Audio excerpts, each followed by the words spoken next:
欢迎来到部落求生。当前是原始蛮荒世界，在这里你们可能处在荒山、森林、平原、沼地等任何自然景观地带，你们能做的只有一点，就是活下去。听完系统的话，龙傲天麻溜的打开聊天频道，里面热闹的像菜市场。我刚才召唤了一个部落人，那家伙瘦的跟猴一样，我一激动直接一拳把他干懵了。我招募到了一个女部落人，不过看年纪足够做我奶奶了。这时，一阵沉闷的脚步声传来，就见一个野人正雄赳赳气昂昂的朝龙傲天走来。关键是这野人身上还扛着一只大老虎。他们不是说部落人都是老弱病残吗？我的这只好像不对劲。这时一行小字浮现在眼前：强壮的野蛮人，是否派他搜寻物资？搜寻物资。野蛮人也不知道听没听懂龙傲天的话，叽里咕噜说了一堆，然后转头走了。龙傲天这才把目光落在了那一大只老虎身上，看到可解剖提示，他果断一点，瞬间整个老虎就被解剖完成。他面前一下子出现了100块老虎肉，一张完整的虎皮，还有几块大骨头棒子。光有肉不行，还得找水。龙傲天清楚饮用水那可是生存的关键，说干就干，他抄起一根大骨棒就出门了。为了防止自己走丢，他每走一段路就仔细做个小标记。这时候正值正午，太阳像个大火球，烤得龙傲天嗓子直冒烟。好热，这上哪能找到水源啊？对了，看看其他玩家都在聊啥。此时聊天室依旧热闹，可他们都在聊资源，并没有人聊食物，那是不是意味着还没有人获得任何食物呢？想到这儿，龙傲天也发了一条信息：就算你们物资再多，可是你们吃什么喝什么？对呀，我还寻思我家野人做的老鼠是最没用的呢。竟然有老鼠肉，我出10个木头和你换。大佬，我出5个石头跟你换。大家为了一口吃的争得面红耳赤。那人在交易市场以15个木头或者10个石头的价格出售，虽然价格很高，但很快就被抢购一空。甚至有人把水挂上去出售，但他们没有盛水的容器，把水取出来后直接洒了一地。而龙傲天一看这情况，也不费劲找水源了，毕竟他可以用老虎肉来换水。很快龙傲天回到自己的茅草屋，这时野蛮人也刚好回来，还带回来2张图纸，分别是制作木桶和石锅的。这下盛水的容器和烤肉锅图纸有了，可还需要材料制作。他再次打开交易市场，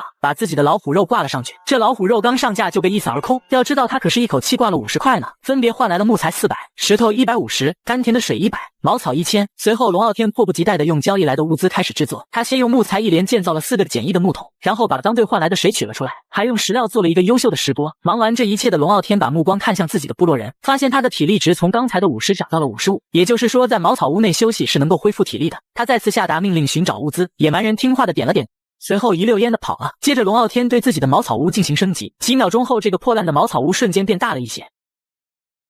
终极的茅草屋每日可生产2个部落人，正在生产中，请稍后。突然，一个身材壮硕的巨人凭空出现，看着体型比第一个野人还要强壮。好战的野蛮人可以驾驭石器、骨器，可收集资源。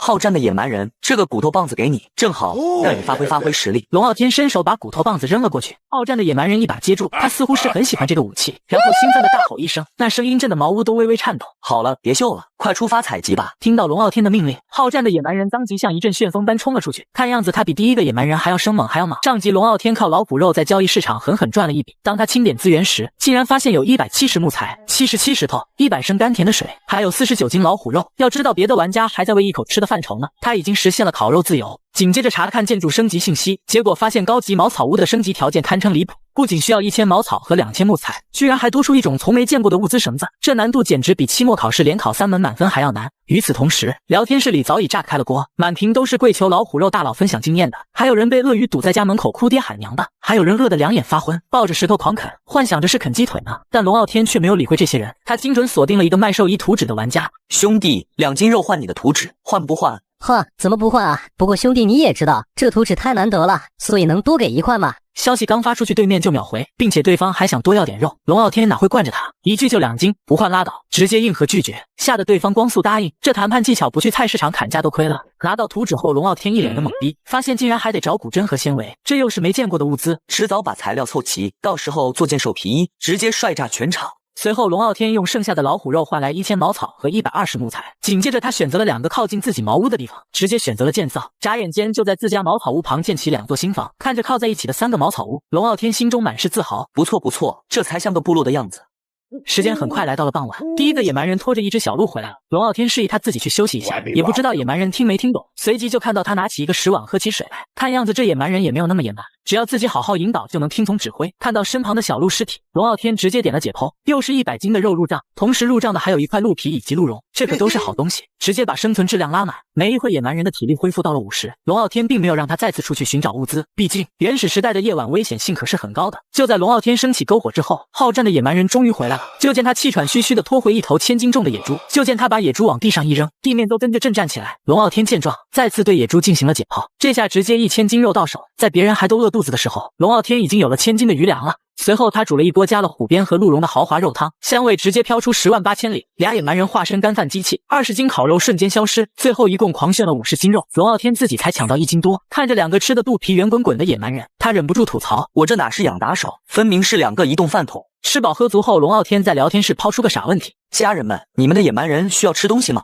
实际上他心里打着小算盘，想试探其他人的部落人情况，结果回复瞬间刷屏。有人吐槽自家部落人像瘦猴，却吃了1斤多浆果，心疼的直拍大腿。有人哭唧唧说收集的浆果全给部落人，更惨的玩家身处沼泽，部落人被凶猛的恶袭击，已经丢了性命。看完消息后，龙傲天偷偷乐开了花，还好他的野蛮人又壮又能吃，妥妥的干饭特种兵。见2个野蛮人吃完了，直接将他们驱赶到了为他们提前准备好的茅草屋内。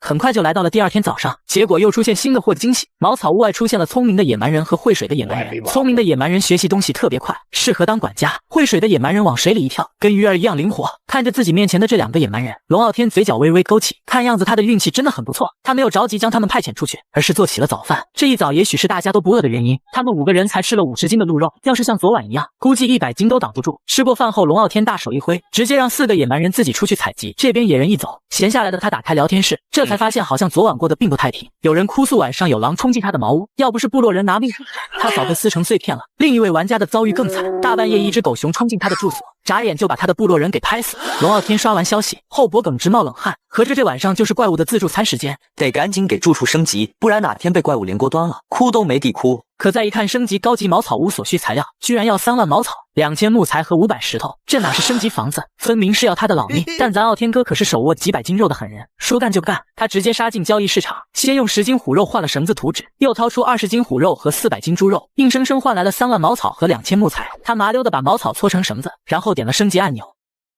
就见一阵光芒闪过，茅屋升级成功。高级茅草屋每日可生产3名部落人。还没等他喘口气，一个5大3粗的野蛮人唰的冒了出来，龙傲天眼睛都亮了。勇敢的野蛮人，他有着一颗勇敢无畏的心，当他外出收集物资的时候，很可能会带回你意想不到的收获。出去给我搞点好东西回来。他没有废话，直接下达命令。野蛮人领了命令就跑了。随后龙傲天也没闲着，又用猪肉换了些材料，然后3下5除2，直接盖了3座茅草屋出来。好家伙，这才是部落求生的第2天，他已经是拥有6座茅屋的部落大佬了。时间一晃就到了中午，但是外出采集的野蛮人们一个都没有回来，这给龙傲天急得在原地直转圈。野人们咋还不回来？别出啥岔子啊！正着急上火呢，突然瞅见一个身影慢慢悠悠地晃了过来。等走近了一瞧，龙傲天差点惊掉下巴。那野蛮人肩膀上竟然扛着2只成年大狮子，要知道一只狮子就有200公斤重，2只加起来400公斤，这得多大的力气才能扛得动啊！野蛮人走到跟前，哐当一声把狮子扔在地上，然后一屁股瘫坐在地，在那儿大口大口喘着粗气。我这都是什么神仙野蛮人，能单挑2头狮子，真的猛！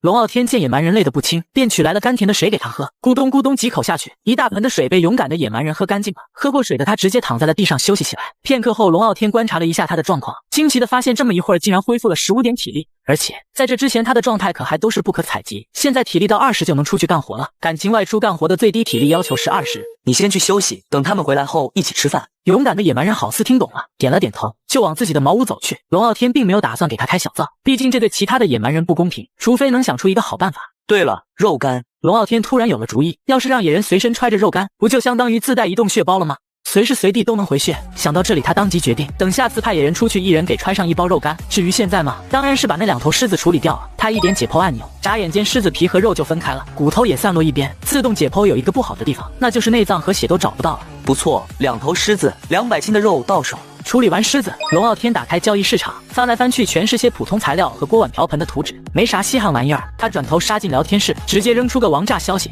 谁有稀有物品，私聊一下，我用狮子肉换。这消息一出去，聊天频道瞬间炸锅了。有人不敢相信的问：狮子肉，大佬是自己狩猎的狮子吗？同生为人，我很抱歉。天哪，1头狮子，那估计都够我吃半个月了。大佬，我这里有图纸，肉卖我。龙傲天看着满屏消息，也发现了一个最大的问题，那就是到目前为止，就只有自己的部落人会狩猎，其他玩家的部落人简直弱得不行，而且食物就是最硬的通货。以后他手里食物的价格，指定还能再涨一些。上集说到龙傲天一句谁有稀有物品，请私聊我用狮子肉换，直接给聊天室炸了。毕竟在这荒野世界，能拿出狮子肉当硬通货的玩家可不多见。这不，消息刚发出去，私信提示音就跟催命似的响了起来。第一个发来消息的是蒋大福，对话框里甩来一张闪着采光的图片。大佬快看这宝贝，龙傲天点开一看，彩色夜明珠的介绍让他眼睛发亮，能照明还能给迷路部落人指路。虽然现在部落人每次出去都是在白天回来，但这鬼地方指不定啥时候变天，所以这东西绝对是个宝贝。10斤狮子肉换了。龙傲天直接报价，蒋大福一看大佬松口，立马打起了小算盘。大佬您弄吃的容易，多给几斤呗，我以后有宝贝都先孝敬您。龙傲天心里冷哼一声，这世界危险遍地，犯不着为这点甜头赌运气。就10斤，没得谈。关掉蒋大福的对话框，第二个私信紧跟着弹出来，附带着一张除道的图纸，注释上还写着它是一把神奇的厨刀，同时对野物的杀伤性加5点。这东西最不济也能当成武器，虽然不知道神奇在哪。龙傲天琢磨着，就算当菜刀使也不亏，万一遇着野兽还能防身。随即回复了5斤肉交换，对面直接秒回成交，这速度一看就是蹲守半天了。交易完成后，那个贪心的蒋大福也回应了，大佬就10斤，我交易了。龙傲天痛快甩出10斤肉，换来的夜明珠刚到手，茅草屋就弹出提示是否要镶嵌，必须镶。只见夜明珠嗖的飞到房顶，然后竟然慢慢的融入了进去。再看茅草屋面板多了个照明功能，可下面的备注让他直皱眉头。夜明珠可在夜晚指引迷途的部落人回家，它的开启同时有可能吸引来未知的敌人，请务必做好战斗准备。干了，镶嵌之前你可不是这么说的。早知道有这风险，他就不装这破玩意了。正琢磨着照明功能呢，又一条私信跳了出来。你好，我这里有一张制造蓝图，您先看一下再回答我。龙傲天点开这张图纸之后，瞬间露出了狂喜之色，竟然是他心心念的砖块，这正是升级茅草屋的关键材料。虽然还得先搞窑炉，但这蓝图必须拿下。我出10斤肉。龙傲天打算先探个价。对面那个叫云云的玩家回复的滴水不漏，显然也是个老油条了。龙哥能搞到这么多肉，茅草屋肯定升级了吧？我猜砖块准是升级材料，你给个实价，我这儿3个人等着吃饭呢。一口价50斤，行就交易，不行拉倒。好的，成交。交易完成后，砖块的制造蓝图出现在了龙傲天的建造列表，而交易的另一方，一个扎着双马尾的小女孩兴奋地跳了起来。有了这笔实物，她就敢生产第3个部落人了。就在这时，一个野蛮人像一阵风似的回来了，就见他的手中还举着张设计蓝图。龙傲天接过一看，差点乐出声，这竟然是窑炉制作蓝图，可备注让他有点头疼，建造窑炉还得先挖个大坑出来。他瞅了瞅眼前傻呵呵的野蛮人，顿时嘴角勾起了一抹坏笑。自己刨坑多费劲，这不是有现成的工具人吗？想到这里，龙傲天先是用25斤狮子肉换了500个木头，随后又用20斤换了300个单位的石头，然后拽着野蛮人来到茅草屋后面，找了个合适的空地。空手挖那么大的洞肯定是不行的，所以他贴心的递过一根大骨头棒子，连说带比划，挖洞就这么挖。他一边吩咐这野蛮人，一边用动作做示范。野蛮人懵懂的接过棒子，有样学样的刨起坑来。龙傲天往草地上一躺，美其名曰监工，结果晒着太阳直接睡着了，直到下午4点太阳快落山，他才伸着懒腰醒来。这一觉睡得真舒服。随即他才想起挖洞的野蛮人，走到空地前一看，野蛮人此刻已经不见了，只留下了一个漆黑的洞穴。他对着洞口喊了几声，里面传来咚咚咚的回声。这洞到底挖了多深啊？龙傲天心里泛起了嘀咕，看来这窑炉制砖计划还得看看野蛮人的挖坑成果到底咋样。话说这野蛮人也太实在了，龙傲天让他挖个坑出来，他竟然硬生生给掏出个10米深的洞。快出来，已经够用了。洞穴里的敲击声不仅没停，反而敲得更欢了。龙傲天眼珠一转，野蛮人啥都能忘，唯独吃饭这是比谁都积极。开饭了，这话比啥指令都管用。野蛮人钻出来时满脸疑惑，那表情明摆着在问饭在哪呢。再看他的状态面板，体力只剩下可怜的15点，估计再挖下去就得直接瘫在洞里了。你先回去休息。野蛮人咚咚咚的就朝着茅草屋跑去，也不知道他到底是真听懂了，还是就单纯的想去茅草屋那儿等着开饭。等他跑远，龙傲天掏出材料面板，系统提示是否建造窑洞的瞬间，他果断点了确认。系统建造的速度简直离谱，眨眼间，原本的洞口就变成一个大大的窑洞。面板显示能炼制500块砖。紧接着他再次打开了交易市场，却发现整个交易市场之中根本就没有沙子和泥土。看来大家都还没意识到这2样东西的重要性。龙傲天无奈地打开了聊天室，想看看有没有人愿意交换，里面各种求助和抱怨的消息刷屏不断。谁来救救我？还是我沼泽地的小刘？那2只鳄鱼现在看着我流口水呢。别叫了，没用的，现在还没有听说谁和谁相遇了。那个谁有沙子和泥土，我升级木屋要用。龙傲天趁着空隙敲下一行字，聊天室瞬间炸了锅。有人纳闷那破玩意遍地都是，有人惊呼木屋竟然是茅草屋进化版，还有人开玩笑说要举报龙傲天开挂。看着那些人羡慕嫉妒恨的嘴脸，龙傲天满意的点点头，这正是他想要的效果，适当展示一下实力，也能为以后的交易增加一些筹码。随后他直接在交易市场上架了75斤肉，开出的条件是每斤肉换取100个单位的泥土或者100个单位的沙子。设置完成之后，龙傲天就耐心的等待起来。没过1小时，交易提示音就响个不停，河边玩家们总算反应过来，这白捡的沙子能换肉，谁不乐意？等沙土齐全后，龙傲天把材料拖进窑洞，点火的瞬间，面板跳出来一行字：稍转中，预计时间8个小时。眼看时间还早，龙傲天回到了自己的茅草屋这边，刚回来他就被眼前的景象惊得后退半步。好战的野蛮人正拖着一只800公斤的牦牛，会水的野蛮人往里竟兜着条活鳄鱼，俩大家伙往地上一放，茅草屋都跟着晃了晃。啊！这你竟然能单挑这东西，就离谱。再看他们的状态面板，好战的野蛮人体力已经降到了2点，会水的野蛮人也只有30，这俩简直是榨干最后口气把猎物拖回来。这体力要是清零了，他们会不会直接死掉？还是说会倒在原地一动不动？龙傲天在心里算了一下，这2头猎物加起来足足有2200斤肉，这得吃到猴年马月啊！同时，龙傲天也非常手欠的把这一幕截图了。照片里庞大的牦牛和张着大嘴的鳄鱼并排放在一起，显得格外震撼。他转手就把这张照片发送到了聊天室中，图片传上去的一瞬间，整个聊天室都炸了。呜，大佬帮帮我吧！门外的鳄鱼太强了，耶，多对，怎么少了一只？他不是被大佬往里那条请去当伴了？看着聊天室内的酸味，龙傲天笑了，要的就是这种效果。不过此时太阳已经落山了，但聪明的野蛮人还没有回来，还是先准备晚饭吧，说不定一会就回来了。晚饭一定要吃好，肉汤肯定少不了，不过佐料终归还是差点事。想到这里，龙傲天在聊天室内再次说道：“谁有调味品，用肉换。”这下原本还没有平静的聊天室更热闹了。我们这里还为了今天吃什么而发愁，人家大佬已经在想着怎么吃得更好了。就挺离谱的，大爸收下您的杆子吧。我有辣椒，这东西能提味。大佬，我私聊你了。10来条私信涌进来，报价五花八门。就在他挑拣调料的时候，原本平静无奇的天空突然响起了一声炸雷。这一声炸雷声就像是打开了某种导火索一般，雷声接连不断。龙傲天抬头看了眼天色，心里咯噔一下，这雨要是下大了，砖窑能扛住不？还有那聪明的野蛮人咋还没回来？家人们接上集，随着一声声炸雷落下，天空中的雨越下越大。龙傲天赶紧来到窑炉跟前，发现原本露天的砖窑竟然处于封闭状态。窑炉封闭中，因为天气原因，烧砖时间延长至18小时。还好，这个砖窑还算人性化一点。外面是没法待了，龙傲天赶紧躲进高级茅草屋烤火，其他野蛮人正围坐在火堆旁喝肉汤。随着屋外面的雷声滚滚，龙傲天的耳边突然传来了一个提示声：世界灾难暴雨已开启，持续时间未知，请玩家做好应对。提示过后，龙傲天的视野之中又出现了一个感叹号：你的部落里迷失了一名部落人，是否开启7彩夜明珠指引方向？他盯着这行字犯了难，暴雨天灾才刚到，开启夜明珠说不定引来更凶的怪物，一个处理不好，很可能就会让自己的优势荡然无存。这时他才发现，野蛮人们盯着门口直哆嗦，那恐惧不是因为暴雨，而是担心失踪的同伴。考虑到了野蛮人们的感受，龙傲天决定开启夜明珠。果不其然，当7彩夜明珠被点亮之后，这些野蛮人原本焦急的表情也逐渐平复下来。可这平静只维持了20分钟，突然狼嚎声从雨幕中传来，不用龙傲天多说，野蛮人们早抄起大斧头棒子，狼群的脚步声越来越近，突然砰砰撞在茅草屋上。他们想拆房子，出门迎敌。听到命令后，野蛮人跟炮弹似的冲出去，斧头棒子抡得虎虎生风，几乎就是一棒子一个。也幸好有着雨水的冲刷，否则血腥味会弥漫整个部落。厮杀了5、6分钟，狼群终于怂了。就在龙傲天以为能喘口气时，一头狼王从雨里走出来，呲着牙对着他低吼，那眼神说不清是想求和还是想拼命。龙傲天不懂，反倒是勇敢的野蛮人朝着狼王走了过去。神奇的是，那狼王竟低下头，任由野蛮人粗糙的大手摸他的脑袋。随后，勇敢的野蛮人对着龙傲天比划半天，又指了指狼王。龙傲天总算看明白了，这狼王是想臣服于他。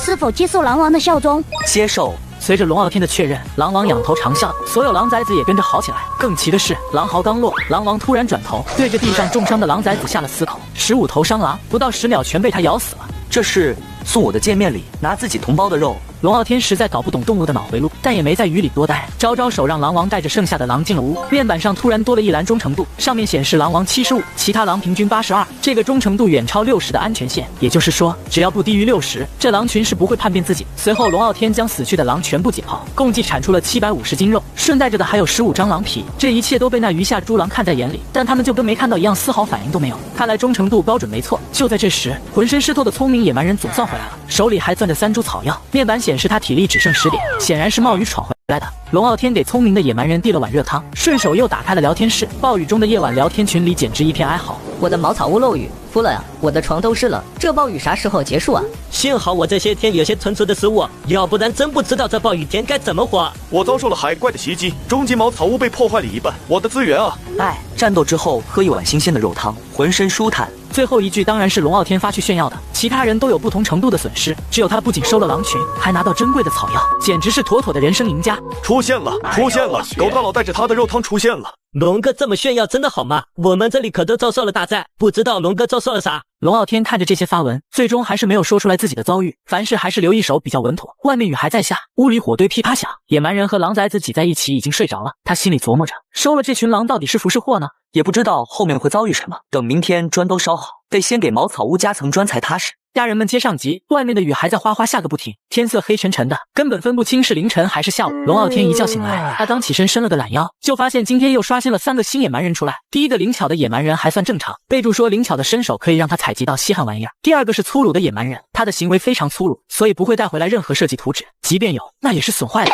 第三个嗜睡的野蛮人最离谱，备注写着因为非常的爱睡觉，所以采集回来的时候体力往往是满的。当然，他的采集总会非常的敷衍。嗜睡也算技能吗？这是来我这儿养老的吧？他正吐槽着呢，窗外的雨突然越下越大，豆大的雨点密集的砸在茅草屋顶，一阵狂风猛地吹来，仿佛下一秒茅屋就要被吹走了。我去，还得继续加固茅屋才行。龙傲天点开聊天室，想看看一夜过后大家情况怎么样了。结果群里面成了灾难吐槽大会，有人说自己的茅草屋被淹了，正带着自己的部落人蹲在土坡上看房子飘走，还有人发消息求感冒药，说自己快冻僵了。龙傲天看了会儿，假装无聊的发了条消息：你们招到过奇怪的部落人不？我刚招了个嗜睡的。傲天大佬，你也招募到了奇怪的部落人了吗？因为一直下暴雨的缘故，很多人无事可做，所以回复的人特别多。说话的人直接在自己的话下面附带了一张截图。龙傲天点开一看，直接好家伙，备注上写着残疾的塔斯人，缺了2只手，所以不可采集。这也太惨了吧，没有双手那能干啥啊？随着第一个人的回应，下面又陆陆续续蹦出来了一大堆离谱截图，比如什么至坚的米卢人，状态是痴傻中，暂不可采集；还有瘟疫的罗德人，状态是患病瘟疫中，可以采集但是会散播病毒，每天下降4点体力值，体力值清零就会死亡；单脚的塔莎人，状态是不可长途跋涉，可以采集，但采集会消耗双倍的体力，没有对比就没有伤害。满屏离谱的部落人给龙傲天都看爽了。这么比起来，我的嗜睡野蛮人好像还挺靠谱。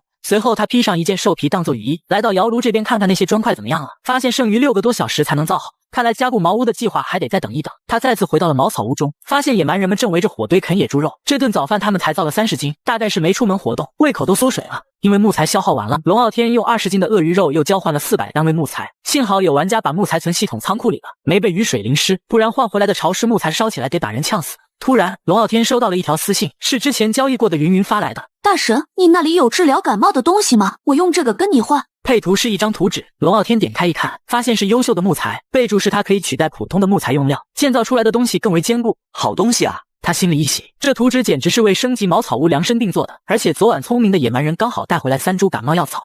有倒是有，但只能给你1株。我换，一株总比没有好。交易完成后，云云拿着药草放入锅中熬制起来，很快1锅药汤就熬好了。他和自己的5个部落人一起饮用了药汤。昨晚他们抵御水怪入侵时淋了雨，全都感冒了。这株草药熬的汤简直是救命稻草。这边龙傲天正看着剩下的2株药草，思考着该如何利用。这时聪明的野蛮人走到他跟前，叽里咕噜说了一通。龙傲天看了半天也没看懂。聪明的野蛮人指了指他手里的草药，又指了指外面，最后指了指灵巧的野蛮人。你是想要带着他出去寻找这些草药吗？聪明的野蛮人先是点点头，随后又摇了摇头，手指过了除嗜睡的野蛮人以外的所有野蛮人。龙傲天这下明白了，他虽然有些担心，但看到野蛮人们脸上的那股韧劲，也只好顺着他们。随后聪明的野蛮人带着队伍冲进了雨里，唯独嗜睡的还在地上挺尸，继续躺在草堆上呼呼大睡。龙傲天没叫醒他，万一这货踩着睡雨里，那可亏大了。他来到茅屋门口，望着野蛮人们消失在雨幕中的背影，那别样的心情就跟小媳妇盼老公安全回家似的。家人们接上集，聪明的野蛮人带着兄弟们冲进大雨里。其实这些家伙打猎一直都是组队的，只是龙傲天不知道而已。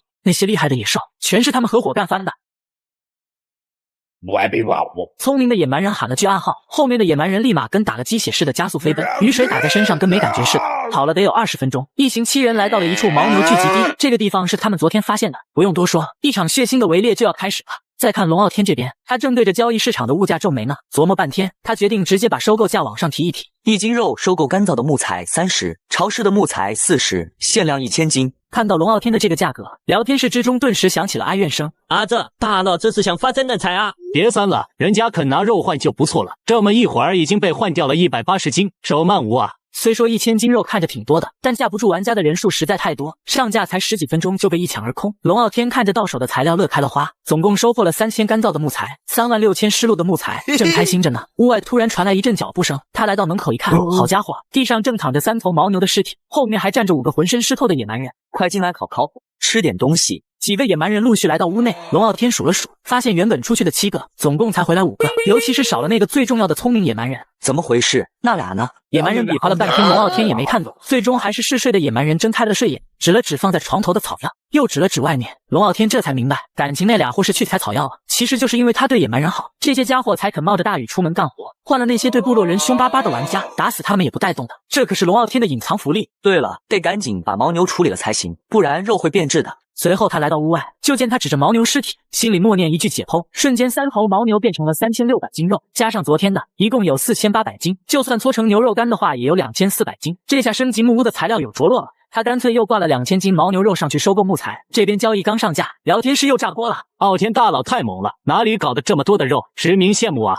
奶奶的，上次交易我还说傲天大佬哄抬物价抵制他，结果你们瞬间抢没了，害得好没抢到，还好这次我手快。没多久2000斤肉又没了，这次换回来6000干燥木材，72000潮湿木材，加起来快12万了。等天晴晒干，立马就能升级木屋了。可此时的龙傲天一点都高兴不起来，因为聪明的和灵巧的野蛮人到现在还没回来。结果说曹操就到，最后俩野蛮人终于回来了。聪明的手里攥着几株草药，而灵巧的野蛮人手里捧着块鸽子蛋大的石头。这是啥宝贝？龙傲天接过灵巧的野蛮人递来的蓝色晶体，面板立马弹出提示：自然结晶，可与商人交易特殊物品。生存守则里提过商人，可穿越都3天了，连个商人影子都没见着。龙傲天想了想，还是把这东西放进背包，反正早晚用得到。时间过得飞快，转眼又到了晚上，茅屋内正热闹着呢。野蛮人捧着碗喝肉汤，烤肉在火上滋滋着冒油，因为有了辣椒和花椒这些调味品，饭菜虽说不算上多美味，但比之前的寡淡味强多了。就在这时，一阵清脆的敲门声响起。龙傲天刚开始没当回事，可野蛮人们突然绷紧身子，脸上露出了警惕的神色。咚咚咚，又是一阵敲门。龙傲天见状，直接来到门前。由于野蛮人的戒备，搞得他也跟着紧张起来。他猛地推了一下房门，就见门口站着个矮矮的老头，身上裹着个蓝色斗篷。野蛮人见状，也纷纷收起了警惕的神色。看来这老头没有什么威胁。您好啊，领主大人，我是旅行商人，老远就闻着香味了，能跟您做笔交易不？当然能，正愁找不到商人呢，这不来了吗？上集说到，在这大暴雨的天气里，龙傲天的部落竟然闯进来一位旅行商人。这货的鼻子比狗都灵，隔着雨幕就闻着屋里肉汤的香味，张口就要用一顿饭换一次选货机会。龙傲天当场拍板随便吃，饭管够。商人吃得很尽兴，一口气喝了3大碗肉汤才放下碗。多谢领主大人款待，这顿饭的报酬您随便挑一样。商人哗啦一下倒出5样东西，龙傲天仔细一看，差点吐血。合着这还是一个草药商人，因为5样东西全是草药配方，分别是能治百病的草药汤，能解百毒的药草膏，能补身体的大补汤，还有能变强的强身汤。最绝的是十全大补汤，备注写着这汤药能给你补死，千万别轻易尝试。龙傲天一眼就相中强身汤，这玩意儿能让体质变强，关键是材料他刚好都有。转身从床头摸出连晶草药，商人眼珠子瞪得跟铜铃似的。这是连晶草药，您竟然有这宝贝？运气好没办法，就它了。龙傲天立刻按照配方开始制作强身汤。他先把连晶草药放进锅里煮了10分钟，等水快干时，又放入了准备好的牛鞭。神奇的是，牛鞭放进药汤后竟然直接融化了，散发出浓郁的香味。龙傲天忍不住盛了一碗喝下去，感觉浑身暖洋洋的，非常舒服。他也没多想，又接连喝了2碗，直到把锅里的汤都喝完了，顿时感觉浑身燥热，像是要燃烧起来一样。这时他才注意到配方最下面有一行小字：特别提示，需分3次饮用，否则容易爆体而亡。我靠，怎么不早说啊？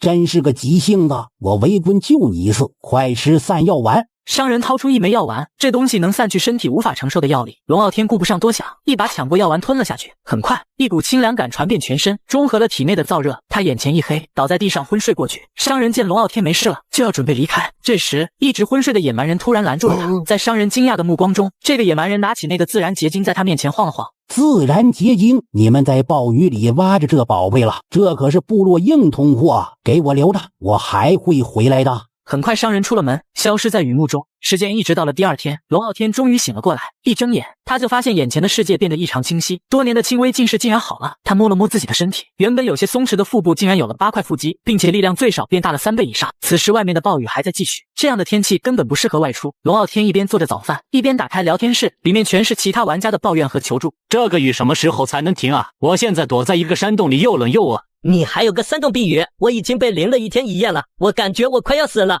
看着聊天室内怨声载道的众人，龙傲天直接发出了自己的早饭。早上起来煮一锅美味的粥，小日子还算舒服。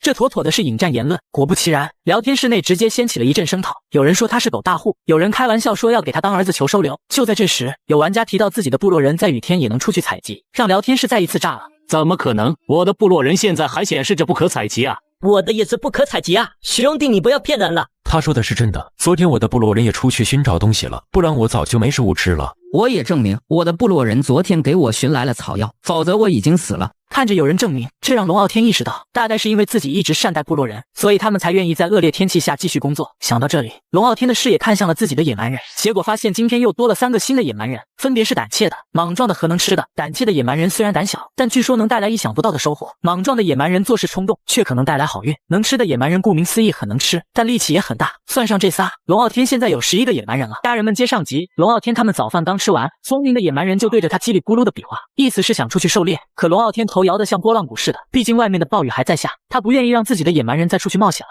外面太危险了，等灾难过去再说。聪明的野蛮人见他态度坚决，也没再说什么。就这样，他们在部落里吃吃喝喝，3天时间一晃而过。这期间，他们干掉了1500斤牦牛肉，野猪肉也彻底吃光。就在早饭刚结束时，下了这么多天的暴雨突然就停了，一点预兆都没有。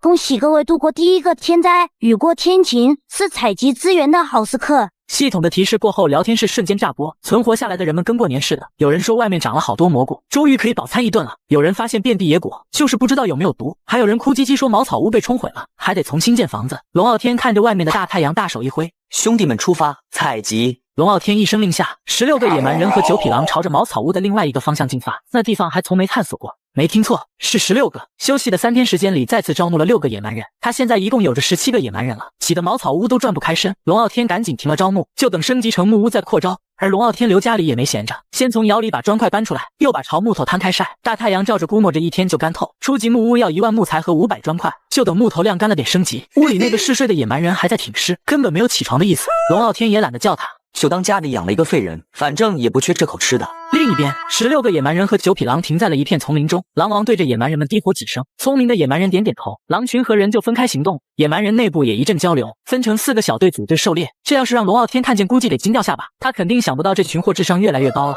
龙傲天正晒木头呢，点开聊天室一看，瞬间乐了。有人炫耀升到了中级茅草屋，住着可舒服了。要知道好多玩家还在住最初级的茅屋呢。此时木头也晒得差不多了，龙傲天在面板上点了确定，就见高级茅草屋上出现一个进度条，足足等了几分钟才升级完成。初级木屋看上去结实多了，再也不用担心一阵大风给茅屋吹跑了。忙完后，龙傲天把刚已经建造完成的木屋图片发到了群里。刚升到中级草屋的玩家瞬间感觉不香了。我看傲天大佬不带这么炫富的。茅草屋后面升级的是木屋吗？龙哥是不是有什么很强大的部落人啊？分享一下数据吧。龙傲天不理他们，而是盯着自己的初级木屋傻笑。升级成木屋后多了2个特性，一是可以加速部落人体力恢复，更绝的是还能加50点最大体力值。要知道自家野蛮人天天跟老虎狗熊干架，体力消耗比较严重，最大体力值越高也代表了自家野蛮人的战斗力越强。而这个加速恢复部落人体力，也意味着自己的野蛮人能够进行更多次数的采集，这优势直接拉满。更爽的是，高级茅草屋升级成初级木屋，面积扩到200平米。虽然人口上限还是30，但总算不挤了。龙傲天一点生产部落人，随后木屋再次恢复了自动生产，瞬间3个野蛮人被生产了出来。温柔的野蛮人，野蛮人也是可以温柔，他可能会给带回来一些野兽幼崽。贪吃的野蛮人，他非常的贪吃，什么都会忍不住尝一口，这也给他带来了强大的解毒体质。愚笨的野蛮人，他非常的愚钝，所以不要试图教会他做什么，祈祷他不会给你添乱就好。看到这3个野蛮人，龙傲天有些无语，合着每次都得带个拖油瓶，仨里必有一个笨蛋，是吧？这概率简直绝了。可吐槽归吐槽，龙傲天还是全留下了。反正现在肉管够，多个人多份力，当然愚笨的除外。就等打猎的野蛮人回来，看看能搞着啥好东西。上集说到龙傲天刚把草屋升级成了木屋，天就已经黑透了，可出去狩猎的野蛮人一个都没回来。他在屋里急得团团转，生怕遇着了什么危险，还真让他猜对了。野蛮人那边确实遇着麻烦了，不是打不过，是猎物太多根本搬不动。几个野蛮人围在一起呜呜讨论，聪明的野蛮人一挥手，决定派个机灵的回去报信。派的谁呢？就是那个看起来疯癫，实际也疯癫的野蛮人。这货一阵风似的冲回木屋，对着龙傲天手舞足蹈，嘴里还呜呜哈哈的乱叫。见龙傲天还是一脸懵，直接当场跳起了野舞，胳膊腿甩得跟抽风似的。跳得好，这是我来到这个世界看到的第一段舞蹈，你很有天赋。这吵闹声把屋里嗜睡的野蛮人吵醒了，这家伙眼睛都没完全睁开，一把拉起龙傲天就往外跑。新召唤的3个野蛮人也跟在后头，疯癫的野蛮人在前面引路，可刚跑一半他突然停下了，原地拍手呜呜叫，眼神直勾勾的，这次真不像跳舞，倒像是突然犯病了。就在这时，啪的一声脆响，嗜睡的野蛮人抬手就给了疯癫的一巴掌，龙傲天都看愣了。什么情况？这货竟然动手打同伴！更绝的是，挨了打的疯癫野蛮人瞬间清醒了，一脸疑惑的呜呜2声。嗜睡的野蛮人低吼一声，眼神凌厉。疯癫的野蛮人立马打了个机灵，乖乖继续带路，这给龙傲天看得直乐。看来这巴掌比啥药都管用啊！很快，他们就来到了狩猎地点。刚到地方，嗜睡的野蛮人直接当场倒地睡着了。龙傲天也顾不上他，抬头一看，当场吓呆，2头成年大象，1头小象，还有4只水牛，堆在那儿跟座小山似的。我操，自家野蛮人这么勇，都能猎杀大象了。聪明的野蛮人走到他面前，指着大象比划，意思是分解成块方便搬运。龙傲天点点头，走到大象旁，面板上显示大象可解剖800块肉，未成年的小象可解剖500块肉，算下来足足21000斤肉。更惊喜的是，分解块数竟然能手动选，那就1000斤算1块吧。很快就分解完成，21块肉整整齐齐排在地上，这样一个野蛮人扛2块就够了。可就在这时，周围突然升起浓雾，白花花的，啥都看不清。坏了，忘了开7彩夜明珠指路了，这咋回去啊？只有夜明珠能指引迷途的野蛮人回家。现在天色彻底黑透，根本分不清东南西北。野蛮人之间开始呜呜骚动，嗜睡的野蛮人被吵醒，低吼一声，瞬间没人敢出声了。先生起火堆吧。他当即在交易市场用肉换了木材和石头，然后搭起一个的篝火堆。可材料有限，做不了火把，就算4个火堆把人围在中间，也找不到回家的路。唯一值得庆幸的是，大家都在。龙傲天见野蛮人们都沉默着，他赶紧又换了石头，造出优秀的石锅，切了大象肉开始烤。滋滋冒油的声音一响，所有野蛮人的目光都被吸引过来了。食物渐渐打消了他们对未知的恐惧，只有聪明的野蛮人双眼紧盯着火焰外的迷雾，好像在防备着什么。龙傲天心里清楚，真有怪物来，自己啥忙也帮不上，哪怕身体素质提升了3倍，他既没战斗经验，又没野蛮人力气大，只能躲在他们后面。等肉烤好后，龙傲天再次制造了8个火堆，将他们的可见视野放大了1倍，他这才松了口气。可抬头一看，龙傲天心里咯噔一下，一轮满月挂在天上，亮得有些诡异。前几天都不是满月，今儿偏偏赶上了。他赶紧缩到篝火最中央，点开聊天室求助。那个，问一下，有人晚上在部落外面露营过吗？龙傲天的话就像是一条搅动东海的混天绫一般，炸出来不少的鱼。我野蛮人在外面过夜，第2天就没了，思想老恐怖。大佬这么问，难道是自己被困在了营地外？那可危险了。刚看到大佬用大象肉换木材，苏丹啊，怎么猎杀大象的？龙傲天看着这群不靠谱的家伙，眉头直跳。就在这时，他的私人通讯突然响了。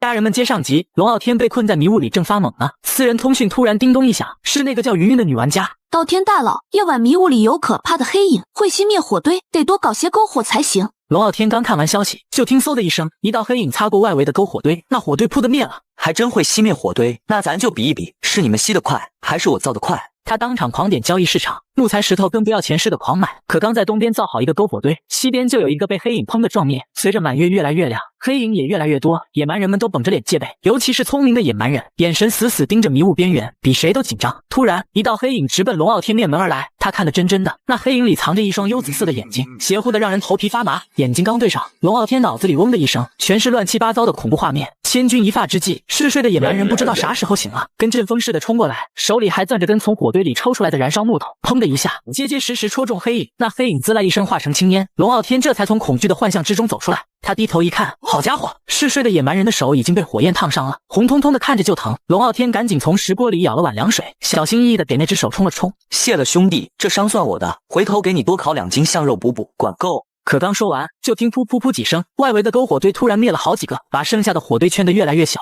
黑影在雾里窜得更欢了，嗖嗖声听的人头皮发麻。那就让火再旺点，烧得你们不敢靠近。他索性把火堆造得连成圈，一个挨一个挤着。原本零下的天气，这会儿愣是被烤到快20度，野蛮人们个个热得直冒汗，却没一个敢松懈，眼睛瞪着雾里的动静。这么一来，黑影倒是没再往前冲，就绕着篝火圈外头打转，偶尔有冒似的撞进来，滋了化成青烟。这些玩意还能掉自然结晶。龙傲天捡起来数了数，好家伙，足足有3块。平静下来后，龙傲天打开聊天室，把刚才的经历敲了段长文发出去。大佬，你说的轻巧，我们在外面根本弄不到那么多的木头和石头啊，更没有你说的稳定的篝火。重点错了，兄弟，你们没看到大佬说解剖了3头大象吗？怎么猎杀大象的？求教学。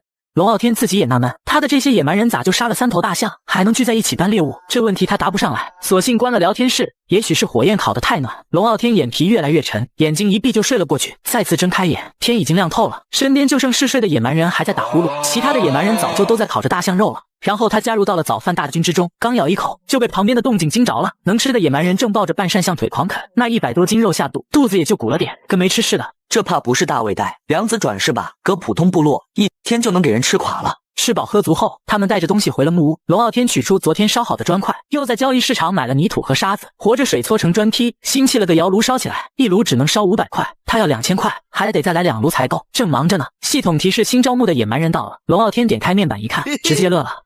聪慧的野蛮人，3胞胎的老大，必要的时候智商在线。聪慧的野蛮人2，3胞胎的老2，听老大的话。聪慧的野蛮人3，3胞胎的老3，听老大的话。叫聪慧，怕不是反话吧？老大还得必要时才在线，合着我招了个临时智商担当带2跟班。他瞅了瞅部落人数，算上这仨一共23个野蛮人。龙傲天把19个野蛮人派出去采集，自己带着3胞胎忙前忙后搭茅草屋。至于嗜睡的野蛮人，看在他昨天救了自己的份，龙傲天并没有去叫醒他。3胞胎倒是听话，老大指哪，老二老三就干哪。龙傲天看着他们笨手笨脚的样，摇摇头又忍不住笑，这部落是越来越热闹了。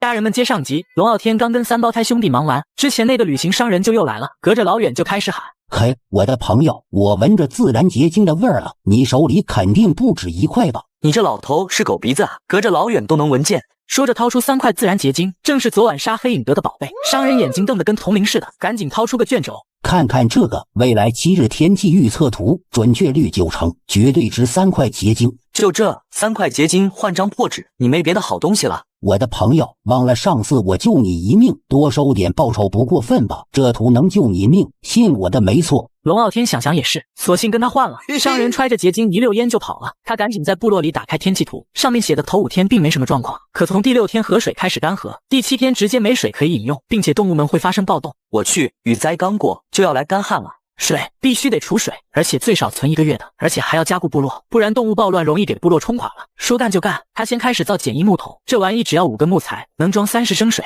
先造100个再说。没多久，木屋一半空间都被木桶占了。接着他冲进交易市场扫水，因为刚下过雨的缘故，水价跌了一半，便宜的跟白给似的。3000升水用6000木材就能换到，1斤肉能换20木材，也就是说300斤象肉就够了。他挂出300斤象肉，很快换够木材，把100个木桶全装满水，转头喊来聪慧的3兄弟，让他们来帮自己把这些桶往高处叠，这样能省点地方。结果老二老三理都不理他，直到老大呜呜吼了半天，2兄弟才开始搬这些水。龙傲天刚松口气，就见3人扛着水桶往屋外走。等等，不是往外搬啊？老大听话的站住了，老二老三却跟没听见似的，到门口哗啦把水倒地上，还光着脚在湿泥里蹦蹦跳跳，乐得呜呜叫。龙傲天索性让他们折腾，等闹够了再重新存水。尼玛，这是智障儿童欢乐多啊！再找这仨白痴干事，我就是狗。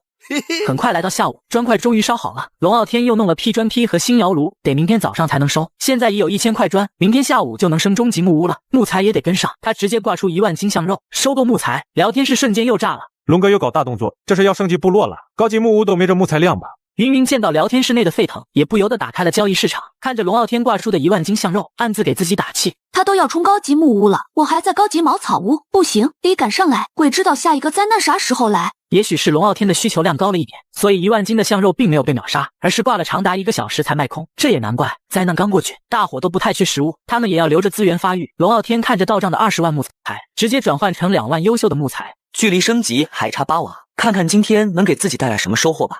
时间一晃来到了夜晚，所有的野蛮人也都回来了，聚在一起吃起了烤肉，喝起了肉汤。龙傲天则是统计了一下今天的收入，分别是10头水牛、5头野猪、15只鹿、1只老虎，还有2头大象。这是端了2族群吧？水牛群和鹿群都给薅了。处理完收获，光肉就多了将近3万斤。他没一股脑挂出去，而是慢慢往交易市场丢。睡前又挂了1万斤象肉，聊天室里又炸锅了。我以为杀头梅花鹿够牛了，可跟龙哥比就是个屁。我杀了400斤野猪，还以为富得流油，直到看见龙哥又挂1万斤象肉。你们还在讨论龙哥多过肉的时候，我已经偷摸的把部落升级到了木屋。我想我是除了龙哥以外的第2人了吧。说话这人还发了一张图，众人点开图片，更是惊得半天说不出话。这进度跟龙傲天比虽差远了，可在普通玩家里已是天花板了。家人们谁能想到，竟然还有其他玩家把部落升到了木屋。聊天室里的人惊得下巴都快掉了。而忙了一天的云云，今儿也刚升级到初级木屋，他属于幸运大爆发了。野蛮人直接发现了一片黄枯的森林，几乎等于白捡了1万木材，这才让他升级成功。龙傲天这会儿还在睡大觉，根本不知道有人追上来了。就像那些玩家不知道，新的灾难已经在来的路上。没食物或许能扛3-5天，可烈日底下没水喝，别说人，沙漠里的骆驼都得跪。第2天一早，太阳跟个大火球似的，空气热得像刚掀开的蒸笼，但还没到不能出门的地步。龙傲天让野蛮人们出去自由狩猎，自己则蹲在窑炉旁忙活。这时通讯器突然滴滴滴响起来，是云云的私信，底下还附了一张石墙的制作图纸。龙哥，我有份重复的图纸，想跟你换点肉。这石墙图纸可是好东西，这真是瞌睡来了送枕头。他正愁动物暴乱没个挡箭牌呢，石墙这不就来了？上次云云提醒迷雾黑影的情分他还记着，必须多给点好处。给你100斤鹿肉，够不？够了。其实这图纸我就用5斤苹果换的。你既然有苹果，我咋把水果忘了？野蛮人总吃肉哪行？水果可以补充很多的维生素，长期不吃指不定闹出啥毛病。他赶紧追问还有多少，云云说有40斤，本打算换点别的物资。龙傲天直接拍板这些水果全给他，他再额外增加100斤鹿肉，一共200斤。这不行啊，龙哥，我本来就占你便宜了，哪能再贪？龙傲天根本不给他再说的机会，唰的甩过去交易窗口。云云瞅着交易，只好点了接受。对了，上次你给我情报，这回我也免费给你个信儿，多囤水，到时候有你赚的。云云虽一头雾水，但还是听话的开始储水。接着又新冒出来3个野蛮人，勤奋的总是闲不住，不吩咐就可能帮到忙，执着的认定一件事，10头牛都拉不回来。还有个耳背的，啥都好，就是耳朵跟塞了棉花似的，喊破喉咙也听不见。龙傲天瞅着比那聪慧3兄弟靠谱点，干脆让他们跟着一起挖地脚。龙傲天正盯着呢，就见耳背的野蛮人端着木桶往屋里倒土。等等，别往屋里倒啊，到外面。他扯着嗓子喊，耳背的野蛮人愣了愣，仿佛没听见，又端着桶往屋里倒。好家伙，一个浑身是土的野蛮人从屋里气冲冲的蹦出来，他撸起自己的袖子就要和耳背的野蛮人干架。这不是别人，正是在屋内熟睡的那位嗜睡的野蛮人。龙傲天赶紧递过一根带倒刺的藤条，别打架，别打架，这种你就好好教育一顿就行了。嗜睡的野蛮人接过藤条，对着耳背的象征性挥了，吓得耳背的立马蜷成个球，又指着远处的空地比划比划。耳背的总算看懂了，龙傲天在一旁都看乐了。这哪是打架，跟爸爸教训儿子似的。嗜睡的在教训完耳背的之后，继续睡自己的回笼觉去了。这边龙傲天还在监工呢，突然就看到了野蛮人朝自己这边跑来，他的手中赫然拿着2张制造蓝图。龙傲天好像除了第一天就没有拿到过制造蓝图了，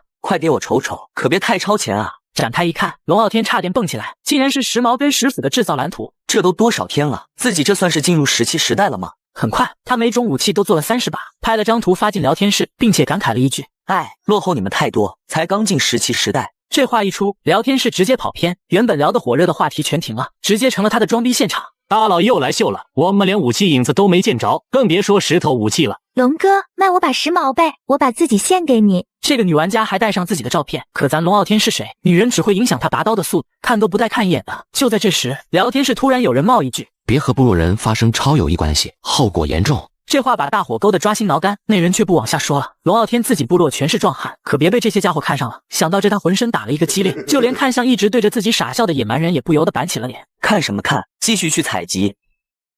家人们接上集，别人还在用木头武器捕猎的时候，龙傲天已经造出了时髦石斧，妥妥迈入了17时代。就在这时，3个野蛮人扛着4个猎物回来了。龙傲天眼睛看得发直，这玩意竟然是传说中的傻狍子，可惜都死了，真想见见活的到底有多傻。他正琢磨着这玩意烤起来好不好吃呢，眼角瞥见窑炉那边冒起白气，是这一批的砖块烧好了。这下总算凑齐终极木屋的材料。终极木屋需要稀有100年木头石，石头2万5，特性是能建畜牧栅栏，还解锁了新蓝图。优秀木屋和木质巨马，这巨马来的太及时了。有了木质巨马，就可以有效的阻挡动物的冲击。随着夜幕的降临，野蛮人陆陆续续的全部回来了，只剩下一个爱笑的野蛮人还没回来。龙傲天不由得再次为他担忧起来。见识过了夜晚的可怕，野蛮人独自留在野外真的很危险。正念叨着，白狼王对着领地中心嗷呜直叫。龙傲天刚想训他别瞎嚷嚷，回头一看，好家伙，竟然有只怀孕的母狼正趴在草堆里使劲，小狼崽的脑袋都露出来了。你是叫我帮他接生吗？白狼王低低嗷呜2声算是默认了。可龙傲天一个单身狗哪干过这活？在一阵手忙脚乱的折腾之后，总算给小狼崽子生了出来。白狼王瞅着窝里哼哼唧唧的小狼崽，带头嗷呜叫起来，声音里全是欢喜，倒像是在说谢啦。当龙傲天回到门口的时候，又被震惊到了。一群傻狍子正在院里蹦跶，有的还对着木屋门歪头瞅，跟在研究这玩意儿能吃不。龙傲天见状也来不及多想，拿出了一部分肉，再次换取了木材，用这些木材在部落里中圈了一个简易的栅栏。小白，把他们赶进栅栏，今晚狼群加肉汤。白狼王敖的传令，狼群刷的围成圈，傻狍子们特配合。狼往前挪一步，他们蹦3下，狼停下龇牙，他们就杵着歪头瞅，仿佛在说你咋不追我。龙傲天看得直乐，果然名不虚传，是真傻的可爱。等驱赶进栅栏后，龙傲天让白狼王留下了几只狼在这里守夜，避免傻狍子越狱。他还不忘弄一个截图，配一行文字发到了聊天室内。有谁认识这东西吗？养着吃肉。大佬都开始畜牧了，我们还在追兔子呢。畜牧业发家的龙哥，再带我吧。我刚逮着头野猪沾沾自喜，一看龙哥都圈养傻狍子了，这差距真扎心。龙傲天看着屏幕偷乐，转头给刚生完崽的母狼端去草药汤，这可把小白给羡慕坏了，在一旁呜呜了半天。想喝吗？自己生孩子去啊！白狼王跟个二哈似的，仿佛在说有本事你生一个试试。等吃过晚饭之后，龙傲天清点今天的收获，一合计足足17800斤肉。再次挂出去1万斤肉后，龙傲天就睡觉去了。可聊天室还在刷风评，说他睡前挂肉跟扔白菜似的，可惜这些他全没看着，白错过了一个装叉的机会。第二天一早，龙傲天推开房门，当场傻了，院子里堆起一座土山，执着的野蛮人还在往外面搬，面板显示体力只剩15点。这货挖了一晚上吗？这种执着干活的野蛮人，请给我来一打。再看看一旁3个在那里玩土的聪慧野蛮人3兄弟，同样是野蛮人，差距怎么就这么大？就在这时，今日份的野蛮人也刷新出来，分别是爱跑的野蛮人、强力的野蛮人以及独眼的野蛮人。爱跑的速度特别快，哪怕是猎豹也不能在短跑上胜过他。强力的力量极大，如果投掷长矛的话，他能投掷180米。独眼的视力非常好，但经常性吃饭都吃不到嘴里。看着这3个野蛮人，龙傲天内心平淡，最后还是忍不住爆发了。独眼就算了，视力好到了吃饭都吃不进嘴里，不过其他2个倒是足够强力。去，都出去采集！龙傲天对着房间内的野蛮人们喊道。这些野蛮人也都习惯了，每天早上龙傲天见到新的野蛮人都会露出这种表情。新人们倒听话，爱跑的嗖的窜没影了，强力的扛着10斧大步流星。独眼跑出去没多远，结果一头撞在个大树上。算了，能出去就行。上集说到执着的野蛮人在院子里挖了一宿的地窖，就他这股子轴劲儿，在龙傲天眼里反而成了优点。他灵机一动，准备再盖起2座木屋用来储水。昨天卖肉换来的木材刚好够用，等建造好时，龙傲天眼睛都亮了。木屋的特性是减少炎热与寒冷带来的影响，岩石腐败，并且水源不会蒸发。这俩特性不正好应对接下来的干旱灾难吗？随后他叫住还在忙碌的执着野蛮人，别往院子里堆了，去这俩屋里挖大坑，咱要储水。这次野蛮人竟停下了动作，盯着木屋愣了3秒，像是在确认任务，然后一溜烟钻进屋里开始忙碌起来。不错，执着的野蛮人干活是把好手。龙傲天随后来到昨晚挖的地窖口，探头一瞅，当场就震惊了。这坑少说有200平米，够装的水怕是能填满半个池塘。与此同时，平原上正上演着一场狩猎大戏。这次行动由聪明的野蛮人牵头，23个同伴配合，白狼王则带着4个小弟从旁辅助。至于为啥少了几只，因为其中1只昨天刚生了狼崽，剩下的得留家里看守傻狍子呢。聪明的野蛮人对着身边的野蛮人不停地说着什么，那些野蛮人纷纷点头表示明白。也幸好那3个傻子不在，不然这场狩猎90%要泡汤。随着聪明的野蛮人一声逼迫，所有野蛮人如箭般朝着牛群发起总攻。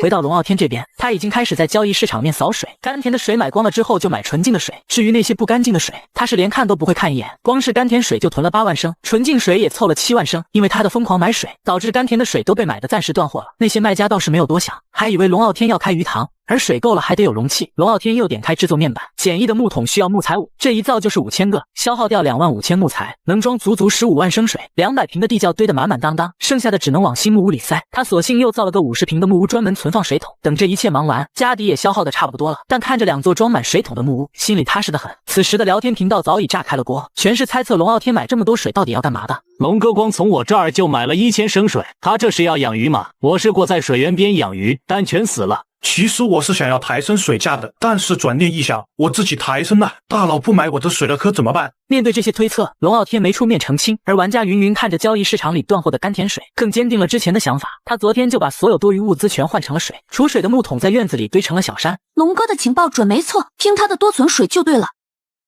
时间很快来到了傍晚，野蛮人们也陆续回来了，而他们的收获是整整37头牛。龙傲天看到时下巴都快掉了，这些都是你们杀的吗？这是给牛群的老窝掏了。一众野蛮人对着龙傲天兴奋的喊叫，像是在邀功。而就在这时，勇敢的野蛮人走到龙傲天面前，扑通跪下，双手捧着一把断裂的木柄，正是10斧的把手。他声音低沉的呜呜着，龙傲天从那声音里听出了失落和恐惧。再看周围野蛮人慎重的表情，心里大概有了数。不用伤心，坏了就坏了，多大点事，我重新给你做一把就是了。听到这话的勇敢的野蛮人一下站了起来，脸上的表情明显舒展了许多，像是松了口气。龙傲天没有着急将这些牛分解，而是先给这群死去的牛来了一张大合影。兄弟们，看看我发现了什么！牛群里发生了内斗，刚好让我捡了个便宜。他不敢说这是自己野蛮人狩猎到了，而且就算说了，怕是也没人相信。消息刚发出，聊天室里瞬间热闹起来，有玩家满是羡慕的追问，想知道牛群内斗的缘由，琢磨着自己也去捡漏。还有人哀嚎连连，抱怨好事总落不到自己头上，甚至祈求苍天分点龙傲天的运气。更有玩家直言佩服，感慨大佬不仅实力强悍，运气也格外眷顾，打心底里服气。看着聊天室里滚动的消息，龙傲天心里盘算着接下来的打算。这波收获的牛群，怕是又能让部落的储备再上一个台阶了。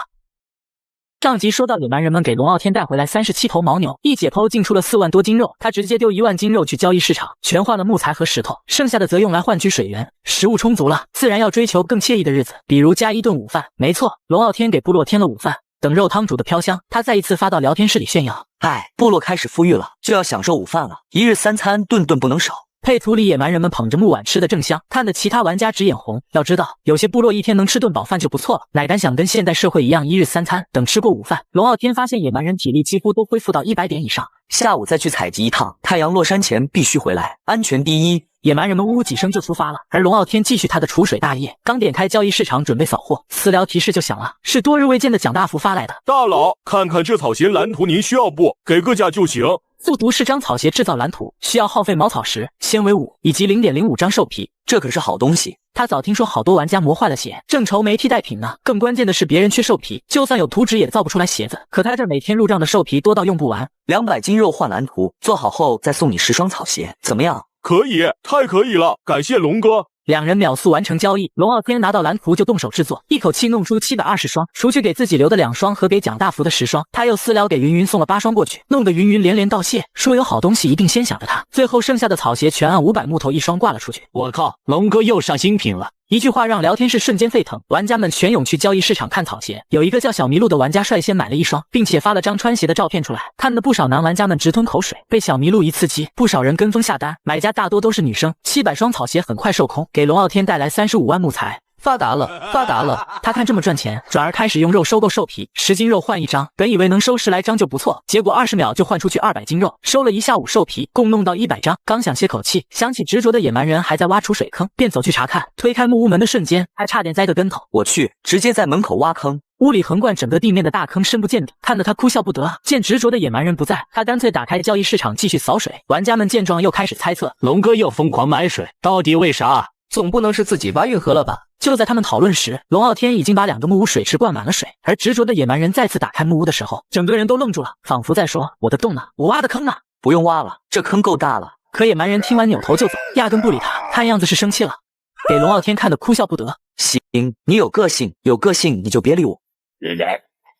等到晚饭时，龙傲天把新做的1000双草鞋上架，结果半小时不到就被抢光，入账20万石头和25万木材。看着玩家们这么热情，龙傲天决定把旱灾的消息告诉他们。好心提醒一声，河流快干涸了，大家最好多储备些水源。这话一出，聊天室直接被问号淹没，他们不明白，好端端的怎么可能会干旱呢？河流干涸，这是龙哥买水的原因吗？可我这儿的河水还满着呢，根本不想要干涸的样子。聊天室里说啥的都有，有人信也有人不信，而龙傲天没再回应，毕竟该说的已经都说了，至于存不存水就跟自己无关了。等吃饱喝足后开始清点收获，下午的猎物不多，只有2头野猪和1只豺狼。虽说蚂蚁再小也是肉，但那豺狼确实小得过分，也就几10斤重。一键解剖完成后，自己则倒头睡了过去。这一天过得可很充实，也属实给他累坏了。家人们接上集。第2天一大早，龙傲天瞅着眼前的新野蛮人，眼睛都看直了。面板上写着通年的野蛮人，他能熟练运用各种语言，还可以和任何物种交流，那岂不是说可以跟龙傲天无障碍对话了呢？ Hello， 你给我的叫！通年的野蛮人张嘴就是听不懂的魔界语言，直接给龙傲天整不会了。眼看没法交流，只好让他跟着大部队一起出去狩猎。随后，龙傲天来到了木屋外面，刚走出没几步，就看到远处一个忙碌的身影。好家伙，执着的野蛮人又挖了一宿，院子外满地都是2米深的坑，也幸好这些坑离着部落比较远，否则的话，龙傲天真担心自己一个不小心就掉进去了。这时他突然有了一个大胆的想法，把围墙建在坑后面，动物冲过来先掉坑里，也算一重保障。说干就干，建造石墙需要石头100，他这次也是下血本了，尽可能大的圈地，这一圈就是2万平方米。虽石墙只有1米高，好歹算个屏障，又在没坑的地方摆上巨马，算是给石墙增加了一层防护性。忙完时间已经快到中午了，但是一个野蛮人也都没有回来。与此同时，几里外的草原上正上演着一场精妙围猎。通年的野蛮人正对着羊群咩咩轻叫，羊群闻声抬头，纷纷朝着他的方向回应，然后迈着小碎步乖乖靠得近。而在羊群看不见的四周，五匹狼和24个野蛮人早用树叶做好伪装，趴在草丛里一动不动，只等猎物入套。通年的野蛮人又发出一声长叫，羊群像是收到指令，脚步明显加快，正好钻进野蛮人们提前圈好的包围圈。他猛地一声低喝，伏在地上的野蛮人瞬间暴起，五匹狼也同时亮出爪牙，对着羊群发出震慑的狼嚎。羊群吓得四处乱窜，可包围圈早已封死，根本无路可逃。眼看羊群惊慌乱叫，通年的野蛮人突然又学起羊叫，声音温和悠长。奇妙的是，慌乱的羊群竟真的慢慢静了下来，不再挣扎。就这样，一个羊群的16只绵羊被通年的野蛮人全部驯服。龙傲天此刻正把砖块再次烧制，远远的就听到了绵羊的叫声，抬头看去，正是自家野蛮人赶着羊群回来了。龙傲天当即来了一波截图，然后着手起来羊圈的安置。羊圈自然要挨靠傻狍子，这样方便管理。等弄好围栏后，眼睁睁地看着通年的野蛮人把这群羊送入圈内，期间没有任何的驱赶或恐吓，而这些羊见到看守围栏的狼也不害怕，就一切都显得有些诡异。看着所有的野蛮人状态都已经变成了采集完成，龙傲天直接宣布吃午饭，众人呜应着直奔终极木屋。他们早不用龙傲天帮忙做了，自己就会弄材料做饭。龙傲天截了2张图，一张是正在驱赶羊群回家，一个是羊群被关入羊圈。真是轻松惬意的小日子，又是一群绵羊的收获。世界频道里，玩家们的调侃此起彼伏，有人说不过是几只小绵羊，实在俗套；有人酸溜溜的比对，说这16只绵羊还不如图片里的傻狍子肉多；还有人半开玩笑，说本以为大佬怎么也得圈养180头大象才够排面。龙傲天看着这些明晃晃的酸话，心里反倒升起一股莫名的优越感。让你们酸，酸死你们！吃完饭之后，龙傲天整个人都感觉到了炎热，想到自己那些肉不处理掉的话，估计2天多就得臭了。他直接又挂了1万斤的肉换取木材和石头，当然还有100斤肉是换取水果和蔬菜的。虽然肉是野蛮人的主食，但是适当摄入水果蔬菜还是有必要的。他站在太阳下1分多钟，汗水就顺着下巴往下淌。屋内点篝火有些不合适了，还要弄一个专门吃饭的屋子。很快，2个木屋就被造了出来。杨健和傻狍子那边也用木屋挡着，生怕牲口被晒坏。炎热的天气持续到了傍晚，人不见好转，吹来的风都是烫的，天空之的太阳也变得不对劲起来。现在看去，整个太阳都是赤红色，看来大干旱真的要来了。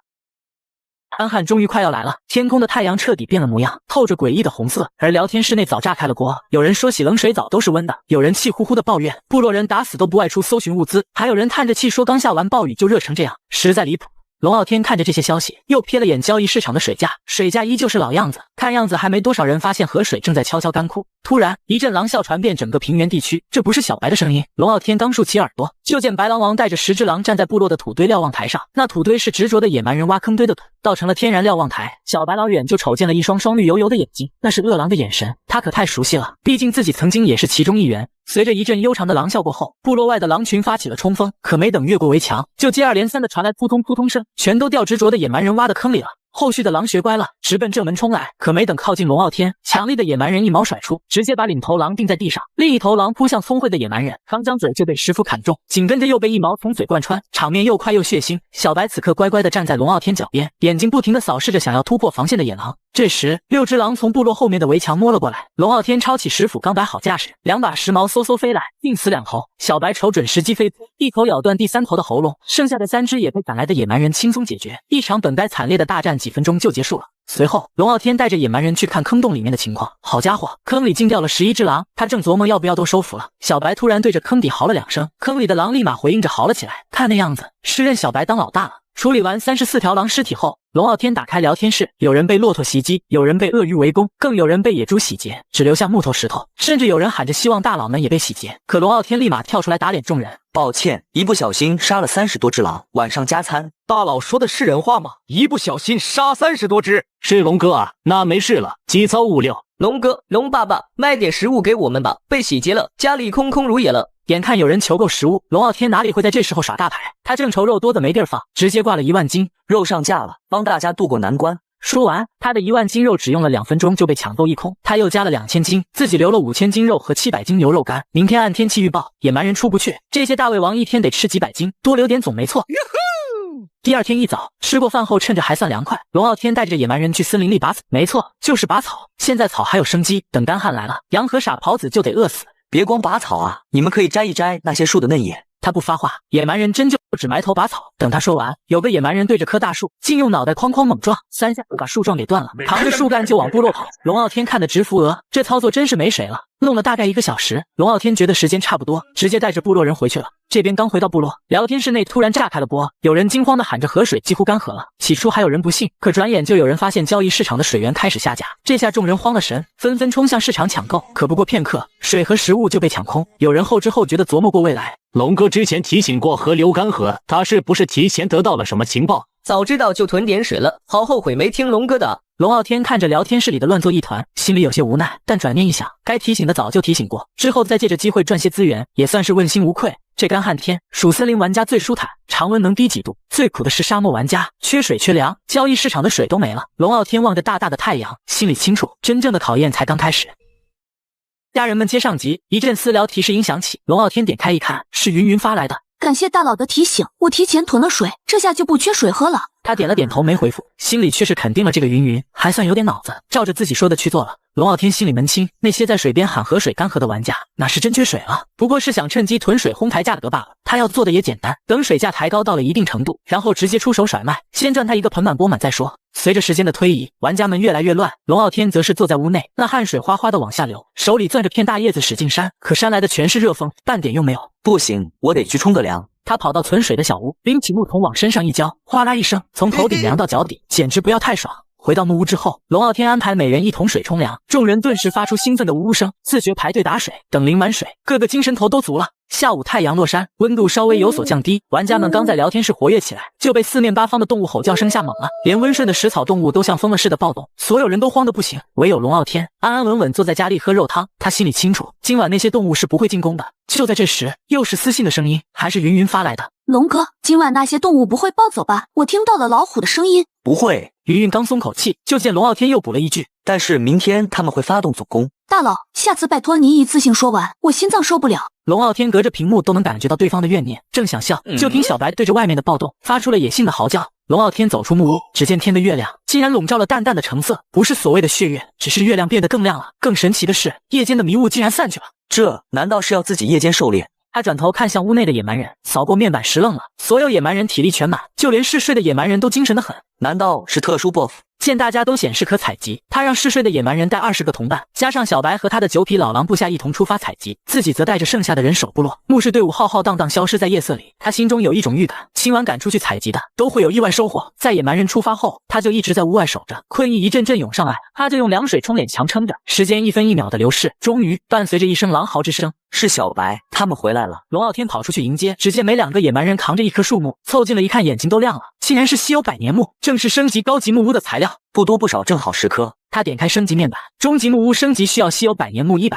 石头2万5，材料刚好够。按下升级键，10颗百年木瞬间消失，与之相应的是部落中央的终极木屋嘎吱嘎吱作响，随后竟变成了2层楼，就是下面1层完全空了。有一个木质的楼梯通往2层，面积是原来的 1.5 倍，足有300平米。看了眼归来的野蛮人面板，个个累得体力见底。大家辛苦，今晚办篝火扑水晚会。听到龙傲天的话，那群野蛮人都懵了，他们可不知道什么是篝火泼水晚会，一个个疑惑地交流着。龙傲天自然知道他们不懂，所以直接弄出了4个篝火堆，然后拿出了肉，又从地下取出来了100桶水。今夜尽情的狂欢。随着篝火堆的点燃，夜幕稍微降下的温度再次回升，但这又有什么关系呢？热了就用凉水冲，烤肉、跳舞，样样都少不了。野蛮人们被篝火晚会整得开心不已，他们似乎忘却了疲倦，一直玩到了天明。临睡前，龙傲天将篝火联欢会的一张截图发了出去。炎热的夏天，来一场随意冲凉的篝火扑水晚会，太爽了。聊天是瞬间炸了，幸好龙傲天已经睡了，不然又得头疼。明天动物总攻，那才是真正的硬仗呢。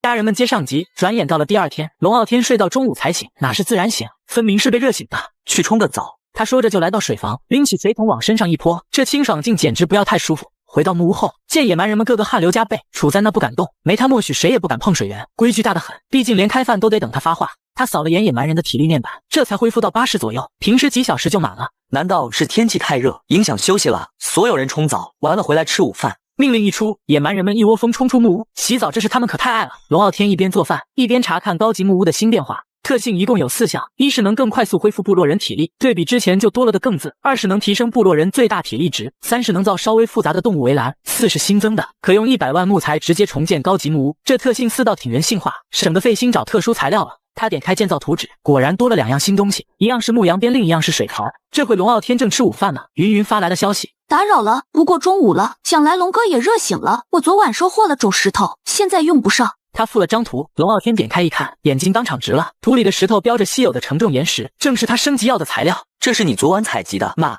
是啊，龙哥你没拿到这个。我拿的是百年稀有木，升级高级木屋用的。你这承重岩石是升初级砖瓦屋的必要材料。云云一听便明白，这石头正是龙傲天现在需要的，当即说自己现在用不上，愿意先给龙傲天，还提醒他不妨用手头的水源和肉去收购更多。毕竟昨晚敢让部落人外出采集的玩家，未必只有他们。龙傲天猛地一拍大腿，心里暗骂自己咋没想到，他直接架了10组资源，每组30斤肉加100升水，求购稀有承重岩石，这价格在灾年不算低了。稀有的承重矿石，啥玩意儿？一时间，许多昨天没有派遣部落人出去采集家伙都愣住了，他们是听都没听过，而一些部落现在就要面临生死存亡了，拿着这稀有石头也没用，反倒不如直接换取食物和水救急。一连50组资源被秒，算收获50个，离升级还差一半，现在倒也不急。很快，时间来到了下午，突然一阵系统的提示音传了出来：世界灾难已开启，天旱，请各位玩家做好准备。天灾这才开始吗？那也就是说，今晚的野兽暴动很可能就只是开胃菜了。天色临近黄昏，太阳还挂在天上，橙红色的日光仿佛将大地完全点燃了一般，灼热的气温使得动物都燥得直嘶吼。龙傲天用块大兽皮挡着太阳，坐在瞭望台上往远处瞅，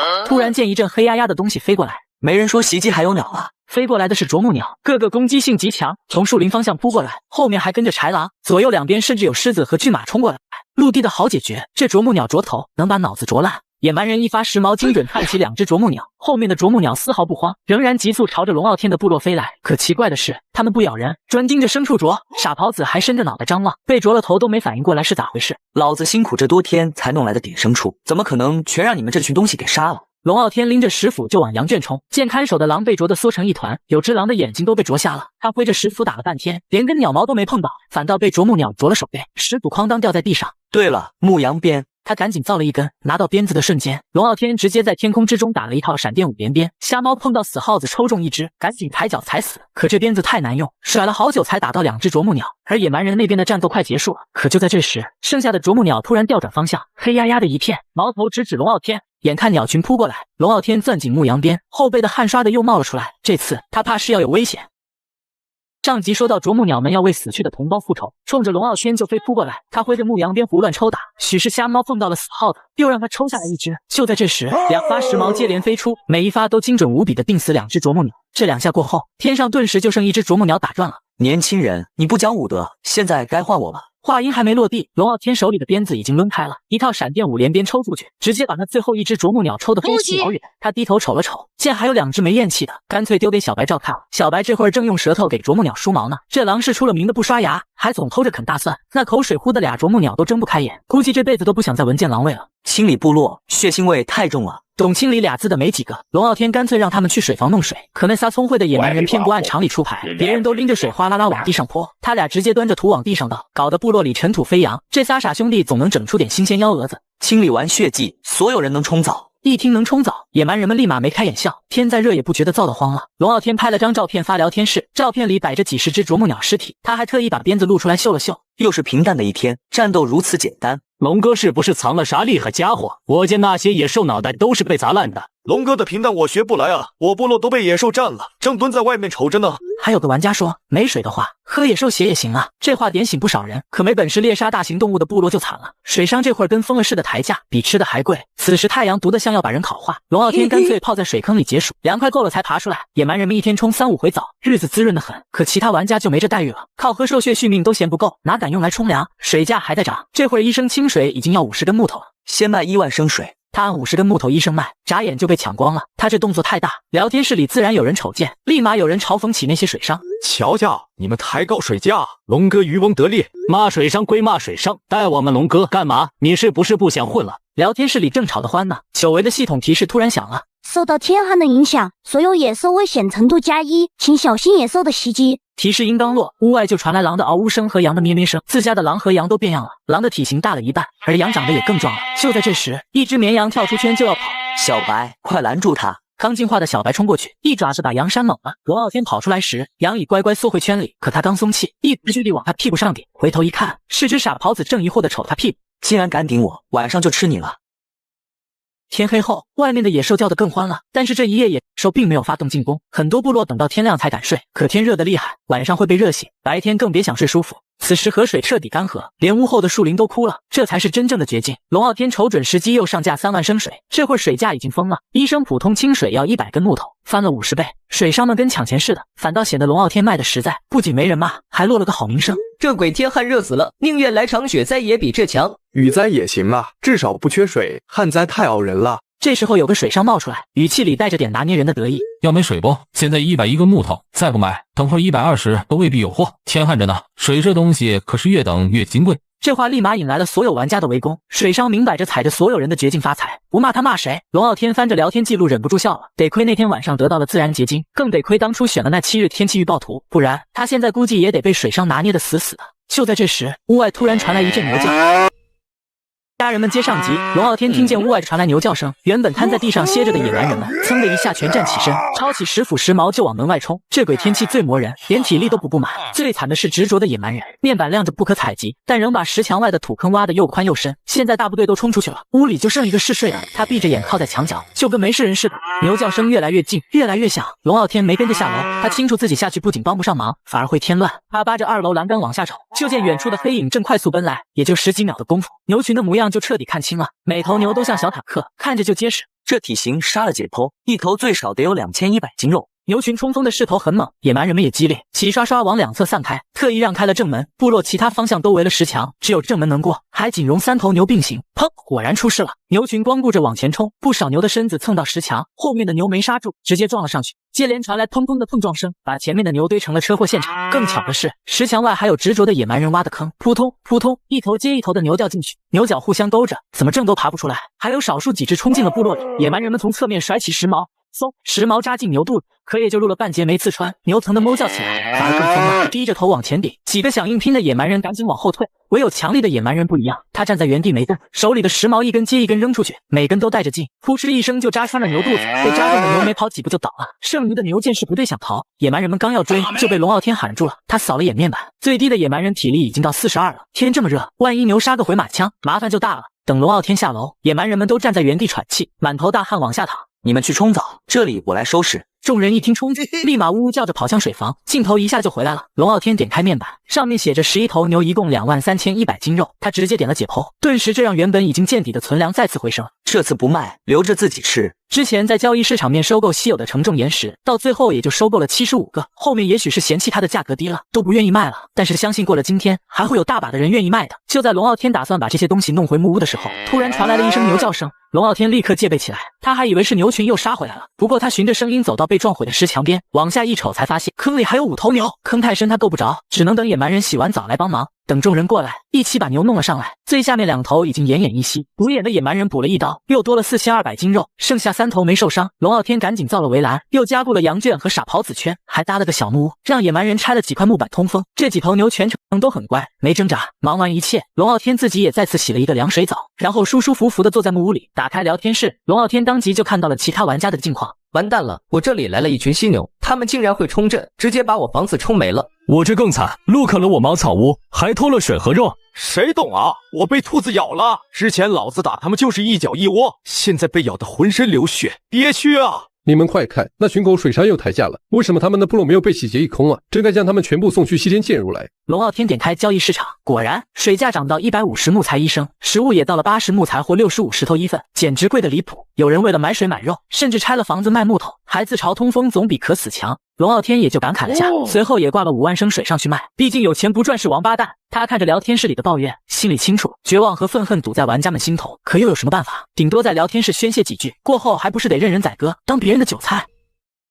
又是一个大清早，天气还是热得让人喘不过气。龙傲天跟往常一样，守着窑炉添柴火。这些天砖块已经攒到4000块了，也是今天他才瞅见交易市场里有人开始卖砖块。要知道，砖块可是升级木屋的必需品，而且卖家只换肉和水，刚好合龙傲天的心意。他想都没想，用肉换了3000块，水现在金贵得很，能省就省，谁也说不准这场旱灾还得熬多久。他自己手里也就剩不到4万升饮用水，卖都舍不得卖，更别说拿来换砖块了。打开聊天室，果然满屏都是丧气话。我部落已经饿死2个族人了，心里真不是滋味。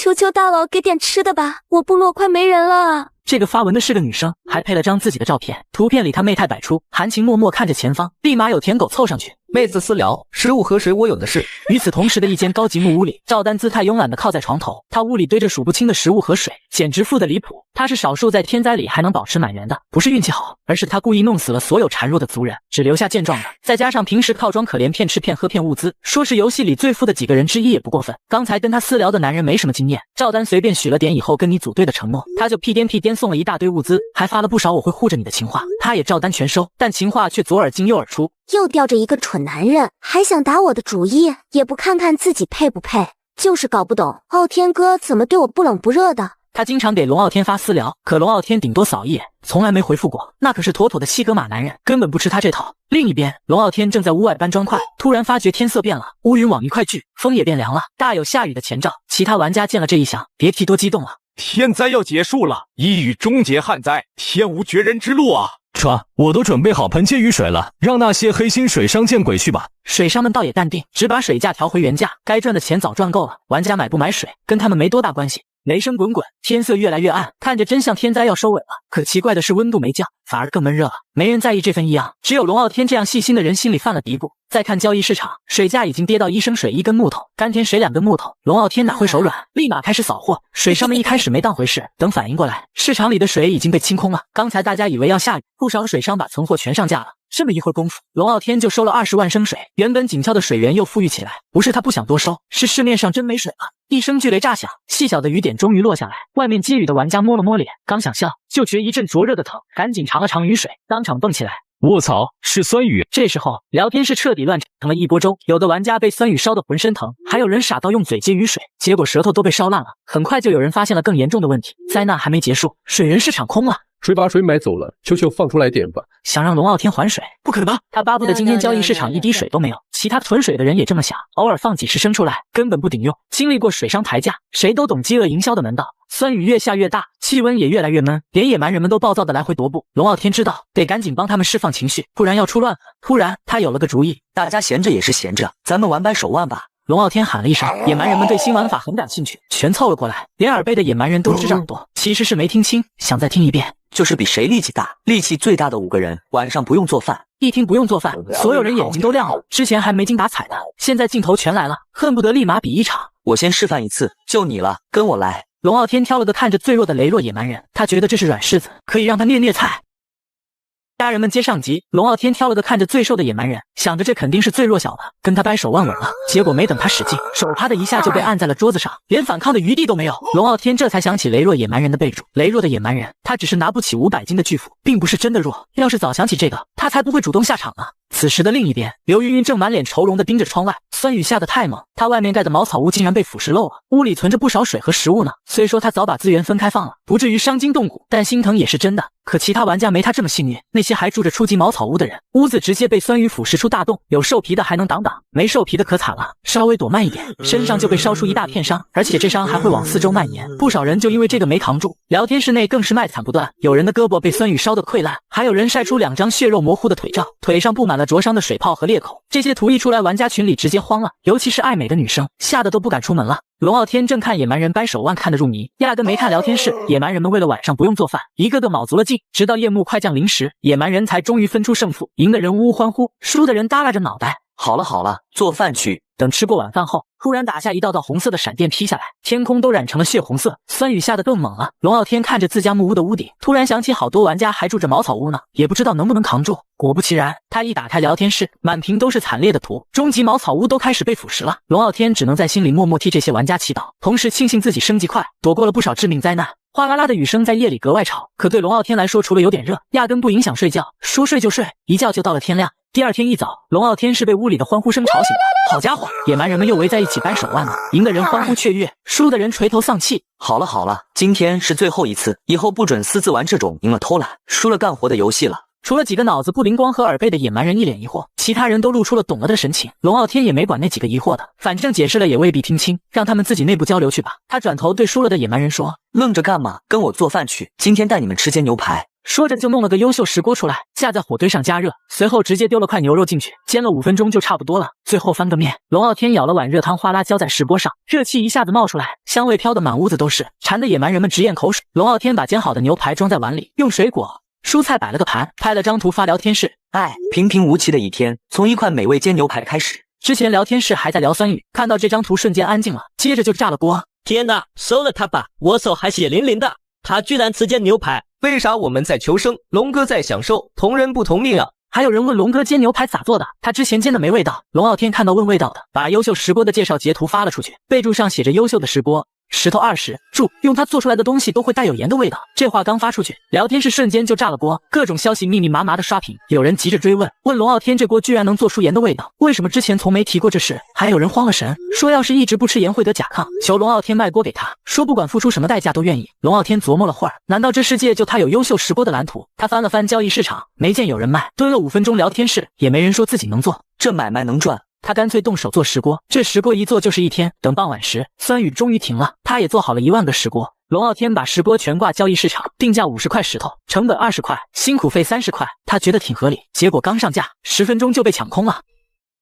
家人们接上集，1万个石锅不到10分钟就被抢空，这东西竟然比肉和水抢得还快。龙傲天原本以为游戏玩家基数不大，可这波抢锅的架势彻底刷新了他对这个世界的认知。这世界大的有点恐怖啊！聊天室的话题没一会儿就彻底跑偏了，有人兴奋地说自己蹲守了一整天，终于抢到了10锅，称就算日子再紧巴，买个锅的钱还是有的。不少女生更是热情十足，说抢到龙傲天亲手做的锅，就像和他一起做饭似的幸福，还亲昵地用老公称呼他。更离谱的是，有人直接喊起了爸爸，说这样能一步到位。龙傲天脑门上顿时冒出黑线，这话题怎么聊着聊着就偏得没边了呢？突然，野蛮人的一阵欢呼声把他从聊天室拉回现实。他走过去，探头往屋外一看，天上竟然挂着2道彩虹。更稀奇的是，其中一道彩虹的尾端居然落在了自己的院子里。此时酸雨已经停了，他走下木屋，刚到彩虹尾端，一个私聊就弹了出来。请问你那边有食物和水吗？我的部落快坚持不住了。龙傲天见是要资源的，当场就想无视，可耳边突然响起系统提示：是否接受王毅的归降？温馨提示：对方归降后，生杀大权在你手中，忠诚度高于60不可叛变，忠诚度过低可直接诛杀。归降还有这操作，难道要出新规则了？龙傲天心里泛起嘀咕，可转念一想，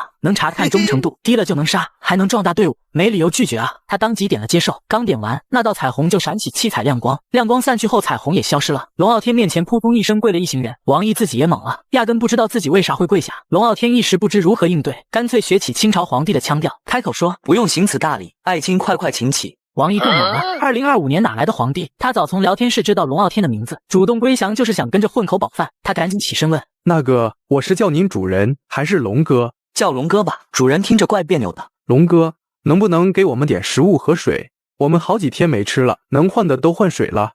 以后就是自家兄弟俩，敞开了吃。龙傲天当即在部落里建了2间小木屋，然后生了篝火，让野蛮人送了吃的喝的，还嘱咐吃过好好休息，顺便研究下归降后能做啥。王毅重重点头，立马跟着族人干饭去了。龙傲天之所以让王毅研究新功能，是因为另一道彩虹发来的私信，发信人是赵丹，就是之前那个靠装可怜骗吃骗喝的女生。龙傲天，有没有兴趣臣服于我？臣服后权力对等，我不命令你，但打仗要一致对外，强强联手，你觉得如何？联手？那为什么不是你臣服于我？龙傲天被赵丹的信息搞得莫名其妙。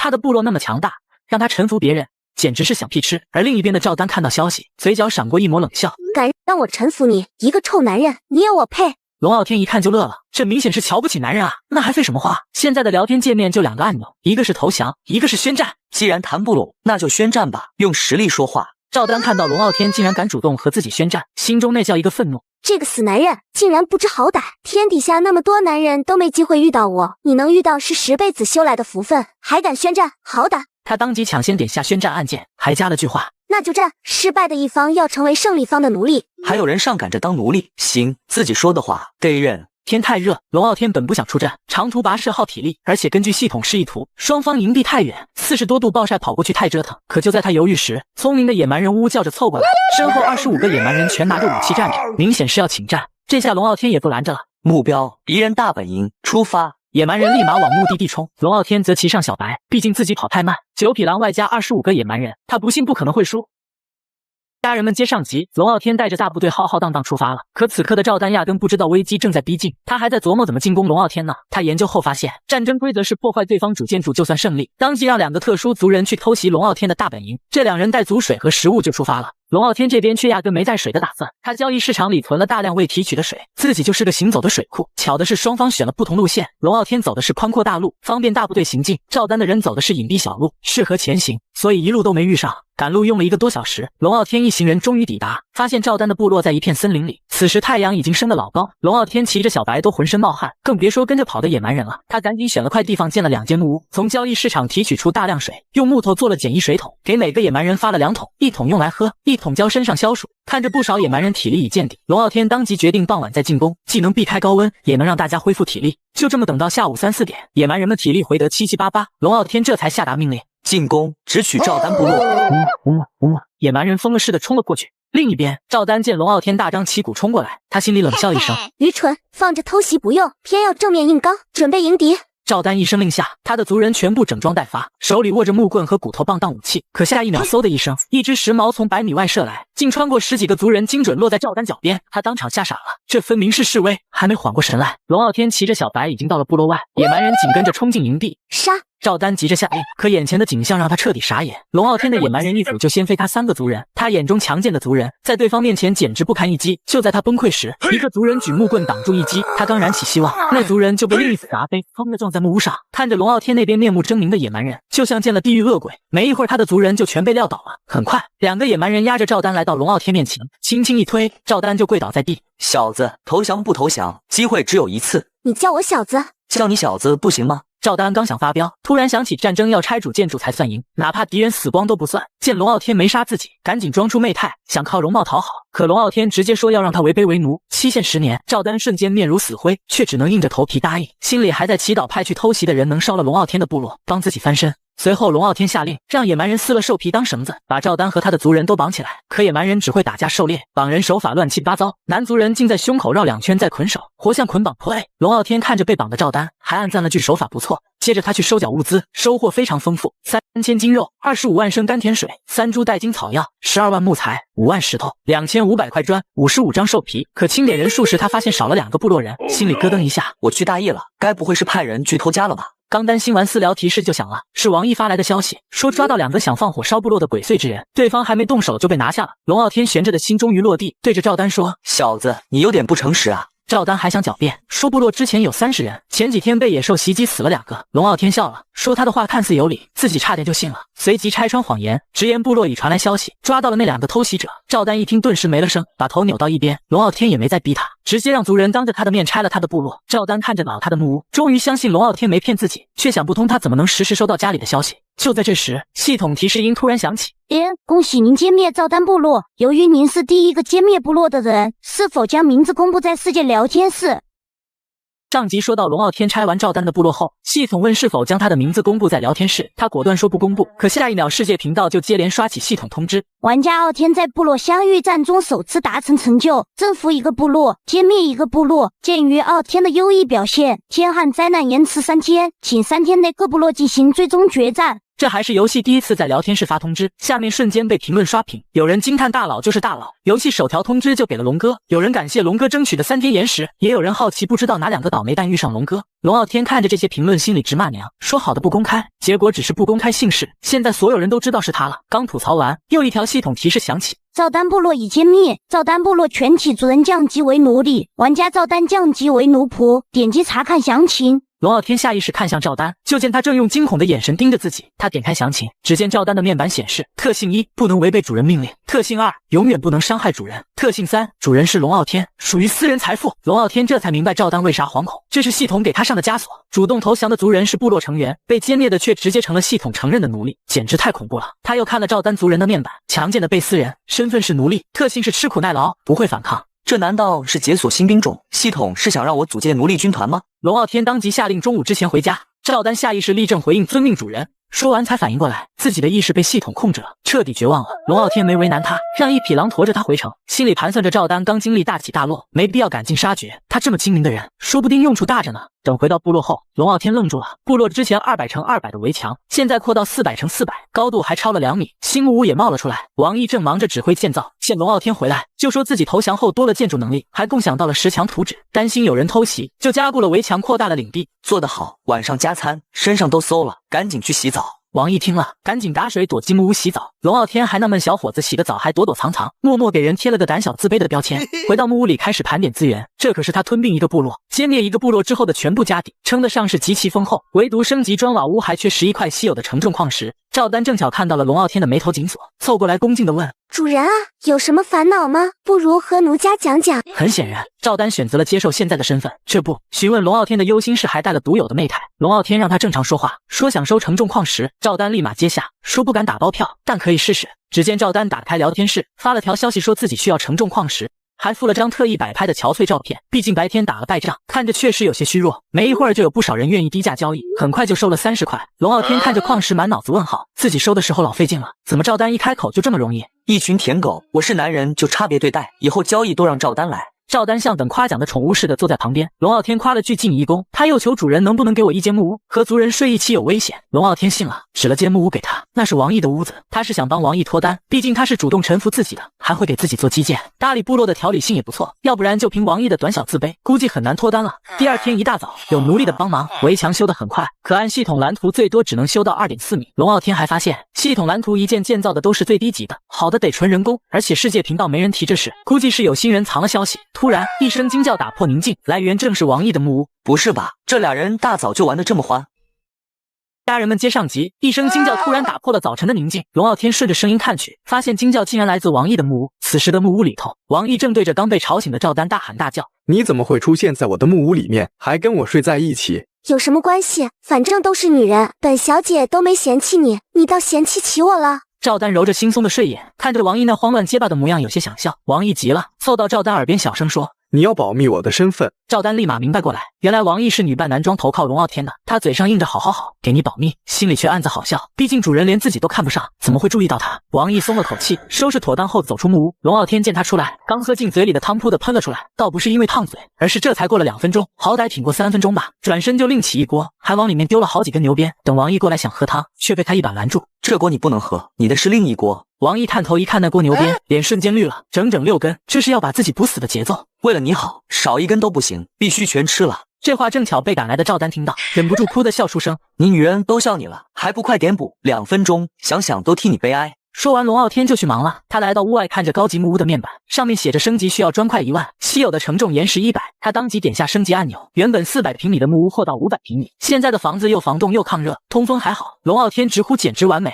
他又点开砖瓦屋的属性，发现竟然有5个特性：体力恢复速度翻倍，最大体力增加100，坚固、稳定、耐高温，这些特性简直完美。体力恢复速度翻倍可真的是太棒了，更别说最大体力提升至100了。还解锁了2个新蓝图，分别是火把制造蓝图、加绒兽皮衣制造蓝图。龙傲天满意的点点头，这俩都是实用物件，要是来雪灾，有加绒兽皮衣能少死不少人。突然，视野里冒出聚落新功能，点开一看，有3个面板，分别是设计蓝图、人口分布与等级划分、安全性分析。先看设计蓝图，除了自己原有的，还多了4个新蓝图：坚固的栅栏、木质雪橇、茅厕以及木质储物柜。他想着等会儿让王毅把围栏换成坚固的栅栏，顺便再盖几个茅房，毕竟现在有女孩子，不能太过随意了。再看人口分布，面板很简单，龙傲天的野蛮人处于满编状态，王毅的部落人只有18个，赵丹的部落人也是满编。投降的部落不能再生产族人，也不能让龙傲天的部落帮着生。龙傲天估摸着部落最大规模能到90人，和招降的玩家数量有关。最后是安全分析，里面只有1行字：城墙建设完善，足够安全，但部落内的坑没填。龙傲天突然想起执着的野蛮人，今天还没见到他，赶紧出去找。结果一看，这家伙竟在部落里挖洞，原来里面的围墙没拆完，他直接在自家挖。王毅在一旁苦笑，他没权限管龙傲天的野蛮人，毕竟身份还比野蛮人低一级。别挖了，去外面挖。执着的野蛮人一开始还不愿意，一听能去别的地方挖，立马停手。龙傲天拉着他到最外面的城墙外，你在这挖，最好挖个护城河。这家伙瞬间来了劲，甩开龙傲天的手就开攻。王毅扶着额头，心里暗叹，这都是些什么神仙部落人啊！另一边，聊天是热闹的不行，玩家们打得不可开交，可没人愿意主动投降，哪怕实力悬殊也要搏一搏。有人抱怨30人部落打16人的，我死14个，他才死3个。有人委屈的说俩人合伙打我1个，还有女生怕战败成奴仆，说不如死了算了。也有人炫耀刚歼灭部落，收了6个奴隶，就是玩家是死肥仔，换成妹子就好了。龙傲天看着这些，默默竖起中指，暗忖自己运气好，第一个遇到愿意投降的，第二个是菜鸡女玩家，要是他俩合伙使坏，自己未必能这么舒服。而那个临近傍晚，系统提示终于响起了，第1次部落战争结束，天旱灾难结束。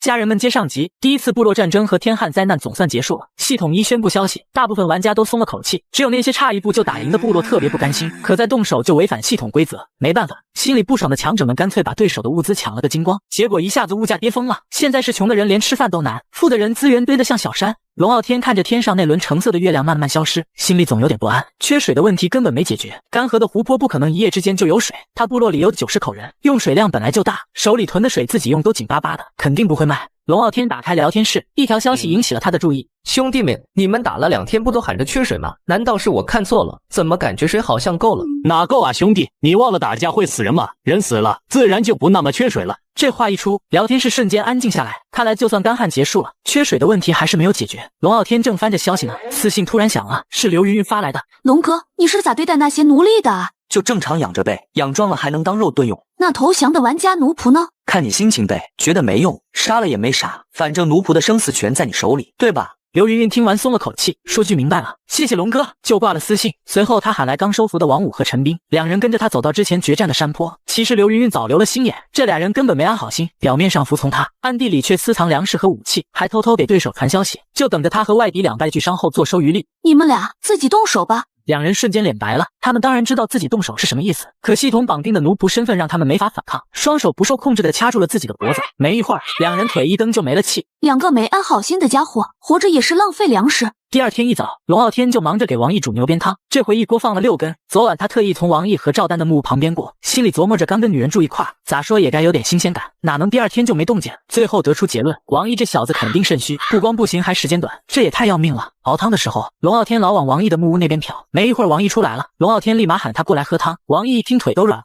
想跑可身体不听使唤，就见龙傲天满脸堆笑，嘴上说不要，身体倒挺老实。王毅气得鼻子都快歪了，哪是自己愿意来的，明明是身体不受控制，自己跑过来的，可他还瞒着自己女扮男装的事，只能坐下傻笑。都是老爷们，谁不懂谁啊？这汤补身子管用，赶紧喝。王毅只能尴尬的说汤有点烫，想等凉点再喝。龙傲天以为他不好意思，很给面子的说自己出去溜达，让王毅慢慢喝。等到了1楼，龙傲天见野蛮人都拿着武器准备出去找吃的，一个个精神头十足，他下令让大家出发，叮嘱注意安全，还让带上小白，毕竟小白他们鼻子灵，能帮着找猎物。九匹狼跟着小白嗷呜叫着，兴冲冲的跟着野蛮人出门了。等族人们走了，龙傲天就往烧砖的地方去。昨天部落扩建后建了3个窑炉，现在一次能烧1500块砖。突然，龙傲天看见天上下来一片雪花，伸手一接，还真是雪。与此同时，聊天室炸锅了。这是神情况，难道旱灾和雪灾要无缝衔接了？太恐怖了！我现在是一点过冬的存量都没有啊，这可咋整？还有人催着趁雪还小，赶紧去找资源。一时间，所有人都忙着为下雪天囤粮食，没一个敢闲着的。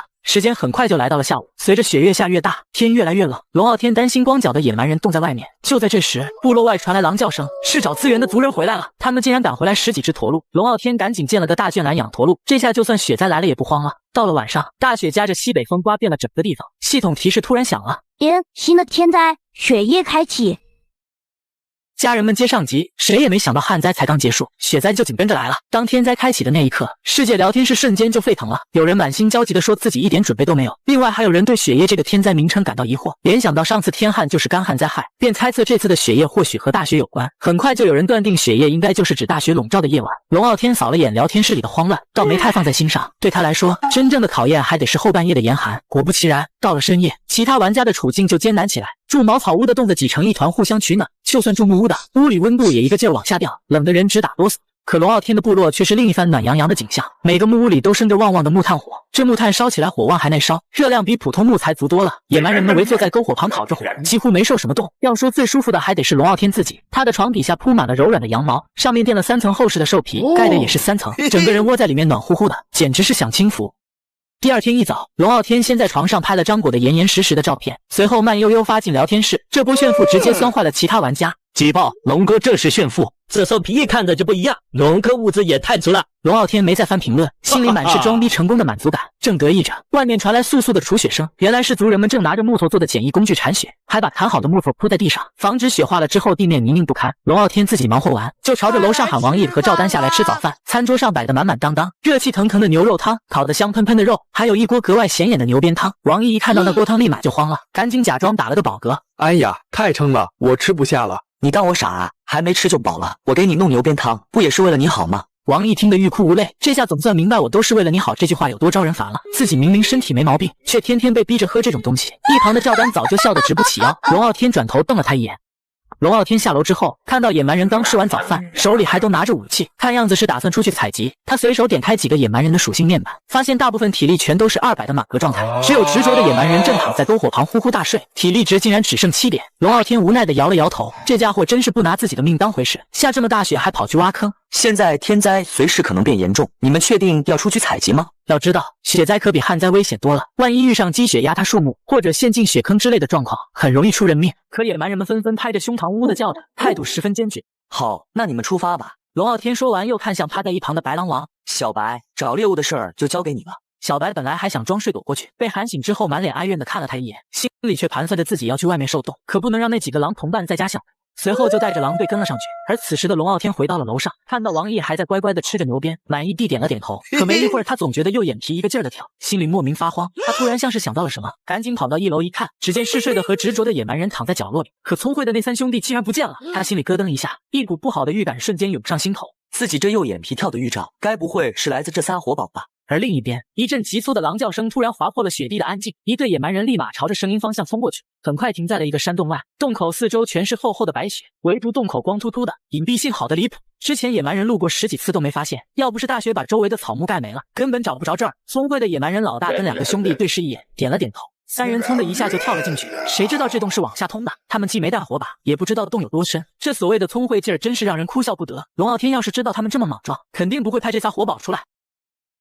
家人们接上集，龙傲天在部落里都急懵了，心里反复念叨着那仨活宝可千万别出乱子。可他哪里知道，此刻的三兄弟已经在山洞里上演起了冒险。随着三声惊叫，他们3个人直接落地。其实洞口压根没那么深，也就3米左右。见自己毫发无伤，三兄弟立马忘了刚才的莽撞，在原地手舞足蹈的欢呼起来。可欢呼劲儿刚过，他们就傻了眼，洞里黑的伸手不见五指，没带火把的他们看啥全是模糊一片。突然，滋滋吱的叫声在耳边炸响，三兄弟吓得浑身一哆嗦，竟然是蝙蝠！就见越来越多的蝙蝠叫声从暗处传来，紧接着一双双猩红的眼睛在黑暗中亮起。三兄弟吓得转身就跑，蝙蝠在后面紧追不舍。因为看不清路，他们只能闭着眼往前冲。每次回头看到那些猩红的眼睛，跑得就更快了。论逃跑速度，连兔子都得喊他们一声大哥。跑着跑着，前方突然透出一片亮晶晶的光，这竟是个天然溶洞。那些闪着光的白色东西全是石钟乳。三兄弟也算机灵，见蝙蝠追到石钟乳边就停了下来，立马扑过去抱住石钟乳躲着。可石钟乳太结实，三人拔了半天都没动，还是老大有主意，举起石斧哐哐一顿砍，终于砍断了一根。另外2兄弟当即拍着手呜呜叫好。老大砍断第3根后，让兄弟2个抱一块，转身就往洞口跑。他还天真的以为蝙蝠怕石钟乳，故意往蝙蝠堆里凑，这下可捅了马蜂窝，蝙蝠立马扑上来咬。三兄弟疼得嗷嗷叫，好在他们跑得比蝙蝠快，很快就回到洞口。三兄弟你推我抢，都想第一个出去。老大最狠，一脚踹倒老三，先把石钟乳丢出去，自己抓着洞口窜了出去，还顺带踢了老二一脚。老三见老二被踹懵了，也学老大的样，踩着老二的后背抓住洞口，发力时还把老二踹倒。老二缓过神时，蝙蝠都快追上来了，他赶紧把石钟乳往洞口丢，可洞外的老三故意使坏，又把石钟乳丢了下去，正好砸在老二脚上。老二疼得直叫，反手把石钟乳往上丢，砸得老三后退好几步，这才趁机爬了出去。随后老二和老大呜呜交流着，压根没理老三，看来是记仇了。随后3人抱着石钟乳呜呜欢呼着往部落赶。而此时的龙傲天还在1楼揉着发疼的太阳穴，心里7上8下的。突然嗷呜一声狼叫传来，他赶紧往部落门口跑。只见小白的一个小弟领着几个野蛮人跑了过来，离近了才看清，野蛮人手里抱的竟是石钟乳。三兄弟抬着石钟乳在他面前欢呼炫耀，龙傲天无奈的夸了2句，却突然瞥见石钟乳上有可研磨的字样。龙傲天心里一喜，这不就是升级庄老屋需要的特殊白色粉末的原料吗？他赶紧让三兄弟把石钟乳运回庄老屋，点了研磨后，眼前果然出现了特殊的白色粉末。还记得溶洞在哪吗？老大点头，老二老三却摇头，直到龙傲天说找到石钟乳晚上加餐煎牛排，谁拿的多给谁加。三兄弟才两眼放光的答应带路。龙傲天备好铺着兽皮的木质雪橇，让3匹狼拉着，跟着三兄弟再次来到溶洞。他注意到3人身上的牙印，没敢下去，给他们递了3把火把。可三兄弟在洞口推推搡搡，谁也不愿打头。龙傲天干脆一脚把老二踹了下去，老大和老三见状也跟着跳了进去。老二摔得跪在地上，膝盖都破了，心里委屈极了。为什么受伤的总是我？好在火把起了作用，蝙蝠虽追着他们，却不敢靠近火光，只是专咬屁股。有了上次的经验，老二跑得飞快，把老大老三甩在后面，让他们替自己挡蝙蝠。3人冲到石钟乳旁，老大负责砍伐，很快又砍了3块。这次他们各怀鬼胎，老三率先冲出去，老大紧随其后，老二丢掉火把超了过去。等他们到了洞口，龙傲天让他们把石钟乳扔上来，再接着找。可蝙蝠又追来了，龙傲天赶紧丢了个篝火下去，蝙蝠才停在洞底，直勾勾地盯着他们。就这样反复了15次，三兄弟终于摇着头表示石钟乳搬空了。龙傲天这次赚翻了，研磨后竟有51份特殊白色粉末，他坐上皮雪橇，让狼往回拉。三兄弟也兴奋地跟着跑，可没走多远，雪橇突然翻了，罪魁祸首竟是一只白熊，而且看样子竟然像极了北极熊。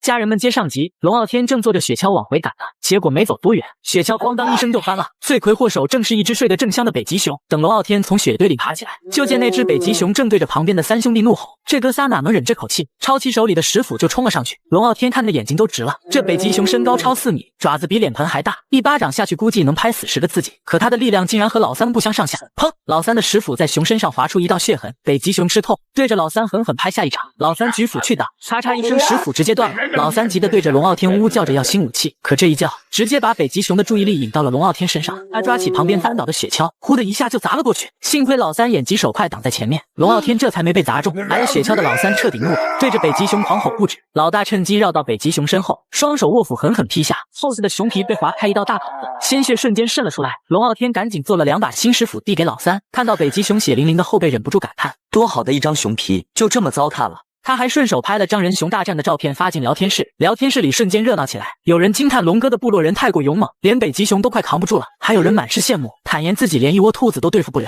这边还在聊着，战场上的局势已经定了，三兄弟轮番攻击，北极熊动作越来越慢。随着三兄弟呜呜的欢呼声，北极熊轰隆一声倒在雪地里。龙傲天一看面板乐了，这北极熊比正常的大了快1倍，解剖后出了1200斤肉，还有2个肥嘟嘟的熊掌，简直血赚。他赶紧重做了一个木质雪橇，绑好3匹狼往部落赶。可等回到部落后，龙傲天的心瞬间提了起来，小白还没回来，聪明的和强力的野蛮人也不见踪影，这俩可是部落的中坚力量。就在龙傲天还在焦急等待着的时候，突然雪地外面升起了迷雾，而且迷雾越来越浓郁。见到迷雾的那一刻，龙傲天就意识到夜晚要降临了。可是这个夜晚降临的未免有些太快了吧？他立马开启七彩夜明珠指引方向，并且让所有人进入战备状态。可等了半天，不仅仅没有看到野蛮人的归来，就连袭击者的声音都没有。轰隆！一道闪电划破夜空，雷光炸开了一片迷雾，顿时倒吸一口凉气。外面全是眼睛血红的巨型动物，兔子比刚才的北极熊还大，还有狼和蟒蛇，加起来最少15只。龙哥，要不咱跑吧？跑哪去？迷雾里不是黑影怪吗？怎么是这些东西？龙傲天也懵了，他只知道黑影怪能掉自然结晶，却从没见过这些变异动物。突然，一只时髦从身后飞出，扑地扎进巨型兔子的胸口。龙傲天回头一看，是嗜睡的野蛮人。可那兔子晃了晃身子，竟然还能动，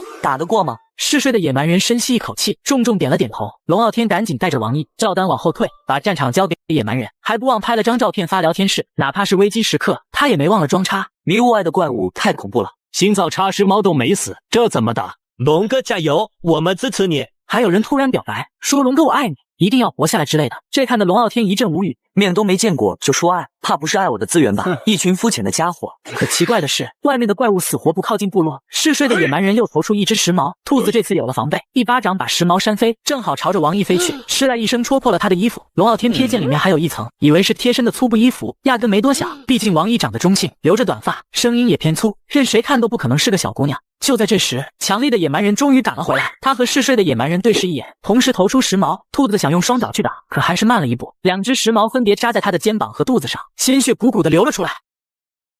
家人们接上集，强力和嗜睡的野蛮人投出的时髦虽扎中了巨兔，但位置偏偏不致命，可这也给了其他野蛮人机会。嗜血的和强力的立马又投出2只时髦，就听噗噗2声，时髦直接扎进巨兔双眼，巨兔抽搐几下就没动静了，原本比北极熊还大的身子一下缩了回去，身上还冒出来一颗蓝色自然结晶。旁边的怪物看的眼睛都直了，明摆着也想要，可结晶落在龙傲天部落地盘里，没一个敢往前挪半步的。难道我部落有啥厉害东西？不然他们咋不敢上来抢？龙傲天还在这琢磨呢，野蛮人早为上来要时髦了。龙傲天也大方，直接就开始手搓时髦，一边做一边递。野蛮人接过就往外面投，外面的怪物被砸得嗷嗷叫，好几次都要冲过来，可到最后关头又硬生生停住了，看的人的心一直悬着。战斗的空隙，龙傲天还拍了张巨兔尸体的截图发进聊天室，里面瞬间就炸了锅。有人喊这就是大佬的世界吗？感觉跟我们不在一个频道。还有之前跟他做过交易的蒋大福，直接跳出来说心甘情愿给龙哥当条狗，那舔劲一看就没第二个人能比。这边聊天室聊得正欢，龙傲天的战斗也到了尾声，狼类、兔类怪物全被解决，就剩蛇类还在折腾，扭来扭去的特别难缠。突然一只时髦精准扎进一条蛇的七寸，蛇瞬间化成结晶，其他的野蛮人立马有样学样，没一会就把剩下的蛇全解决了。地上一共落了15枚自然结晶，12枚在部落里，3枚却掉在外面的迷雾里。嗜睡的野蛮人也是打大，趁龙傲天低头捡结晶的功夫，嗖的一下就冲进迷雾。等龙傲天喊别去时，早没影了。好在没一会儿他就举着3枚结晶跑回来，还呜呜叫着得意。龙傲天刚想叮嘱他下次别这么莽撞，结果嗜睡的野蛮人咚的一声栽进雪里，直接睡着了。快把他从雪堆里拔出来，别冻着。可身边站着的竟然是耳背的野蛮人，他慢悠悠凑过耳朵，一脸的茫然，那表情就好像在说你叽里咕噜说啥呢？溜我50看看实力。龙傲天提高嗓门再喊一遍，他还是没听明白，气得龙傲天踹他屁股一脚。还是聪慧的3兄弟靠谱，老大冲过来扛起嗜睡的野蛮人就往砖瓦屋跑。他们回来了！赵丹突然喊了一声，龙傲天抬头一看，门口果然是小白和聪明的野蛮人。他第一反应就是关掉七彩夜明珠，他严重怀疑那些红眼睛怪物就是被夜明珠吸引来的。小白一见龙傲天，立马嗷呜欢叫着扑进他怀里。行了行了，天狼王的威严都没了，越来越像小狗了。等松开小白，龙傲天才看见聪明的野蛮人肩上扛着个人。将人扛到了砖瓦屋的2楼，龙傲天这才认出来是之前做交易的老年云游商人。老头花白头发乱蓬蓬的，胸前阴出一大片血迹，他正想怎么处理伤口呢，王毅带着赵丹上来了。让我来吧，我会处理外伤。你还会这个？我以前是医院外伤科主任医师，好久没摸手术刀，但处理这种伤的经验还在。龙傲天立马让开，专业的事交给专业的人，顺便还能学技术。老商人的外伤确实严重，可在经过王毅消毒包扎一套下，没一会儿就弄完了。伤口处理完了，但老人家失血太多，能不能挺过来全看他自己。龙傲天看着床上气息微弱的老商人，又想到了老者曾经也救过他，咬咬牙说道：拼了，给老头上株连筋草药。龙傲天说着，架起小锅熬强参汤，先把草药掰碎煮进水里，再丢进动物鞭。没一会儿，鞭就化在汤里看不见了。龙傲天小心扶起老商人的脖子，让王毅拖着后背，一勺一勺喂汤。刚喂完2分钟，老商人的脸色就慢慢红润了，连呼吸也顺了。王毅和赵丹都已经看呆，这汤效果也太夸张了。王毅探了探老商人的脉搏，咚咚咚，又稳又有力，哪像快断气的样子。这是你熬的药草汤，太神奇了，对老人家也这么管用。这叫强身汤，本来是强化身体的，没想到治伤也管用。可刚说完，他突然一拍脑袋，坏了！之前这老头就说这汤得分3次喝，一次喝太多怕扛不住，他一着急又忘了。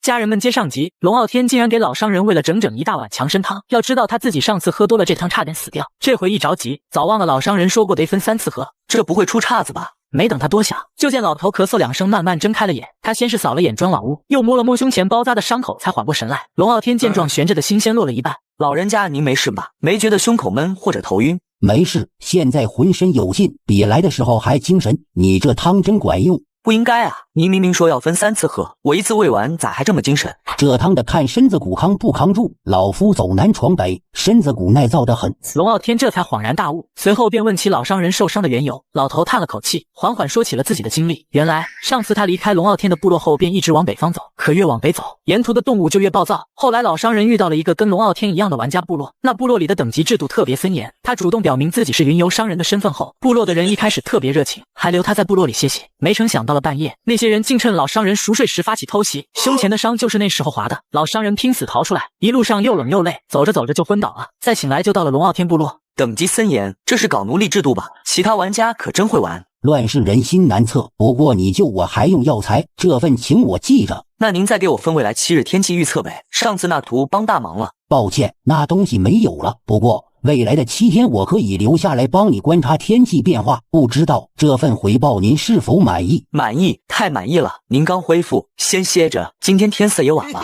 龙傲天说完，老商人却皱起了眉头。大白天的休息什么？准确说是凌晨，太阳快升起了。龙傲天一听就愣了，赶紧走到窗边往外看，窗外明明挂着月亮，光线昏暗得很，怎么看都是深夜。老商人又解释说，雪夜天灾的特殊环境里，月光和凌晨的晨光看着很像。你们部落的人晚上不能出部落吧？你现在去试试，看能不能让他们外出采集。龙傲天还是不信，干脆下了楼想找证据，结果一瞅野蛮人的状态面板瞬间懵了，不管是耳背、无畏的还是爱笑的，所有野蛮人的面板上都写着可采集，体力值也都在正常范围。要知道，到了深夜，野蛮人们通常会进入休息状态，面板会显示可休息，绝不可能是可采集。这下龙傲天彻底明白，原来真是白天，自己竟因为分不清月光和晨光，白白浪费了半天时间。他赶紧对着野蛮人们喊：“开饭了！”话音刚落，野蛮人们唰地睁开眼，饿狼似的盯着他，半点没有深夜犯困的样子。肉在灶房，赶紧烤，吃完出去采集。雪夜天灾分不清，昼夜别浪费功夫。野蛮人们虽还瞅着窗外的月亮犯嘀咕，但还是乖乖往灶房走。既然确定是白天，就得抓紧时间囤物资。雪夜天灾里多存点东西总没错。吃过早饭后，野蛮人们因为之前误判时间，都有点没精神。龙傲天拍了拍手鼓舞，大家再撑撑，晚上回来我给你们做好东西，保准你们从没吃过。一听到好东西，野蛮人们瞬间来了精神。龙傲天又喊醒正打盹的小白，小白耷拉着尾巴，虽不情愿，但还是乖乖领了命。等他们都出发后，龙傲天自己也没闲着，翻出赵丹之前从交易市场弄来的蔬菜，还有之前特意晒干的红辣椒。毕竟冬天最适合吃火锅了，热乎又顶饱，正好能给大家补补。他喊来10几个部落人，手把手教他们切冻的硬邦邦的牛肉，要切的薄如蝉翼，煮在汤里才入味。你们看，下刀要轻要稳。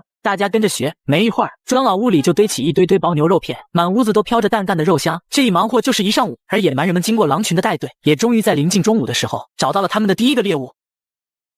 家人们接上集，龙傲天在部落里美滋滋的准备火锅呢。外出的野蛮人那边早有了大收获，在血坡上堵着一群麝牛。麝牛跟北极熊同出北极，虽没北极熊壮，营养价值也比不上熊掌，但肉质还算扎实。8个野蛮人加1头狼，蹲在雪地里呜呜交流几句，进攻方案立马定了。对付牛群最关键是别让他们冲起来。这对麝牛有12头，危险系数不低。好在带队的是强力的野蛮人，他的时髦投掷可不是吹的。果不其然，强力的野蛮人摸出时髦，胳膊一甩，咻的投出，时髦精准扎进一头麝牛喉咙，那牛连哼都没哼就倒了。随后第2把、第3把时髦接连飞出，全扎在喉咙要害，直到第5把才惊动一头牛。那牛哞的一声长叫，刚抬头就被第6把时髦贯穿喉咙。剩下的牛群想冲锋，可少了一半同伴，野蛮人1对1根本不虚，没一会儿就全解决了。另一对更有意思，胆小的和无辜的野蛮人带着一头狼，漫无目的的在雪林晃荡。狼的嗅觉有限，本没抱希望，结果无辜野蛮人的被动幸运突然触发，雪地里站着一只受伤的北极熊，护着身后2只小熊仔，对面竟还有头比北极熊还大的大象。就见大象突然昂的一声长吟，疯了似的甩鼻子打了过来。没想到母北极熊猛地抱住大象鼻子，借着大象甩动的力道一跃，啪的拍在大象眼睛上，大象的眼睛直接被拍爆。母北极熊还不停手，又拍向另一只眼，眨眼间大象双目失明。愤怒的大象一脚踩在倒地的母北极熊身上，还狠狠补了几脚，母北极熊当场被踩死了。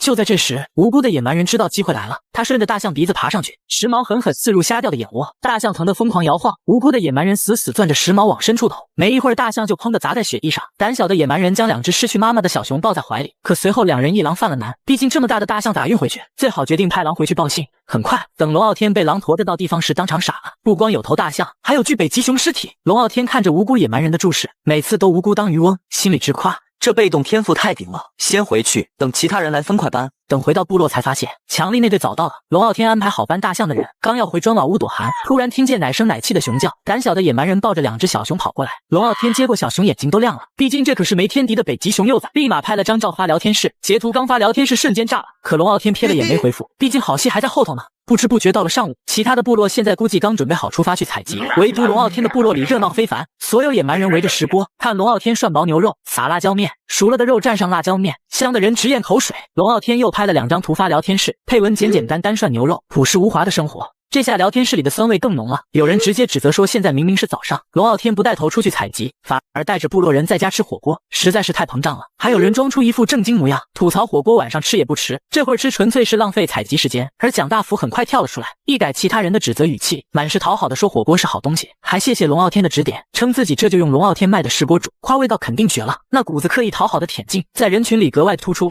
龙傲天可不管他们酸还是模仿，反正自己是第一个在雪夜天灾里吃火锅的，食材调料还齐全，吃饱喝足，天色果然慢慢暗下来。之前的晨光本就弱，这会彻底转沉。就在这时，商人老头踩着雪走进砖瓦屋，脸色沉得厉害。龙傲天，出事了，暴风雪要来了。龙傲天心里咯噔一下，赶忙上前问道：暴风雪能有啥影响？你那些养牲口的棚子肯定保不住了。没事，不就是些牲畜，其实我早想宰了炖肉了。可他嘴上说的轻松，手指却不自觉攥紧了。棚子倒了是小事，暴风雪要是再大点，部落的木栅栏能扛住吗？家人们接上集，老商人说暴风雪还有1个多小时就来，大概率会毁了牲口棚。龙傲天半点不敢耽误，喊上2个野蛮人直奔圈养牲畜的地方。刚走到圈边，一只傻狍子突然咬住他的裤子，使劲往自己的圈里拽，拽了2下没拉动，嘴才慢悠悠松开。龙傲天看着衣服上的牙印，气不打一处来。本来还想让你们多活会儿，非得自找的。独眼的野蛮人，先杀这些傻狍子。傻狍子是真没辜负傻民，见独眼的野蛮人举着锋利的石斧走近，非但没躲，反而伸着脑袋往前凑，结果唰的一下，石斧直接划破了他的大动脉。傻狍子连哼都没哼，当场没了气。这家伙宰杀手艺堪称宗师，所有动物都没发出哀嚎，下手精准又利落。等所有牲畜全被解剖完毕，龙傲天收走能用的皮毛，剩下的肉交给野蛮人往砖瓦屋搬。往回走时，他越想越不对劲，老商人刚才的表情太凝重了。羊圈本就是用拆木屋的材料盖的，既然羊圈扛不住，那部落里的普通木屋怕是也危险。想到这儿，他立马给王毅发去消息，赶紧召集所有奴隶，全部进砖瓦屋。王毅收到消息，立马开始行动。这边刚安排好，龙傲天的私信又响了，是好久没联系的刘云月。龙哥，我最近右眼皮一直跳，会不会有什么灾难要发生啊？龙傲天盯着屏幕，心里直犯嘀咕，这女人的直觉也太准了吧。半个多小时后有暴风雪，木屋估计扛不住，赶紧安顿人。刘云玉秒回谢谢后就没了动静，想来是去忙了。等龙傲天回到砖瓦屋，屋里已经站满了人，你一言我一语，吵得厉害。安静，让你们进砖瓦屋就已经是天大的恩赐，还在这里吵闹，简直放肆！再吵就别怪我把你们丢到外面冻成冰雕。王毅做得不错。龙傲天走上楼梯，路过王毅时，还轻轻补了句霸气十足。随后他刚想躺到床上歇会儿，结果看到床铺上躺着5株连筋草药。什么情况？我床上长草药了？是那2只小熊的，胆小的野蛮人顺便一块带回来了。熬汤必须熬强参汤。龙傲天说着，就把草药丢进烧开的锅里，他又丢进刚从牛身上取的牛鞭，眨眼间牛鞭就在汤里融化了。这已是他第3次见这场景，早见怪不怪。随后汤被均匀分成3份，老商人见了口水都快流下来。那个，我能跟你买1份吗？用途置换。龙傲天笑了，他就等这句话呢。老商人看着那笑容，总觉得不怀好意，但还是掏出3张图。第1张是滑稽的稻草人，注解说能吸引野兽优先攻击；第2张是木质盾牌，注解说用好的木材防御力能翻倍；第3张是羊毛衣，注解说保暖又能当内衣。这3样在雪夜天灾里刚好有。他刚伸手想接过来，忽然想起之前和老商人打交道时，对方总爱藏点小宝贝没全拿出来，当即故意板起脸。肯定还有，主动把藏的东西拿出来，跟我动手硬搜，性质可不一样。老商人一听，立马瘪着嘴，一脸委屈，只能慢吞吞的又往包里摸。先是摸出颗沾着泥的毒蘑菇，注解说致死率高达80%，接着掏出把锈迹斑斑的洛阳铲，注解说能帮着快速挖地，甚至能挖祖坟。最后还摸出本卷边的书《动物春天习性记录》，注解说里面记满了大部分动物春天的习性，狩猎时避开这个时段能少碰上行凶的野兽。这回真的没了，地主家都没余粮了。龙傲天见状也不逗他了，递过一碗强参汤，又给了5颗自然结晶。老商人的脸色里面阴转晴。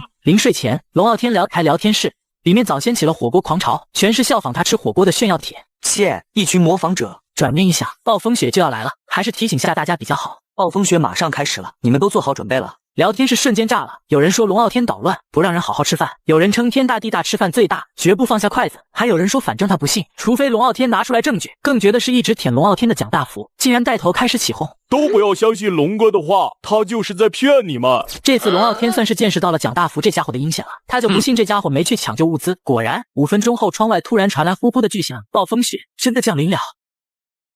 家人们接上集，窗外的暴风雪正呼呼狂吹呢。龙傲天的窗户虽说用了3层木板，可还是特么漏风，幸好风没直吹床铺，不然非得把他吹得脑袋发疼。聊天室里早炸开了锅，之前嘲讽龙傲天的玩家里，终于有人改了口，说外面真刮起大风了，暴风雪这事怕是真的。结果还是有杠精反驳，自己舔别带我，火锅不香吗？谁信有暴风雪，谁是傻逼。对，谁信龙哥谁傻逼，记着你们说的话。蒋大福这家伙又在煽风点火，龙傲天一下就想通了，他这是想削弱别人实力，别人变弱了不就等于自己变强了吗？为了部落战争遇到弱敌，真是连脸都不要了。嗖，咣当当，狂风越刮越猛，这下大半人信了龙傲天的话，可已经晚了。这时候开门抢救物资简直是做梦，就算打开门，想再关上都不是一个人能办到的。狂风卷着暴雪灌进屋里，没一会儿就有人冻成了人形冰雕。聊天室彻底炸了，所有人都在骂吃火锅的人蛊惑自己不信龙哥，蒋大福更是被骂得最惨。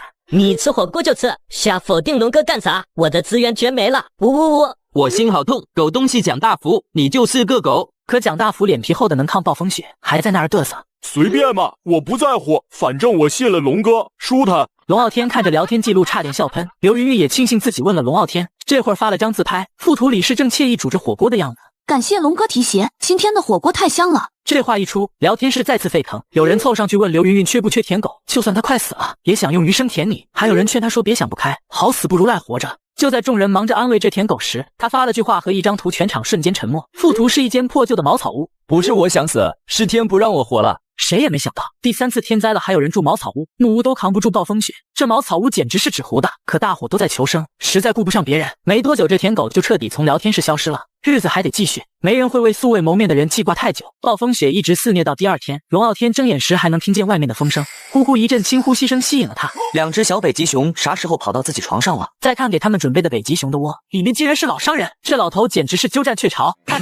龙傲天咳嗽2声惊醒了小熊，他盯着小熊看了2秒，突然愣住，是错觉吗？他们体型好像比昨天大了2倍。这可不是错觉，之前才到他小腿高，现在都到后腰了，真离谱！狼崽子养了那么久也没长这么快啊！老头子醒醒，别睡了，这俩北极熊咋回事？老商人揉着惺忪的睡眼，看清小熊的模样，立马惊得坐了起来。可竟然一夜之间长了2倍大，不是你弄的？是我做的没错，但2倍也太夸张了。龙傲天突然发现之前放在地上的强参汤没了，还我强参汤，我就给了你1碗。还不了了，除非你把他们杀了炖肉，或许能追回1成药力。我去，是被这俩货喝了？不对啊，您昨天也喝了强参汤，咋没长个子？笨蛋，老夫也是人类，药力全转化成力量和体力，不会催了身体长个。老商人用看傻子的眼神解释，语气里满是你懂个屁的嫌弃。算了，不管了，吃饭。龙傲天转身去做饭了，刚把炖好的肉汤端出来，2只小熊就颠颠的爬过来，睁着圆溜溜的眼睛盯着他，那样子可怜巴巴的。他心一软，直接把1锅肉汤推了过去，小熊立马凑上去呼噜呼噜喝了起来。吃过早，哦不是午饭。龙傲天没特意记时间，结果又睡了一上午，醒来都到正午了。他看着2只喝完肉汤正趴在床边打盹的小熊，突然一个大胆的念头冒出来，这俩家伙是纯兽类，给他们喝强参汤会不会瞬间成年？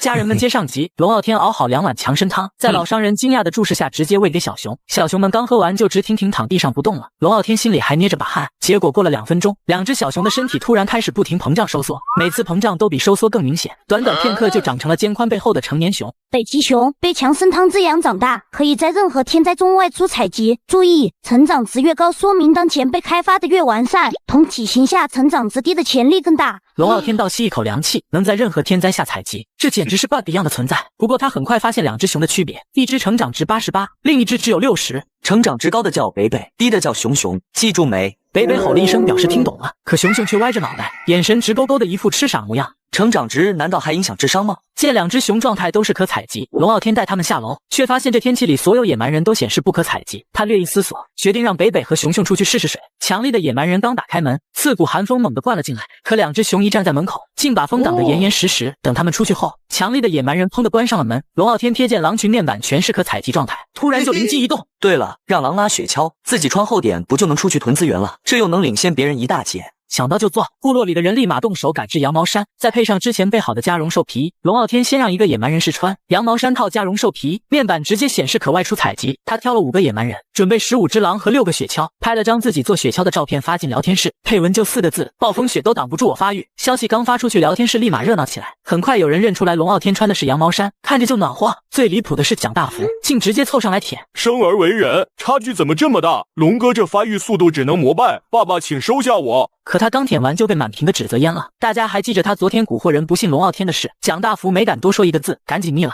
这边龙傲天已经出发了，刚出门时裹着厚衣还不觉得冷，可风雪刮了没一会儿，身上的热气就散了。倒是那5个野蛮人状态还好，脚步没半点迟疑。走了一会儿，雪橇突然停下，风雪太大，10米外视线全被挡住。4个野蛮人举着武器往前探，龙傲天回头一瞅，坏了！第5个野蛮人竟跪在雪橇旁吐得昏天暗地，原来是这货晕车了。龙傲天赶紧上前拍他后背帮着催吐，好不容易才把人安抚好。前面传来野蛮人的呜呜交流声，龙傲天躲在野蛮人后面凑过去，模糊看见远处有一只死海象，正想上前捡点便宜，聪明的野蛮人突然伸手拦住他，危险显然不是这头死海象。下一秒，一群绿油油的眼珠子围了上来，连小白和他的狼队都被包围了。一只明显是狼王的头领站了出来，小白立刻站到队伍前示威。2只头领对视半天，谁都没动手。可一旁的强力野蛮人没闲着，趁着对峙的功夫，悄悄摸出10毛，咻咻几下就戳死了5只慢慢靠近的狼，直到他1毛戳中头领身边的狼，头领终于吼叫一声下令，狼群一股脑全冲了上来。龙傲天坐雪橇在中心前后都有保护，可偏偏有7匹狼突破防线直奔他而来。小白反应极快，纵身一跃拦了5匹，剩下2匹也被保护他的野蛮人轻松斩杀。激战中狼群突然后退，显然是这群狼害怕了。小白不肯放过他们，他心里打得明白，吞并这群狼以后采集就能偷懒了。首领一开始气势挺足，挨了小白1巴掌后直接怂了，发出呜呜的惨叫，最后被小白一口咬断脖颈。小白以胜利者的姿态嚎叫，没想到漫山遍野的狼群低声回应，30多只狼全臣服了，加上原有狼群，数量直接突破50只。小白立马跑到龙傲天面前，用大头蹭他的腿，活像只讨赏的小狗，半点没有刚才厮杀时的威风。家人们接上集，龙傲天一伙人收服狼群后，立马招呼野蛮人收集狼尸体，随后目光落在了死海象身上，刚走过去，突然察觉到脚下的触感不对，龙傲天仔细一看，下面竟然是坚硬的冰层，冰层下甚至能看到隐约流动的海水。对了，那东西能不能挖冰？他突然想起老商人给的洛阳铲，立刻从系统背包里掏了出来，入手沉甸甸的，卯足劲朝着冰层狠狠砸了下去。采集成功，冰块加1。龙傲天没想到还能这么用，他立马加快动作，几铲子下去，提示音接连响起。他越挖越起劲，没过多久，冰层就被挖通了一个洞。他索性围着海象挖了一圈，想把它和冰层彻底剥离。不知不觉挖了大半天，系统提示已经收获了1万多块冰块。可就在他准备拖海象时，咕咚一声闷响，海象直接沉进了海里。不是吧，白忙活一场！龙傲天气得差点骂出声，手都挖得通红，最后就只捞了堆冰块。他咬着牙转身要走，冰窟窿里突然传来一阵震动，紧接着一头海象竟从水里爬了上来，随后又有2头海象跟着冒了出来。龙傲天又猛又喜，当即对强力的野蛮人下令：杀了，别让他们跑回海里。强力的野蛮人1矛精准刺中其中1头的心脏，砰的一声，巨大的身躯重重砸在冰面上，剩下2头刚想逃，也被其他3个野蛮人拦住，几下就宰了。海象可解剖。龙傲天点击确认的瞬间，6000斤海象肉直接堆成了小山。他收好厚实的海象皮，把肉挂到交易市场，标价40木材或30石头1斤。暴风雪天里大家都得留着木材取暖，大多选择用石头交易。没多久肉就被抢着下单了。处理完狼肉和狼皮，龙傲天带着50只狼坐上雪橇，朝着部落的方向赶去。快到部落门口时，他远远瞥见一个身影在门口来回踱步，却始终不敢迈进门。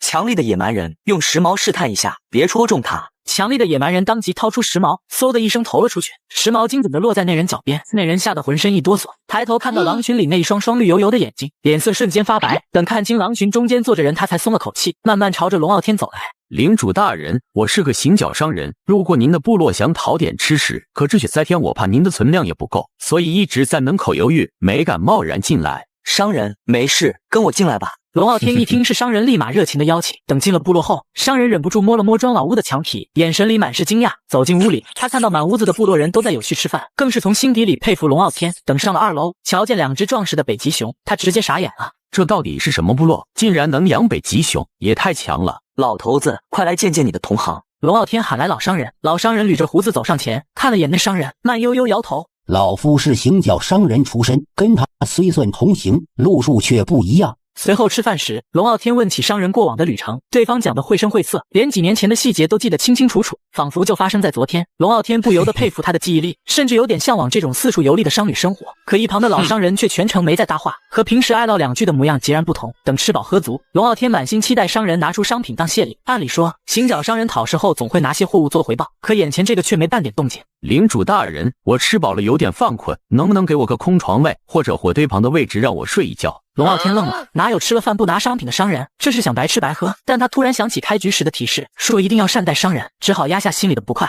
行，你就在篝火旁睡吧。说完转身往楼下走。老商人见龙傲天离开，立马跟了上来。他凑到他耳边小声说着什么。龙傲天的眼睛越瞪越大，满脸不敢置信。直到老商人肯定地点了点头，他才气得低声骂了句，压下火气。龙傲天打开世界频道发了条消息：你们领地今天来商人了吗？我这刚来了一个。家人们皆上集，经老商人提醒，龙傲天也觉得上门讨食的商人不对劲，当即询问其他玩家是否遇到同款商人，结果聊天室瞬间热闹起来。原来所有玩家那里都来了商人。我遇到的商人有些奇怪，吃饱喝足后只说困了，根本没给我任何东西。我自下的商人最初也没提给东西，在我再三追问下，对方才说等第2天起来给5样东西。龙傲天见大家遭遇相同，更加坚信这次的商人有问题。这时私信滴滴一声响了，打开一看是刘云云发来的。龙哥，我觉得这商人有点怪，你小心点。刘云云的善意提醒让龙傲天有些意外，看来这丫头把自己当朋友了。当即他也没藏着，把自己知道的情报全告诉了他。那商人压根就是个土匪，而且对方不可能一个人洗劫部落，肯定有同伙。还补充说土匪很可能晚上进攻，让他一定要小心。这边刚和刘云云聊完，私信又响了，这次是蒋大福。龙哥，您跟我说说，这次商人事件您是不是还有什么内幕啊？我不白要，您看这个东西能不能将内幕消息换给我？龙傲天点开那个图片，看到是4株连金草药时，心头一喜。见蒋大福愿意用这么珍贵的东西换消息，那也没必要跟他隐瞒什么了。那商人其实是探姓的土匪，探清部落实力后，同伙会在凌晨左右进攻。蒋大福收到消息后又惊又谢，原以为能从龙傲天口中套出商人的特殊秘密，没想到竟是土匪探子，只觉得这株草药救了自己一命，也越发坚信龙傲天能预知未来。毕竟雪灾突然爆发时，龙傲天连雪橇、羊毛衣这类物资都提前备好了，即便龙傲天当面说自己不会预言，他也不会信。很快夜幕悄然降临，龙傲天在床上假装睡觉，1楼的野蛮人和部落人早已睡熟，连睡在楼梯口的2只北极熊都打起了响鼾。突然，白天那伪装成商人的土匪探子猛地睁开双眼，他小心翼翼打量四周，见所有人和宠物都睡熟了，才悄悄起身，轻手轻脚往楼下走。结果还没走2步，他就踩到了龙傲天提前放在地上的碗，紧接着又踢到一根筷子，整个人顺着楼梯滑了2级，一屁股坐在地上。土匪探子吓得魂飞魄散，连忙探头查看楼梯上下，见没人被惊醒才松了口气，可刚起身，又一脚踩在龙傲天提前布置的尖锐石块上，时间直接刺入脚底板，他疼得原地直蹦，却不敢发出半点声音，缓了好一会儿才敢继续往下走。等他看向楼梯下方，彻底傻眼了，这哪里是楼梯，分明是一条杀人走廊。房梁上挂着不断晃动的石斧，地板上藏着出其不意的尖锐石块，最离谱的是竟然还有香蕉皮，各类机关数不胜数。他看了看用身子堵住楼梯口的北极熊，又看了看下方的陷阱，咽了口唾沫，知道返回已不可能，只能咬牙硬闯。砰！他先是撞在一把石斧的背面，侥幸没受伤，紧接着又踩中香蕉皮，整个人后仰摔倒，全身躲过了陷阱，唯独屁股被尖锐石块刺入，疼得他冷汗直流，却依旧不敢惊叫。历经千辛万苦，他总算走到了1楼，顾不上脚上屁股上的伤，一把拉开门，从腰间掏出最高级的信号弹打了出去。可信号弹升空的瞬间，他突然慌了。此前观察龙傲天部落时，他就该知道这信号弹不该发，毕竟这个部落有50多只狼，30个强悍的战士，40多个健康的奴隶，还有领主身边2只可怕的北极熊。冷静下来后，他才意识到楼梯上的陷阱绝非普通人能布置，自己的身份早被识破，那些陷阱就是故意整他的。但信号弹已发出，后悔也没用，就算龙傲天不杀他，老大也会杀他祭天，只能硬着头皮等同伙来。可他刚攥紧拳头，屁股上的伤口就崩开了，一阵剧痛袭来，他眼前一飞，直接昏了过去。另一边，土匪们接到信号弹后，立马往龙傲天部落赶，可到了部落外却没见到探子的身影。土匪头子盯着龙傲天的庄老屋，略作沉吟后下了决定：撑死胆大的，饿死胆小的，小的们跟我上。其他小头目纷纷点头，这是他们一直信奉的宗旨，当即喊着杀，乌泱乌泱朝部落冲去。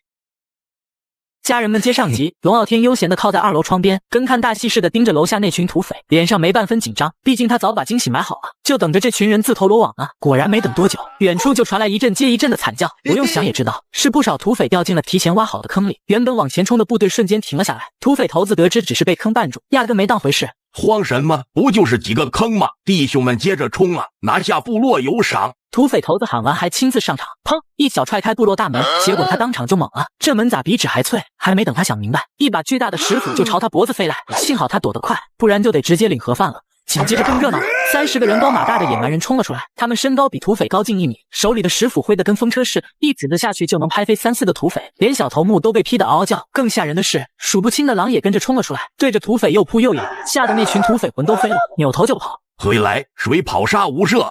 土匪头子急了，一刀砍死个逃兵，可剩下的土匪早吓破了胆，硬着头皮对上野蛮人和狼，那简直是送菜。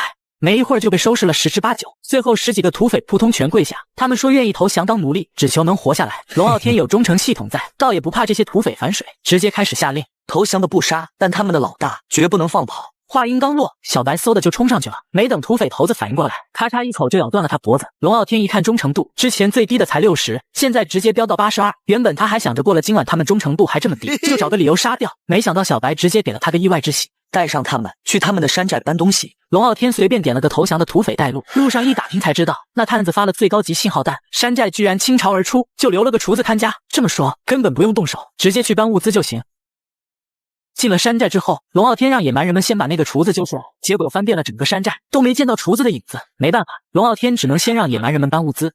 这山寨别的没有，肉是真多，最后一数，2万斤腊肉，4万斤鲜肉，简直就是妥妥的肉山。龙傲天美滋滋截图，做着雪橇返程时，还不忘去聊天室炫耀。家人们谁懂啊？土匪夜袭，我反手抄了他们老家，这剥削赚，求多点傻土匪来送物资。一开始没什么玩家回应，毕竟有的玩家还在睡梦里没被土匪吵醒，有的玩家正忙着跟自己部落的土匪激战，根本没时间看聊天室。过了5分钟才有玩家哀嚎：我靠，龙哥你到底是怎么做到的？我要不是起床撒尿时发现商人不见，早就被割喉了。有了第一个，很快就有第2个玩家冒泡，说这些土匪太坏了，自己的部落死了6个成员，还有5个重伤。紧接着第3个玩家也说自己刚才差点被土匪抹了脖子，幸好跑得及时才躲过一劫，可部落还是丢了。还有一个玩家提醒大家，说自己幸好提前察觉到商人不对劲，把商人杀了，可土匪还是来了。估计土匪的探子不止一个，言语间还忍不住羡慕龙傲天应对的这么从容。龙傲天盯着这条回复，瞬间明白为啥找不到厨子，原来还有隐藏的密探，大概率是土匪头子的死忠。他当即叫停拉雪橇的狼，顺着来路仔细看，发现不远处的斜坡旁，一棵被白雪覆盖的树下积雪比别处厚，不仔细看根本发现不了异常。龙傲天假装若无其事地走到强力的野蛮人身边，小声嘟囔：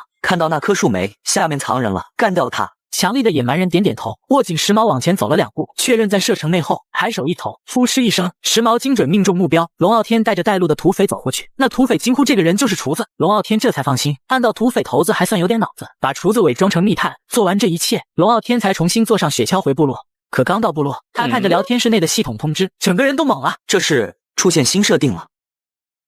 家人们接上集，龙傲天刚带着大部队回到部落，耳边就响起了系统提示：由于大量玩家部落被摧毁3次及以上，再被毁就不能重建了，只能选落草为寇抢资源或投降当奴隶。落草的还送10个部落人家100斤粮食。这提示一出来，聊天室直接炸成一锅粥。有人一脸懵的吐槽，说这明明是部落求生，怎么突然就不能重建部落了？自己的身份说变就变了。有人说自己刚被土匪抢完，转眼就要成土匪了，还不忘叮嘱其他土匪手下留情。更有人吐槽难度太高，说采集本就不容易，现在又多了抢资源的劫匪，实在离谱。龙傲天翻着聊天记录，直接笑出声。这落草玩家对别人是麻烦，对他来说就是移动资源包。他一个野蛮人端了对方据点都跟完似的。回部落后，龙傲天看着堆成小山的沾血加绒兽皮，半点不嫌弃，连洗都不洗就扔交易市场，标价1件换3张兽皮，没一会儿就换了200多张兽皮，转头又做成新的加绒皮衣，主打一个原汁原味低买高卖，妥妥的商业鬼才。等处理完衣服，月亮又升到最亮处，龙傲天没让野蛮人和北极熊出去干活，反而把最后2株连筋草药熬成强参汤，给北北和熊熊分着喝了。亚熊刚喝完就直挺挺倒地上，肚子跟吹气球似的，一会儿鼓一会儿瘪。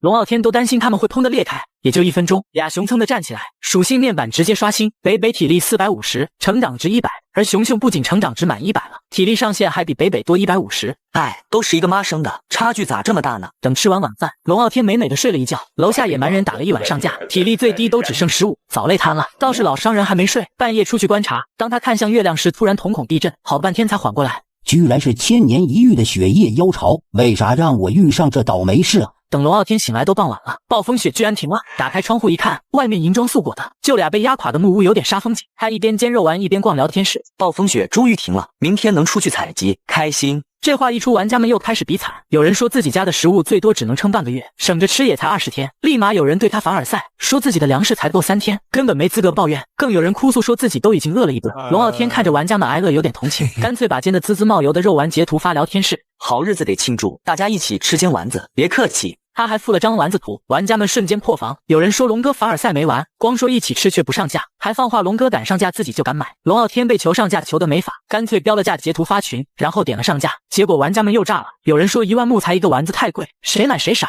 话音刚落，就有人惊呼说交易市场上的丸子没了，问是谁买的。龙傲天都懵了，点开交易记录一看，是个叫沈万年玩家的买的。这土豪1万木材买个丸子，必须当朋友。龙傲天立马通过了对方的私聊申请，心里还盼着多来点人傻钱多的。此时聊天室更疯狂了，沈万年发了张丸子图，感谢龙哥，好久没吃这么香的了，满是喜爱。原来真有土豪，我还以为龙哥自己下架了，这我见识的。还有人赶紧抱大腿，问土豪能不能做朋友，说自己超乖。这边龙傲天刚通过好友申请，沈万年立马发来私信，龙哥，我还想要个雪橇，刚弄了3匹狼当宠物，我以前是滑雪爱好者，求成全。龙傲天心想土豪不缺木材，立马做了个木质雪橇发电机，标价是3万木材，这价够高，可他是独一份，不怕卖不出去。结果沈万年秒回，说是购买链接被抢了。龙傲天赶紧看交易记录，居然是个叫杜俊苏的买了，这下直接给他气笑了。我记得这家伙之前还在频道哭穷吃不饱，结果3万木材买雪橇，眼睛都不眨，全在装穷骗我，合着大伙儿都藏着家底呢。家人们接上集，龙傲天越想越气，之前大伙儿还都哭穷说吃不饱，结果呢一个个抢雪橇眼睛都不带眨的。他点开交易记录，发现抢走雪橇的是个叫杜俊苏的家伙。等等，我再给你上架一个。龙傲天又做了个雪橇，标价依旧是3万木材，可沈万年又发来消息哭诉还是没抢到。龙傲天一看，果然还是杜俊苏，这次他提前跟沈万年说记得抢，然后秒发链接。沈万年这次总算抢到了，连刷3条谢谢大佬成全。龙傲天没再理会他，反倒对杜俊苏生出几分兴趣。另一边，杜俊苏正为没抢到第3个雪橇懊恼呢。他和2个姐姐一同进入这个世界，巧的是，第一次部落战争就是3姐妹的相遇战，所以姐妹3人可以相聚在同一个部落里。突然收到好友申请提示，他还纳闷是谁会加自己，直到点开私信看到备注卖雪橇的，他这才反应过来，自己完全可以直接找卖家买。想通后，他立刻通过了龙傲天的好友申请。兄弟，还需要雪橇不？5万木材一个买不？这话本是调侃，没成想杜俊苏直接把龙傲天当成坐地起价的奸商。谁是你兄弟？你才是兄弟，你全家都是兄弟。龙傲天被这反应整懵了，心里猜测对方可能是个小姑娘，闹了别扭。他没多解释，反而故意把价格涨到6万木材，问对方买不买。杜俊苏气得不行，却还是硬着头皮说买。龙傲天立马把雪橇交易过去，这边杜俊苏立马发去消息，钱我2清，混蛋今后别联系了。消息发出，却发现自己被拉黑了。龙傲天心里门清，坑了人不跑，等着挨骂啊！杜俊苏看着聊天框里的红色叹号，差点抓狂。竟敢拉黑本姑奶奶，别让我碰到你，否则有你好看的。这边龙傲天正准备美美的吃口饭的时候，只见老商人面色沉重的走了过来，一双眼睛直勾勾的看着他。你这么直勾勾盯着我，还以为你喜欢我呢。不过我可不会喜欢一个老头啊！老商人气不打一处来，合着自己好心报信还被调侃。我懒得跟你拼，千年一遇的雪夜妖潮要爆发了，只要到达零下45度以上，穿啥都没法外出采集。知道了，知道了，待会我拿小本本记下来。老商人无奈地叹了口气，心想怎么会有这么神经大条的领主？跟他解释雪夜妖潮的严重性，估计也没用，最后只能叮嘱一句他多准备些物资。说完就转身下楼了，他还得继续观测雪夜妖潮会持续多久。老商人走后，龙傲天也没再吃了，毕竟明天还得早起，冬天食物本就好储存。至于所谓的灾难，他觉得见招拆招就行。不过听雪夜妖潮这名字，龙傲天猜测灾难大概跟雪或水有关。至于妖，他觉得大概率是噱头，哪有什么真的妖物呢？第二天一早，龙傲天爬起来就下楼喊野蛮人起床采集。他喊了3遍才把大部分野蛮人叫起来，只剩2个没醒，一个是嗜睡的野蛮人，龙傲天知道他关键时候顶用，就没打算叫；另一个是耳背的野蛮人，龙傲天可没惯着，直接上去踹了一脚。耳背的野蛮人醒后，满脸不解地看着龙傲天，像是在问为什么踢自己。龙傲天装无辜，说对方是做噩梦被吓醒的，让他赶紧吃饭去狩猎。等吃过早饭，野蛮人们准备好装备出门，刚到门口就被北风冻得打了个激灵。暴风雪虽然停了，风却没停，现在的温度甚至比上次外出时还冷。龙傲天没打算自己遭这份罪，自从上次干过体力活后，他就决定能不动手就不动手。但他也没闲着，让所有狼都拉上了雪橇，专门用来拉物资，减少野蛮人的体力消耗。2只北极熊则威风凛凛地跟着队伍，有他们当护卫，龙傲天很放心。冬天动物都冬眠，少有活动的。一早上下来，野蛮人们收获少得可怜，还有个雪橇半路坏了。聪明的野蛮人直接把坏雪橇拆得稀碎，毕竟自己用不了，也绝不让别人捡去修。这招可够狠的。这段时间，野蛮人的动手能力和办事能力确实提高了不少。这次狩猎执着的野蛮人也去了，手里没拿石斧石矛，反倒拎着龙傲天的洛阳铲。突然，走在最前面的野蛮人发出了呜呜声，像是发现了什么异常情况。家人们接上集，前头走的最欢的野蛮人突然喊停，所有同伴立马停下脚步。只见小白从远处颠颠跑过来，对着大伙低嚎嗷呜，像是在说啥要紧事儿。别瞅其他野蛮人一脸懵，咱这儿可是有翻译官呢。红颜的野蛮人跟小白交流了半分钟，转头就跟同伙们传话，意思是前方冰层化了，还有不少动物在那儿呢。零下40多度，冰层竟然融化，这事儿听着就离谱。可野蛮人哪顾得上琢磨这些，他们出来就是为了采集，有东西能拿回家比啥都强。等一伙人赶到冰水边，好家伙，不少野兽早蹲在冰面上了。聪明的野蛮人试探着往前挪了一步，立马愣了，水居然是温的。更奇的是，野兽见了野蛮人不仅不慌，还往跟前凑了凑，这可把野蛮人们乐坏了。要知道，除了会水的野蛮人，其余全是旱鸭子，真要追水里的动物根本没辙。现在竟然有猎物主动送上门，聪明的野蛮人赶紧示意大伙往后退。果然，野蛮人一退，这群从水里上来的动物也跟着往岸上挪，退了30步，动物也跟了30步，正好到了能秒杀的距离。随后就是一场激烈的战斗。不过还没10分钟，战斗就结束了。清点下来有大大小小20多头猎物，可问题来了，有部分野蛮人喊着要回去，毕竟走了那么远，脚都酸了。但聪明的野蛮人瞅着空着的雪橇，觉得得装满才行。结果双方愣是吵了起来。最后总算商量出个办法，想回去的带着装好的物资先撤，想接着采的留下等新动物上岸。16个野蛮人扛着猎物撤了，留下的里头有聪慧3兄弟，还有耳背的和执着的野蛮人。耳背的估摸着压根没听清回去俩字，稀里糊涂就留下了。执着的手里还攥着洛阳铲没撒手，估摸着是想找机会试试铲冰。没等他们乐呵够，龙傲天带着小白赶来了。原来他见只回来一半人，急得赶紧让小白引路，顺着气味追了过来，刚好在鲸鱼跟前截住大了。龙傲天刚停雪橇，眼睛刷得瞪圆了，那死鲸鱼的肚子跟吹气球似的往外。我勒个去，这是要惊爆啊！这一喊惊动了啃肉的食肉动物，可他们光顾着干饭，眼皮都没抬一下。突然，一只食肉动物照着鲸鱼肚子就撕，龙傲天嗓子都喊劈了。我靠，快跑！自己拽着小白掉头就冲，野蛮人虽不明是咋回事，却对龙傲天的命令100%服从，撒腿就跟。刚跑几十步，就听一声巨响传来，巨大的余波直接把龙傲天从雪橇上掀飞起来，啪一摔在冰面上。回头一看，眼前的景象直接看傻了，方圆100米全是血肉沫子，鲸鱼原本的位置直接沉成了海底坑。龙傲天捡起块肉，系统提示鹿肉一斤可出售，当场给他看乐了。管它脏不脏，卖就完了。这冬天部落能采啥？玩家天冷都懒得出门，这堆肉简直是天降横财，一番收拾下来，竟足足凑了1万斤。回到部落后，野蛮人卸完肉就冲回屋做饭，折腾一天早饿的前胸贴后背。龙傲天径直找老商人，远远就看见他在2楼窗边瞅着月亮，见龙傲天过来，立马开口：暴风雪停了，但新的麻烦要来了。又有新发现了吗？自然是有，不过嘛，得给我一枚自然结晶，我才把后续天气变化告诉你。老商人语气没半分讨价还价的余地，显然早摸准了龙傲天的心思。龙傲天咬牙摸出一块自然结晶，你这老头坏得很，还学会坐地起价了。接下来会持续7天高温，你得提前做准备，别等积雪融太快淹了部落。就这，我也该走了，趁着夜色赶路，还得去下一个部落送货。坑我一个结晶就跑，下次见你可得带点好货，别跟这次似的，啥值钱的都没有。老商人走到门口时顿了顿，回头笑了笑。相处这些天，要说没感情是假的，但行商的路还得接着走。他没再多说，推门走进夜色，身影很快融进雪幕。而就在这时，聊天室里的系统提示突然炸响。新模式上线，部落战争，冰岛模式正式开启。家人们接上集，系统突然蹦出3条新规则，直接给大伙整精神了。部落战争，冰岛模式正式开启。规则1：24小时内任何岛屿都可能碰撞。规则2：自然结晶能照亮相连岛屿，每晚最多使用3次，可获得1小时无阻碍的夜晚视野。规则3：海洋生物进入狂暴状态，需小心它们割裂岛屿。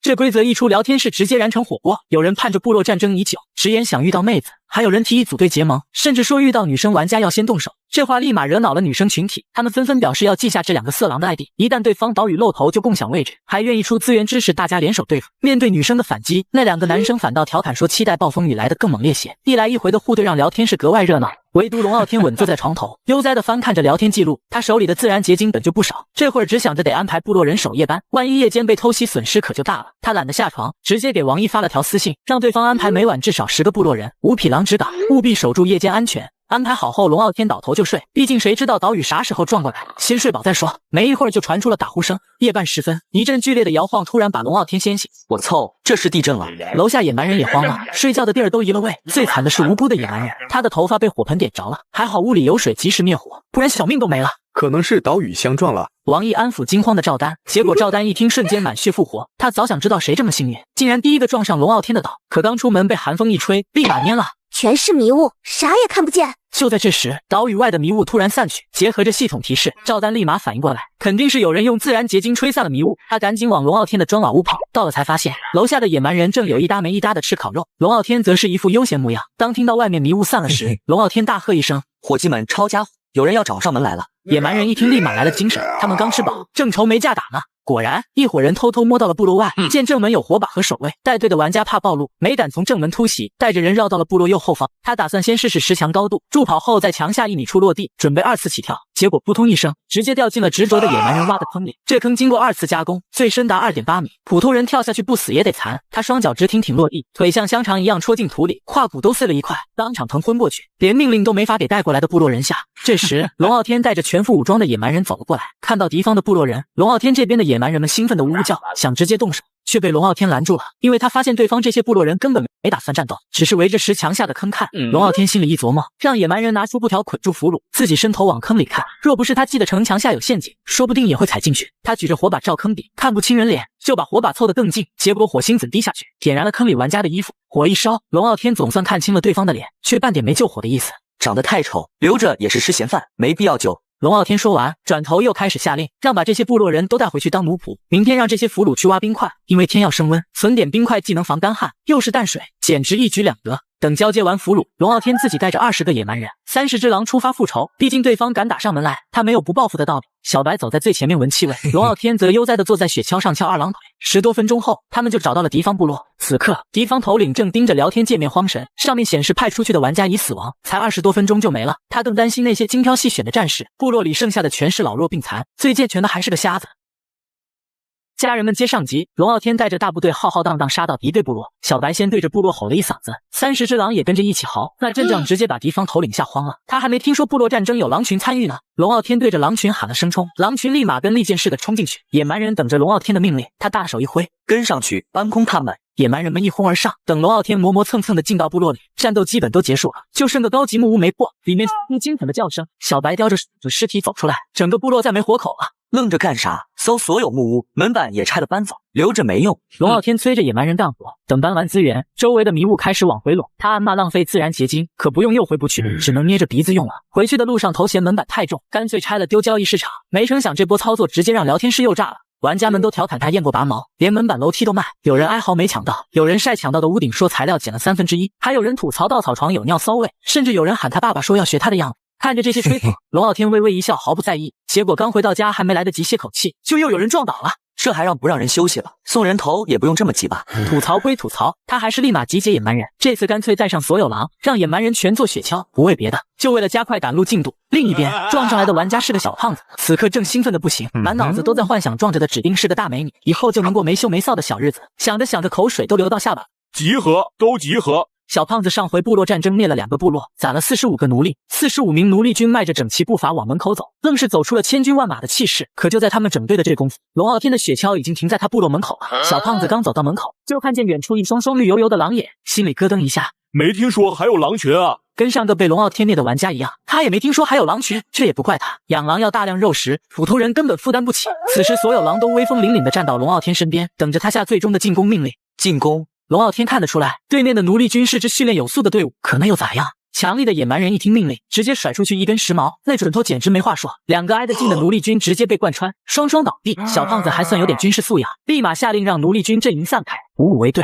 奴隶军瞬间就按照指令散开，速度快得让龙傲天暗暗点头。果然是练过的，没上100遍演练，根本不可能这么整齐。他还看出来，这5-5真是学的先秦民间战阵，5人互相掩护没死角。可小规模战斗里一冲就乱，尤其面对野蛮人这种猛人，根本扛不住。嗖，又一根石矛飞出去，这次阵营散了。强力的野蛮人只穿死1个，可力道大的把人直接钉在地上。龙傲天看得手痒，也抄起一根石矛，他的力量经过几次的增强，也想试试准头。石矛破空而去，结果谁也没射中，早把小胖子吓得扑通瘫在地上。妈呀！小胖子盯着裤裆边的石矛，心脏跳得快蹦出来。再抬头看龙傲天，就见他嘴角挂的笑，在小胖子眼里却成了大反派的邪笑。更要命的是，龙傲天又拿起一根石矛，方向还是对着他。龙傲天自己也懊恼，对方这么多人都还没射中，正嘀咕着，两声破空声又响了。强力的野蛮人扔的10毛又1毛双杀，他的10毛也飞出去了，这次总算中了，直接刺中了小胖子的裆部。不是吧？怎么招招对准我的要害啊？随后龙傲天也没再扔10毛。狼群和野蛮人已经跟奴隶军交上风了，冲在最前面的英勇野蛮人一斧下去，直接砍飞2个奴隶军，其他野蛮人也不甘示弱，小胖子的55阵瞬间就被破了。小胖子看的人都傻了，他当然知道战败的代价，只能硬着头皮拿起武器，准备最后一搏。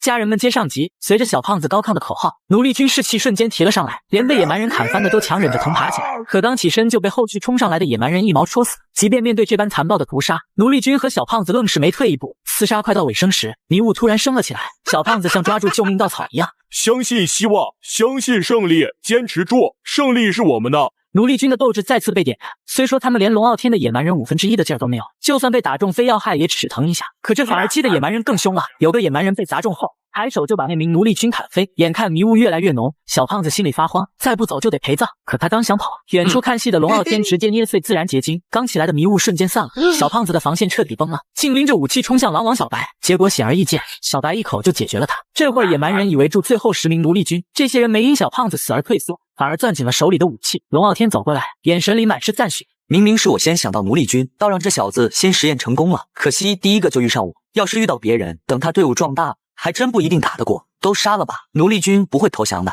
最前面的几个野蛮人立马挥起石斧，咔嚓几声，最后几名奴隶军也倒在了雪地里。战斗总算画上句号。龙傲天还把最后10名奴隶军的样子截图发聊天室，配文是遇到的小胖子，他的军队是真强，非常佩服。聊天室瞬间炸了，有人惊叹这军容，龙哥居然轻松拿下，要是吸纳了这队伍得多强。还有人说这小子太倒霉，遇到龙哥就是死路一条。而龙傲天这边早把物资收缴一空，房门之类的又上架交易市场，不出1分钟就被抢光。太多人等着升级高级木屋，而他接连遇到2个有高级木屋的部落，也侧面说明这俩对手实力不弱。玩家们又开始感慨，龙哥一晚上灭俩部落，还全是大佬，简直太恐怖了。还有人求别遇到龙傲天，不然真心顶不住。在他们眼里，龙傲天发育的太好，有武器打别人很简单，可没人知道他的底细，见过的不是死了就是被奴役，而奴仆没龙傲天允许，根本不敢透露他的实力。一旦外泄，龙傲天会立刻收到通知，还能轻松处死泄密者。这也是赵丹一直乖巧的原因。赵丹在龙傲天的部落里，一直靠培养舔狗换资源，让舔狗们把物资献给他，他再转交给龙傲天，空手套白狼的活。虽说龙傲天没明着鼓励，但也默认了这种行为，毕竟最后受益的还是自己。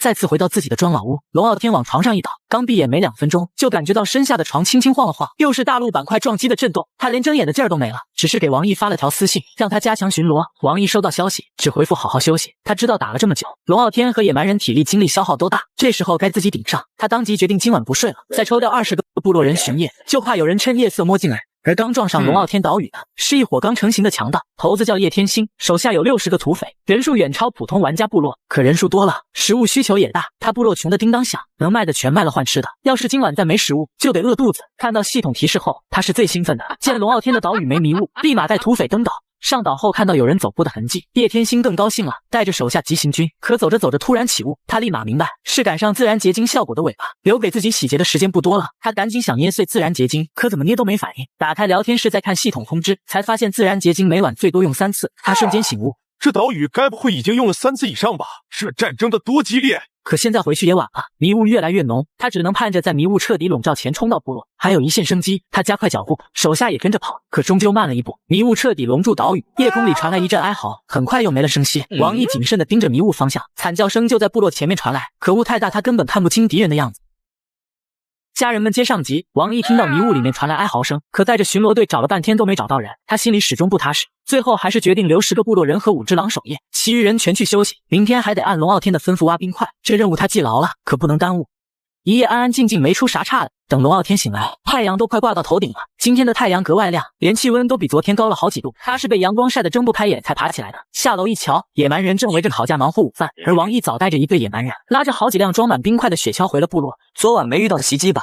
王毅脸色有点古怪，回复说不仅没袭击，昨晚撞倒的那伙人全死了，还留下1枚自然结晶。他猜测那伙人是因为没法激活自然结晶照亮道路，全部迷路冻死在外面了。最近你辛苦了，为了谢你这么久帮部落忙活，今天我亲自给你做饭。王毅当场受宠若惊，说自己正饿着呢。龙傲天说着就开始起锅烧油，然后哗啦丢进去6根动物鞭。王毅一看这锅东西，脸瞬间绿了。那个我突然想起来，来之前吃过了，还挺撑的，谢谢龙哥好意。你往哪走？刚说没吃，现在又说吃了，这不扯吗？浪费这锅汤多可惜！交易市场上一根鞭好几百木材呢，你不吃就亏大了。今天我盯着你吃。王姨差点哭出来，心里哀嚎自己真不肾虚，为啥老让他吃这东西？上天要罚我就用天雷，别让我遭这罪。可上天没理会他的委屈，最后还是在龙傲天期待的目光里，捏着鼻子喝下汤，强忍着干呕吞了6根鞭。龙傲天这才满意点点头。吃过饭后，龙傲天一直等着别人撞倒，可一直等到半夜都没有。他躺在床上，那是辗转反侧，怎么也睡不着。突然一阵剧烈震动传来，龙傲天瞬间兴奋起来。钱来了，有人带钱财上门了。龙傲天说着捏碎自然结晶，野蛮人早拿好武器等着了。小白嗷呜嚎了2声，狼群四散探查，刚撞倒的敌岛主猛了，那么怎么会有狼？还没等他们派人探路，一只狼就发现了他们，对着天空嚎起来。小白立马回应。1分多钟后，所有狼都拉上雪橇，队伍朝着敌岛出发。龙傲天就喜欢这种夜晚狩猎的刺激感。到了地方才发现，这敌岛面积不比自己的小，最少吞并了3个岛，防御工事也像样，2米高的专业城墙。可龙傲天一看就乐了，城墙这么专业，居然没人守。他立马安排战术，让小白带狼群从后面绕过去。莽撞的野蛮人打头冲锋，破成了奖励新美食。野蛮人们一听有美食，呜呜欢呼起来，冲锋速度都快了不少。龙傲天暗笑，果然对野蛮人来说，美食诱惑最管用。等野蛮人们冲到城门口，敌方指挥官才反应过来，扯着嗓子喊：举元盾，都去高点，防他们的师傅。可话音刚落，莽撞的野蛮人举起斧头，咔嚓一手横扫，最前面举盾的人脑袋直接被砍飞。野蛮人像个战士似的，一斧接一斧砸下来，那些原木盾在绝对力量面前，脆得跟纸片似的，一砸就碎。指挥官看得缩了缩脖子，刚想喊人往后退，城门一下就被野蛮人撞开，他扑通一声跪在地上，双手举过头顶，闭着眼大喊：我投降，我投降，别砍我！心里还打着小算盘，那些部落人都挡不住一斧，我投降还能活，给谁当奴仆不是当，总比死了强。野蛮人见他举着手，大概猜是投降的意思。可龙傲天没说过要收俘虏啊！3个野蛮人凑在一起呜呜交流了2句，最终决定送他上路。没等指挥官反应过来，一把石斧就忽地劈了下来，野蛮人们瞬间杀嗨了，石斧挥得更猛，欢呼声此起彼伏。龙傲天这时候才缓缓走进城墙，看着遍地的鲜血和滚落在地的人头，心里不由得一惊。这些野蛮人啥时候变得这么残暴？难道是今晚的月光太烈，打开啥特殊开关了？就在杀戮还在继续时，突然一声带着颤音的人类喊声传来：敢问对面的可是龙哥？龙傲天当场愣在原地，感情这人居然能猜出是自己。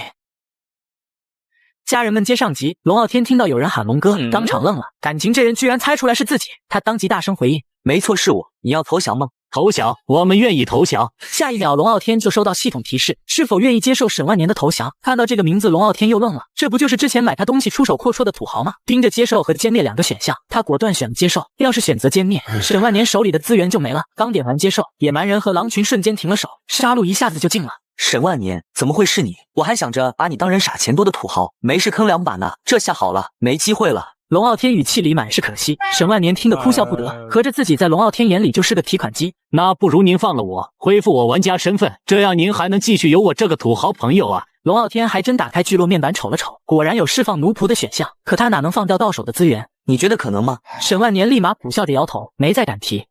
等把沈万年部落的物资全搬上雪橇，队伍浩浩荡荡往回走。龙傲天直接把整套城墙挂到交易市场，这东西在部落战争里太关键了，能防野兽偷袭，挡玩家进攻，还能在墙根设陷阱，谁看了不想要？玩家们看到40万石头的定价先是啧舌，都觉得离谱。可没等议论完，系统就显示城墙已售出，聊天室里瞬间满是羡慕的吐槽，还有人调侃之前说买不起的人又毒奶了，热闹的不行。沈万年看着聊天室的动静，偷偷发了张双手被麻绳绑着的截图，配文是被捕获了，以前的土豪生活彻底到头了。龙傲天正端着水喝呢，一看见截图直接喷了，自己啥时候让人绑他了？他扭头往队伍后面瞅，好家伙，一个野蛮人正给沈万年松绑，合着是这小子自己让野蛮人绑的，还绑得花里胡哨，故意装惨薄同情呢。别给他解开，弄得我跟坏人似的。我啥时候绑过你，还绑这么骚？我就是想衬托下被俘虏的孤寂悲凉。龙哥，我错了。见龙傲天扭过头不搭理，他也不敢再作妖，只能默默跟着队伍走。整个队伍里就他一个被绑得这么特别。回到部落后，外围的迷雾刚好升了起来。龙傲天翻出新到手的2张图纸，笑得合不拢嘴。第一张是石头城墙，说明写着可由石头墙升级，1米需500石头。他手里最不缺的就是石头，当即决定明天一早就给部落全面升级城墙，把防御拉满。第二张是烤肉腌制技巧，不用专门材料，啥调料都能腌，就是得用优秀石锅，这不正好是给他量身定做的。他立马扎进厨房动手腌制肉，心里还琢磨，今晚说不定还有人撞倒送上门，多准备点腌肉，也给野蛮人们加劲。可龙傲天不知道的是，在他的岛屿不远处，一场针对他的大动作正在悄悄酝酿。一个个小岛根本不是随海水自然流动相撞，而是被玩家们人为控制着凑到一起。要问怎么控制，其实就是靠很多人一起搅动海水，让岛屿的速度快一点、慢一点，方向再微调一下，一点点往一块聚。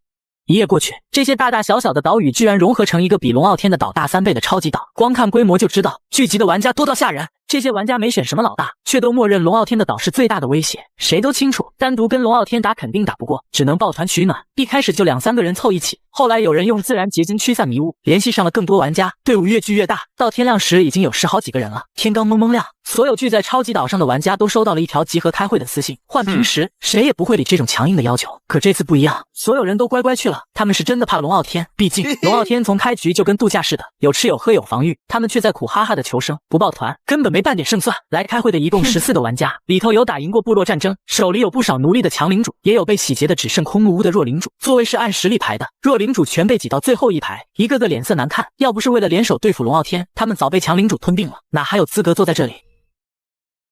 家人们接上集，龙傲天还在部落里美滋滋的腌肉，这是昨天从沈万年部落搜来的配方。他还时不时抬头看一眼窗外，盼着能有人撞岛送物资，可他压根不知道，一伙玩家已经悄悄结成联盟，正盯着他的部落准备动手。另一边，在玩家们融合成的超级岛中央，召集人胡天宇正站在一块平整的大石头上主持会议。各位，咱们正事要紧，那就是谁来当统帅，领兵打龙傲天。现场瞬间静了下来，前排一个手握80人部落的领主率先开口，他觉得该按出兵人数定统帅，部落求生，人数就是硬道理。可话刚说完，另一个强领主就反驳，他的部落虽只有60人，但有10个擅长投矛的远程兵。他说人数多没用，遇上个差指挥官就是送人头，提议投票选懂打仗的人。这话立马得到响应，尤其是后排的弱领主，这可是他们唯一能争取话语权的机会。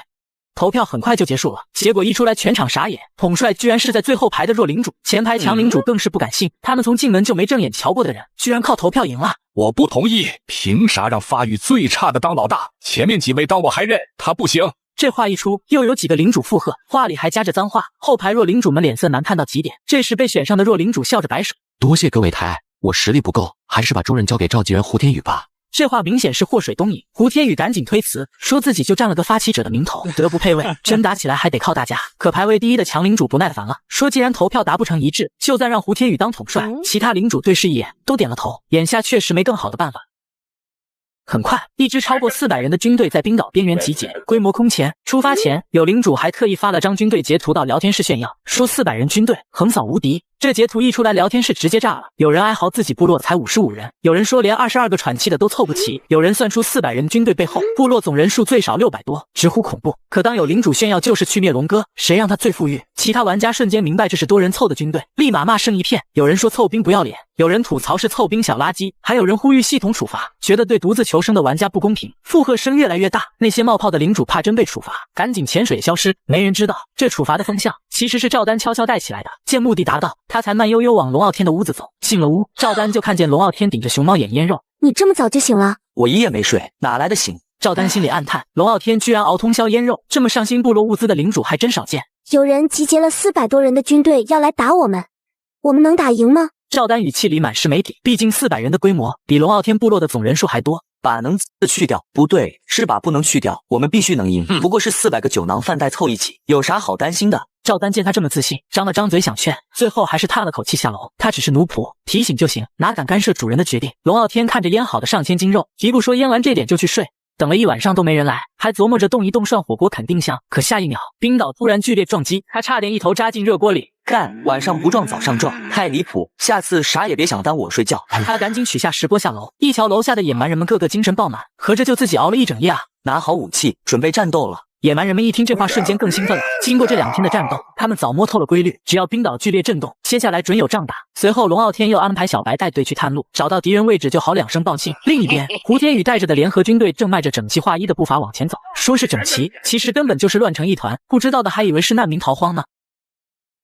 家人们接上集，讨伐龙傲天的联合军哪有半点军队模样？士兵们歪歪扭扭的，活像一群逃荒的难民。胡天宇脸憋得通红，心里把这群领主骂了个遍。这都是些什么乌合之众？我当初怎么就脑抽同意当这个统帅？更让他窝火的是，出发前几个强领主临时加了个军队总指挥周虎，有50人部落，仗着人多硬插一脚，还说紧急情况能推翻统帅命令。就没见过这么离谱的军队模式，不知道结构越复杂，打败仗的概率越高吗？就在他抱怨时，队伍两侧窜出2只小白的探路狼，就见狼仰头咆哮。可联合军玩家压根没当回事，完全没察觉龙傲天的队伍正赶来。收到消息的龙傲天还特意带上了北北和熊熊，他早想测试北极熊的战力，好给他们定任务分工。很快，两支队伍在开阔地相遇。停下！这阵营乱成这样，上去就是送人头。可士兵们压根不听，仍自顾自地晃悠。这时，周虎扯着嗓子喊：“所有军队停下！”士兵们总算有了反应，却动作参差不齐，有的踉跄两步，有的直接撞在前面人背上。队伍本就紧密，这一撞像推倒多米诺骨牌，瞬间摔了一片。吴天宇抬手捂着脸，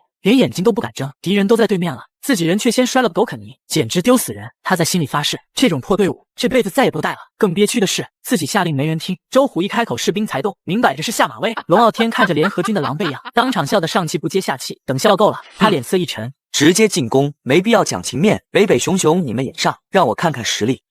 吼声未落，两只庞然大物冲了过去。周虎早忘了身份，直接越级指挥。他见龙傲天嘲笑自己的队伍，气得脸通红。冲冲冲！杀了他们，就几十个人也敢叫板！吴天宇见周虎越群下令，火气窜到顶点，他对自己40名士兵下令撤退。士兵们当即从队伍里退出来，转身往回走。龙傲天看得一清二楚，心里也纳闷，对方还没开打就内讧了，他也懒得琢磨，转头看野蛮人的厮杀。周虎见胡天宇撤退，气得眼睛发红，他直接拦在胡天宇面前：“怎么想当逃兵？你们想死吗？就凭你，你信不信我现在就结果了你？”胡天宇看着他狐假虎威的样子，不怒反笑。他身后的士兵往前迈了一步，眼神满是杀气。周虎瞬间蔫了，他不傻，真拦着就得被打死。为了活命，他赶紧让开路，等胡天宇走远才跳起来骂：“没教养，逃兵！”可骂得再凶，胡天宇也听不见了。此刻冲在前面的联合军士兵早没了嚣张劲，他们看着冲来的野蛮人，满是恐惧，刚想举时矛，就被野蛮人夺过武器吃了，接着被按在雪地里打。明明都有武器，他们却连还手的机会都没有，场面离谱到极点，惨叫声传遍战场。周虎站在原地看呆了，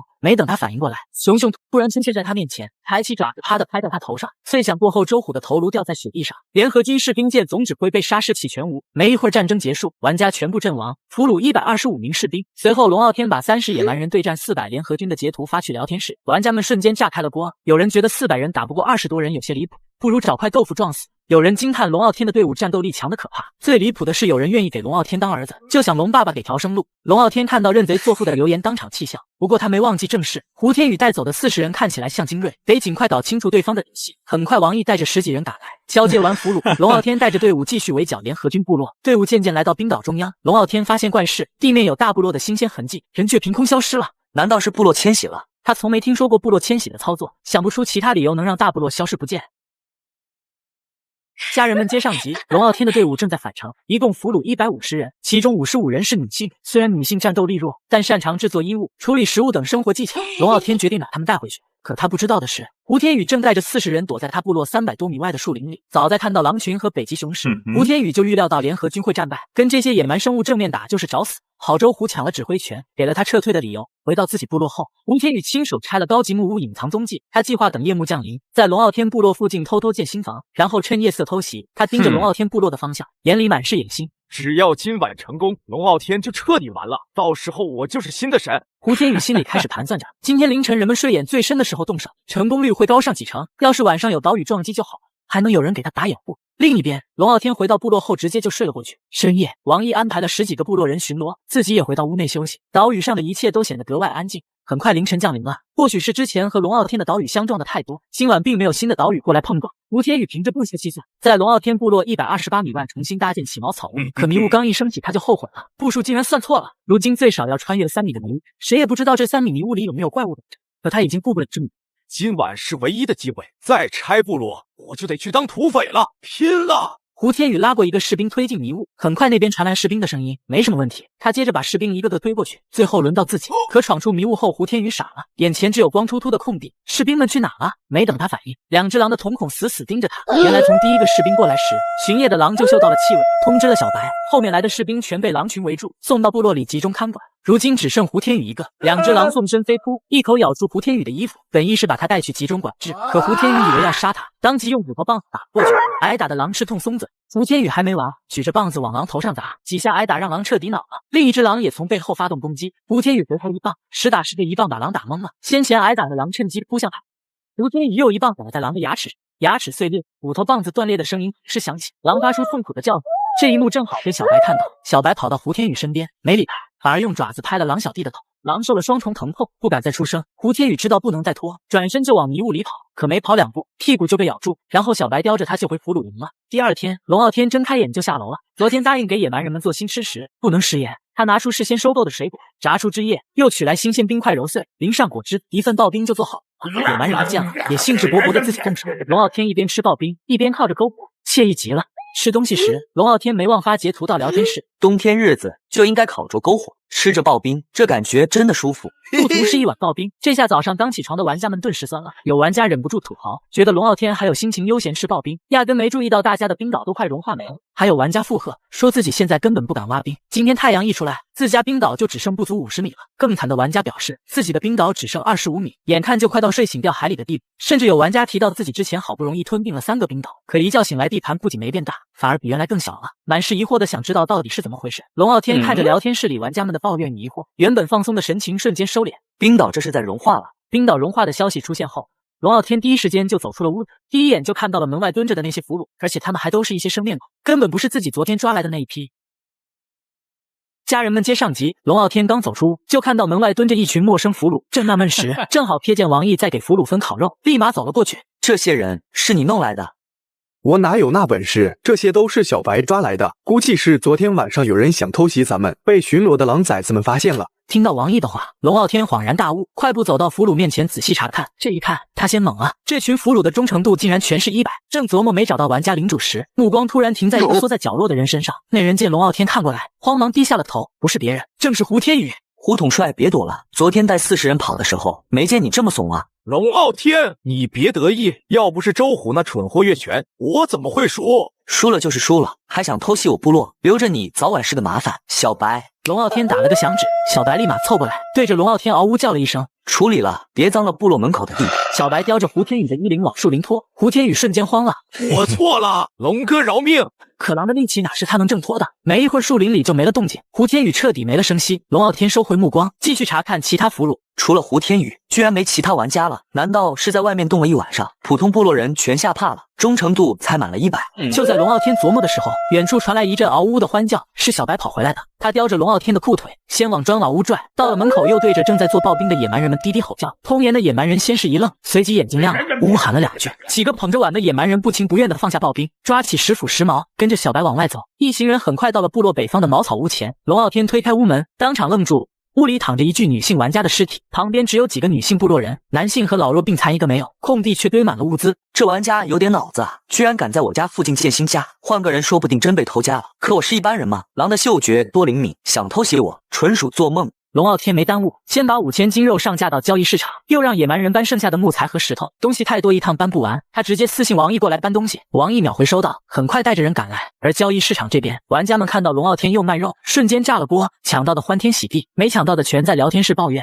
龙傲天没工夫看聊天室扯皮，让狼拉着雪橇往岛屿边缘去。一路上遇到的动物比前几天还密集，绕岛一圈后，他发现了关键，岛屿是暗圈缩小的，没有水流到部落附近，显然是系统的保护机制。现在直径还有3000米，虽说不算特别大，但比那些只剩20米的玩家安全多了。到了海边，龙傲天停下雪橇，伸手摸了摸海水，这一摸，他当场惊住，岸上零下20度，海水居然有41度以上，这是雪夜妖潮。可现在天亮了，今后几天还有太阳啊。龙傲天四处打量，又发现水里多了很多鱼，在高温海水里游得自在，看来不只是部落吞并，肯定有新灾难等着。再不吞个差不多大的岛屿，未必能撑到最后。刚想到这，远处飘来一座巨大的冰岛，冰层堆得老高，基础冰层都比他的岛屿高2米，真是想啥来啥。他坐雪橇赶回部落，此时已临近中午，野蛮人们刚吃过早饭还不饿，带上武器，有座大岛屿要撞过来了，咱们去抢了它。这话瞬间点燃了野蛮人的好战情绪，纷纷呜呜欢呼。一行人带着50只狼到冰岛外围等了大概10分钟，砰的一声巨响，2座岛屿撞在了一起，随后在系统力量下慢慢融合。融合后，他的岛屿升高1米，对方的下降1米，撞合处严丝合缝。系统规则的力量是真强！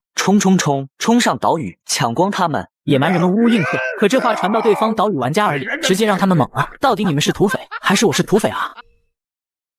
家人们接上集，龙傲天带着大部队浩浩荡荡过来了。一个土匪看清冲过来的队伍，结结巴巴的大喊：“等等，这伙人不会是龙哥吧？”这话一出，其余土匪瞬间慌了。他们6家土匪加起来才352人，连之前400人的联合军都被龙傲天碾压，这差距简直天壤之别。我们是土匪，手下的兵哪是那些垃圾部落人能比的？自信点，此战齐心，战必胜。被土匪老大这么一鼓气，其他土匪头子才勉强打起精神。对，咱们赫赫有名的土匪6兄弟，怎么可能栽在这？就是再不济也得打退他们，怎么也能双方相安无事。最后这句明显底气不足，跟龙傲天谈相安无事，简直是痴人说梦。谁会在家门口养一群强盗呢？一声剧烈的砸门声突然响起。土匪山寨升级到3级后，装了特制加固的木头城门，用的还是不知从哪弄来的优质木材。强力野蛮人抡起大斧猛砸，居然只打碎一块木头，门纹丝不动。他不信邪，接连几斧下去，城墙都跟着晃，城门依旧坚挺。城墙上的土匪头子探出头，见龙傲天这边迟迟破不了门，嘴上挂起一抹嘲讽：“不是我说，您这队伍也不怎么样啊，连个木门都砸不开，还敢来挑战？要不您先回去练练力气，下次再来。”就这点能耐，还敢叫板我们6兄弟？我看您这龙哥的名头是吹出来的吧？龙傲天脸色瞬间沉了下来，他本不想跟这群跳梁小丑多费口舌，可对方得寸进尺的嘲讽，连带着他的部落一起贬低，他没着急说话。对面的土匪还以为龙傲天怂了，笑得更嚣张。怎么被说中了吧？有本事你砸开门啊！没那能耐就别在这装大佬。一直站在龙傲天身后的强力野蛮人再也忍不住了，他没等龙傲天下令，猛地从旁边野蛮人手里夺过石矛，朝着城墙上的土匪头子狠狠投掷过去。噗！石矛直接贯穿土匪头子的脑袋，其余土匪头子吓得赶紧躲起来。龙傲天本想先逼对方开门再清算，没料到强力野蛮人会直接动手，但事已至此，也没必要再留余地。他转头对一旁的鲁莽野蛮人说：“去，把城墙砸开，晚上回去，我亲自给你煎牛排。”一旁的鲁莽野蛮人早就按捺不住，助跑几步后，巨大的力量全集中在石斧上，一斧下去直接把城墙砸出个大窟窿。原来这看着坚固的城墙里面竟是空心的，他见状更来了劲，接着往其他地方猛砸，没一会儿就砸出了能通2人的通道。兄弟们，给我冲！随着龙傲天的一声令下，野蛮人一股脑的冲了进去，对面土匪们仓促应战，纷纷丢武器抱头蹲下。野蛮人们没空管俘虏，朝着逃跑的土匪头子追了过去，留下的将军由狼群看管。3分钟后，所有土匪头子全被斩杀，包括城墙上吓晕的那个，他倒免去了面对死亡的痛苦。清点完物资，龙傲天把山寨的优质木门拆了留着自己用，至于木质城墙，直接打碎卖掉，这东西太容易破，远不如自己的城墙。这次战斗俘虏了200多人，加上家里的奴隶，足够龙傲天训练一支300人的奴隶军了。300人的奴隶军绝对能碾压上千人规模的军团。更惊喜的是，土匪窝居然有4万斤肉。龙傲天推测，最少70%都是抢其他玩家的，因为奴隶多，他让每个土匪都带了点，把资源全带走了。聊天室里，玩家们得知龙傲天剿灭了土匪寨，瞬间热闹起来。有人惊叹龙傲天的实力，说自己朋友就是被土匪抢了才破产；有人盯着交易市场里的木质城墙，愿意出2倍价格收购；还有人争论那城墙到底算不算保命神器。有人说龙傲天看不上的东西就是垃圾，立马被反驳说对龙哥来说是垃圾，对咱们就是宝贝。上次他部落被偷袭，全靠这种城墙撑到了救援。龙傲天没心思看聊天室的争论，回到部落后，先带着野蛮人们吃了顿大餐，然后把所有奴隶集结到空地上。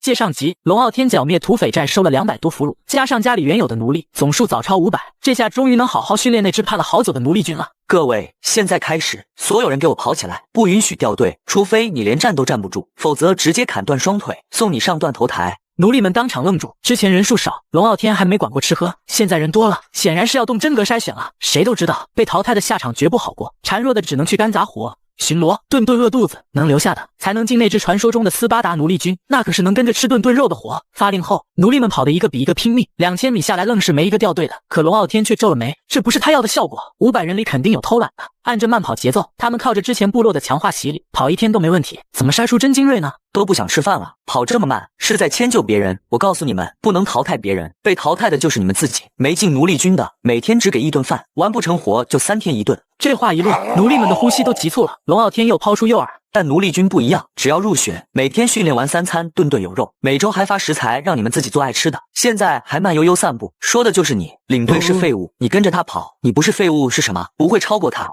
重罚加重奖，奴隶们的斗志瞬间被点燃。谁愿一辈子当底层奴隶？别说顿顿肉，就是每天能吃饱，都比以前在自己部落强。1圈、2圈、3圈，终于有奴隶体力不支倒在地上，可没人敢停，甚至没人敢看一眼。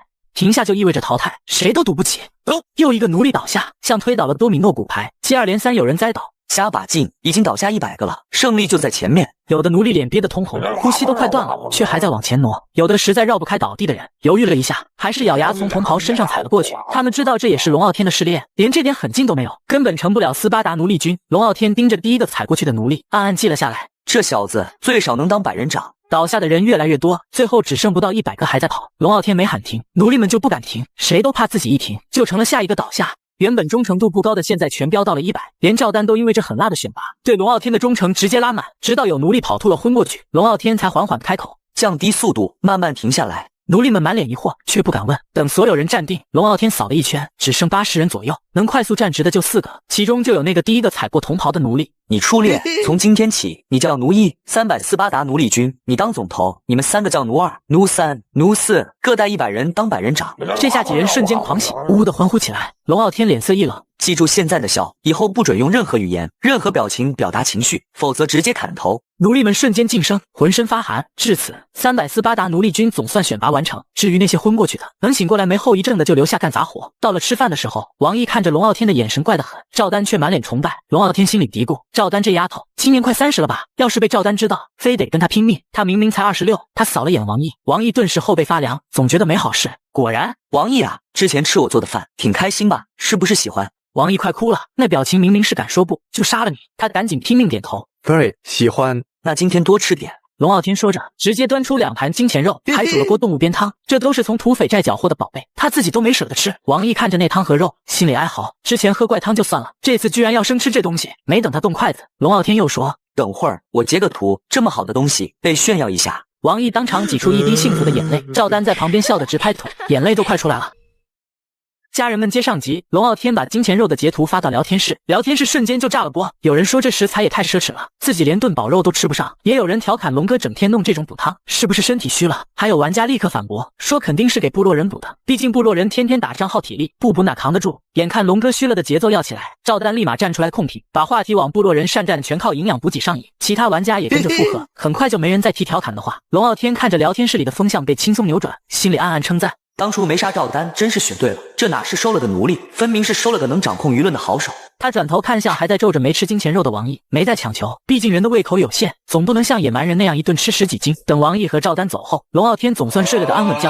第二天一早，龙傲天先让王毅督促奴隶军跑完3000米晨跑再吃饭，自己则坐着雪橇绕着冰岛边缘探查。这一看他发现了不对劲，之前和冰岛齐平的温热海水，现在已经比冰岛低了半米多，而冰岛面积也缩小了，原本吞并冰山后直径能有5000多米，现在直接少了1/5。更让他心惊的是，伸手碰海水时，明显感觉烫手，估摸着温度得有45度左右，可陆地温度最多也就零下20摄氏度。再这么下去，就算是万年冰山也得化了。龙傲天嘀咕着打开聊天室，里面全是玩家的奇葩遭遇。有人说自己的家飘到了太平洋，木头房子快沉了；有人抱怨海水像温水煮青蛙，自己都快热得脱衣服了。部落人还淹死了一半。龙傲天觉得自己运气算不错的，可一想到冰岛缩小的速度，他又犯了愁。能坚持3天就不错了，明天还能剩一半，都谢天谢地。叹气归叹气，龙傲天还是回了部落。刚到门口，就看到成群结队的动物，食肉的、食草的居然和平相处。他转念一想也明白，都是绝境里的难民，谁也别为难谁。更何况食草动物数量多，食肉动物也掀不起风了。跑完了吗？早跑完了，饭都吃完20分钟了。我不知道在训练啥，就让他们站军姿了。军姿难不倒他们，咱们玩点特别的。蛙跳。这话一出，王毅和赵丹都愣住了，没想到龙傲天会用现代训练方法。这时，聪慧的野蛮人3兄弟从砖瓦屋里跑出来，见蛙跳好玩也跟着跳，还一边跳一边互相撞，你撞我，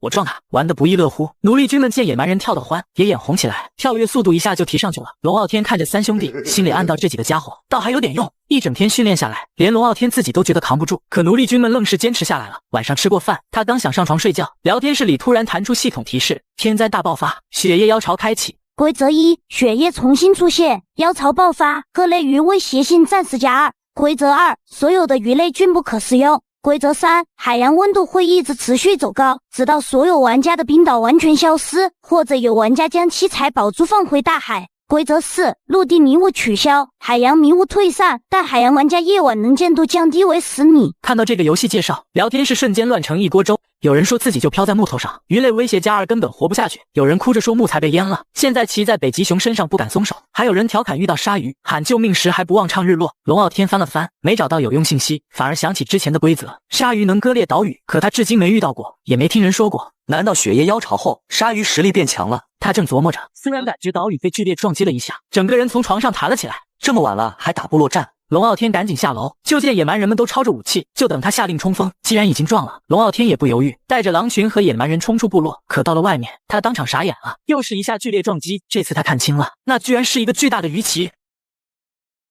家人们接上集，龙傲天带着狼群和野蛮人冲出部落，当场就傻了眼。撞击岛屿的哪里是什么部落，竟是一条巨大的鲨鱼。短短2次撞击，冰岛前段就裂开了一丝裂纹，这要是任由他撞下去，整个岛屿迟早得散架。将这鲨鱼杀掉，要不然我们都得死。强力野蛮人率先投掷时髦，可预想中的刺穿并未发生，时髦只在鲨鱼身上立了2秒就被甩飞，只带下来一点血肉。他不死心，瞄准那处伤口再投，这次时髦竟直接被弹开。其他野蛮人冲到海边，看着幽深的温热海水，全都停了脚步。龙傲天这才猛然想起，自己的野蛮人大多不会水。就在这紧急关头，一道人影窜入水中，正是部落里唯一会水的野蛮人。他像鱼儿般自由穿梭，一个下潜就没了踪影，而鲨鱼不再撞倒，调转鱼鳍朝会水的野蛮人追去。会水的野蛮人能干得过鲨鱼吗？不会有什么危险吧？龙傲天正担心着，身后的野蛮人却让他大跌眼镜。所有人丢掉石斧，换上时髦，没时髦的就对着龙傲天比划，意思是要更多武器。龙傲天立刻用交易市场的石头赶制了50把时髦，确保每人至少2把。强力野蛮人更是手里2把，脚下插4把，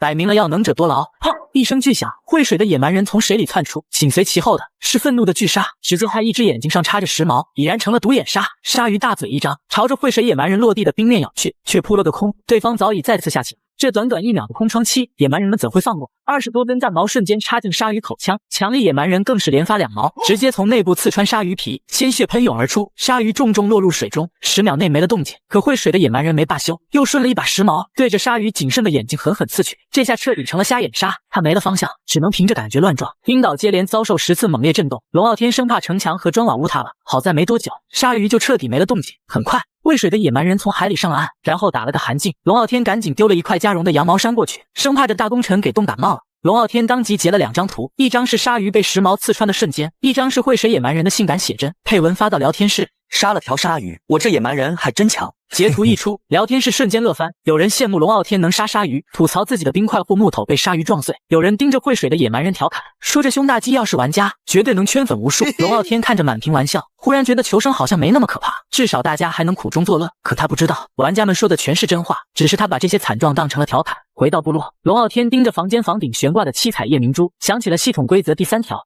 将7彩宝珠放回大海，海洋温度便会停止升高。可他手里只有这颗夜明珠，哪来什么宝珠？仿佛回应他的疑惑，夜明珠忽然闪烁出一抹亮丽光泽。血液妖潮仍在继续，冰川不断融化，海洋里的变异生物啃食着冰层，龙傲天却束手无策。不知过了多久，一阵刺骨的寒冷惊醒了他。推开窗户，月光下狂风卷着雪花飞舞，漫天飞雪搭配零下40多度的低温，美丽又致命。他翻来覆去睡不着，再次打开聊天室，里面的玩家们依旧状况百出。有人在冰火2重天里挣扎，上半身零下40度，下半身泡在40度海水里；有人炫耀自己有冰岛，却被人支招潜海取暖。更离谱的是，有人偷偷登上别人的巨大冰岛，还盖了茅草屋，结果被岛主当场喊话要全岛搜索。还有不少人抱怨鲨鱼撞岛，自己和部落人都不会水。除了自己，确实有不少人遭遇了鲨鱼。而那个偷偷登岛的家伙，更是给了他一个警钟，自己的岛屿会不会也被人悄无声息登陆了？他再也睡不着，下楼对着假寐的小白踹了一脚。小白刚要炸毛，看清是龙傲天，立刻假装打哈欠闭嘴，带着你的小弟全岛巡逻，看到有人建部落，直接干掉，打不过就回来叫援军。家人们皆上级，小白一听龙傲天下令，瞬间来了精神。可走出房门，看到外面零下40多度的低温，龙傲天都忍不住缩了缩脖子。小白回头瞥了眼龙傲天，像是下了莫大决心，对着屋内狼小弟们嗷呜一通呼唤。可狼小弟们显然也出这鬼天气，几个忠诚度低的还龇牙咧嘴想反抗，挨了小白一爪子才老实，乖乖冲出屋子巡逻去了。而小白自己反手关上门就溜回篝火旁蜷着取暖，还慵懒的伸了个懒腰。你这么当老大，就不怕被小弟们推翻？小白却只轻声呜2声，继续闭眼装睡，压根没把这话当回事。屋外的狼小弟们心里只剩委屈，老大躲在屋里烤火，却让他们在冰天雪地里找人，也只能把一肚子火气撒在可能存在的偷灯者身上了。龙傲天转头看向屋内烤火呼呼大睡的北极熊，顿时无语。这2个大家伙，大冬天的不出去觅食，反倒在家偷懒，简直离谱！星星，星星！龙傲天伸出脚在北北和熊熊身上踹了踹，可力气太小，俩北极熊压根没感觉。北北甚至还翻了个身，要不是龙傲天躲得快，这一下就得被他的巨脚压住。开饭了！龙傲天对着俩北极熊大喊，结果他们俩没动静，楼下反倒传来了声响。龙傲天往下一看，只见之前一直耳背的野蛮人居然起来烧锅做饭了。不是说好的耳背吗？怎么一喊吃饭就听见了？龙傲天暗自腹诽，再看看其他野蛮人，一个个睡得跟死猪似的，这家伙之前的耳背肯定是装的。无奈之下，龙傲天只好拿出自己腌制好的肉，吊在北北和熊熊的鼻子前面。俩北极熊瞬间被香味诱惑，慢悠悠站起身子，刚想抢肉，龙傲天直接一丢，肉飞到了天上。俩北极熊同时起跳，砰的一声，肉没抢到，反倒撞在了一起。吃痛之下，他们俩睁开迷迷糊糊的小眼睛，呆呆地看着对方。出去巡逻，家都快被人偷了，还有心思在这睡觉？俩北极熊见龙傲天有些生气，摸了摸脑袋，乖乖走下了楼。龙傲天也是没办法，这冰岛要是被别人占了一块，融化就不再规律，自己的部落很可能先被消融，5-5开的概率太他可不想赌，毕竟这冰岛从一开始就是他的。果不其然，聊天室里那个说带了茅草屋的玩家，真就在龙傲天的冰岛上。狼群很快就找到了他的小部落，这家伙运气不错，部落里一共5个人，3个新生产的部落人还都有特长。可他还没开心完，就听到了外面越来越近的狼嚎声。慌乱之中，他颤抖着在聊天室发了条消息：我刚上岛，怎么就来了狼群？这冰岛还有这么多动物吗？我就……消息一出，聊天室里立刻炸开了锅。有人调侃他怕是误闯了龙傲天的地盘，这下肯定没活路了。还有人打趣要送他一曲红双喜，嘲讽他前脚炫耀，后脚就被狼群包围，纯属乐极生悲。不就是狼群吗？等着我杀给你们看！留下这句话，这玩家还真拿起骨头棒子，带着部落人潜伏在门口。就在他们死死盯着门口的时候，茅草屋后面突然被狼撞破一个大洞，玩家没察觉，部落人却吓得不敢动。自家领主就在狼口旁边，什么东西这么臭？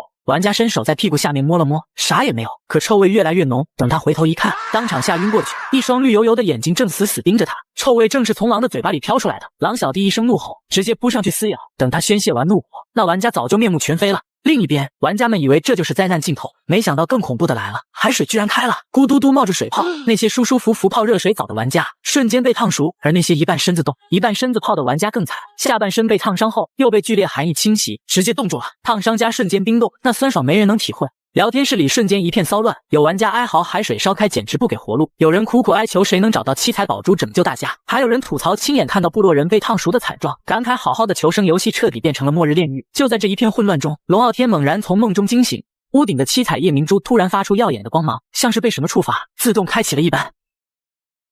家人们接上集，屋顶的七彩夜明珠突然自动开启，耀眼的光芒瞬间填满整个房间。龙傲天盯着夜明珠满心疑惑，还没等他反应过来，一阵剧烈的震动猛地传来，他急忙往窗外看去，只见原本完整的冰岛突然裂开巨大缝隙，断裂的中心正好直指他的砖瓦屋，咔咔咔，冰层断裂的声音接连响起，房子开始明显倾斜，仿佛下一秒就要塌了。就在这时，一条鱼突然从裂缝中窜出，紧接着越来越多的鱼跃出水面，跳跃的方向竟然全是他的房间。龙傲天来不及多想，一条鱼已经朝着他的面门飞扑过来，他当即一把关上窗，砰的一声巨响，鱼狠狠撞在窗棂上。龙傲天见窗户暂时安然无恙，刚松了口气，又一声噗的脆响传来，是一条金枪鱼，他尖锐的嘴直接戳破窗，还用力摆动身子，硬生生把窗户钻开一个大洞。钻进屋子后，金枪鱼在地上蹦跶了2下，没了动静。可更多的鱼正顺着洞口往屋里涌。就在这混乱之际，龙傲天的私信突然疯狂响起，可他哪有功夫看私信，躲鱼都来不及。可私信声却越响越急，吵得他心烦意乱。趁着一次闪躲的空隙，龙傲天咬牙点开私信，好家伙，竟然是蒋大福发来的。龙哥，大事不好了！你还记得我卖给你的珠子吗？那很可能就是七彩宝珠。当初我从巨大扇贝嘴里抢来的，觉得是装饰品没用就卖给你了。龙哥救救我！鲨鱼在追我，还有好多带牙齿的鲤鱼，救命啊！后面全是蒋大福的哀嚎废话。龙傲天抬头看向屋顶的七彩夜明珠，此刻它正射出璀璨的七彩光芒，而且越来越亮，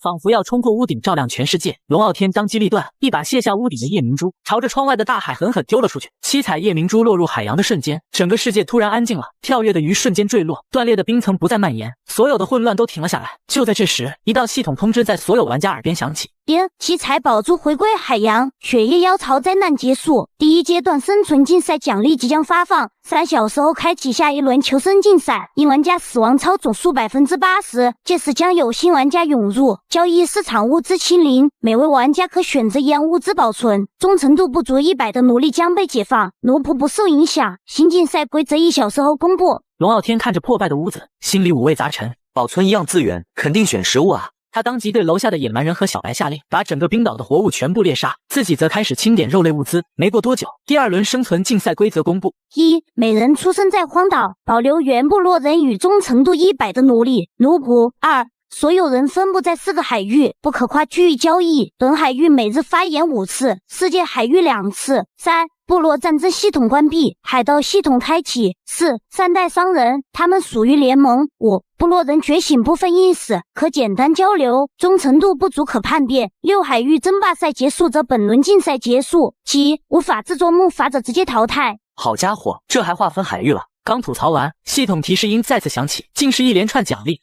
首轮存活人数最多，奖励优质小木船制作图纸，全员存活，奖励保留当前部落主建筑物，唯一获商人联盟承认，奖励初级商会会员，每周可与商会平等贸易1次，归还七彩宝珠结束灾难，奖励优秀鱼竿制造蓝图，总排名第1，奖励一次性资源保存戒指，可指定保留一样资源，取初级作废。就这么点。龙傲天看着奖励有些不爽，几十万石头肯定带不走了。突然他想到关键，荒岛哪来的水？他当即动手，把所有冰块和水都搬进保留的装瓦屋里，说不定能带到下一轮。这时，野蛮人和狼群也带回了猎杀的猎物，加上之前的结余，总共攒下16万斤肉。180万木材，有了这些，下一轮竞赛的底气可就足了。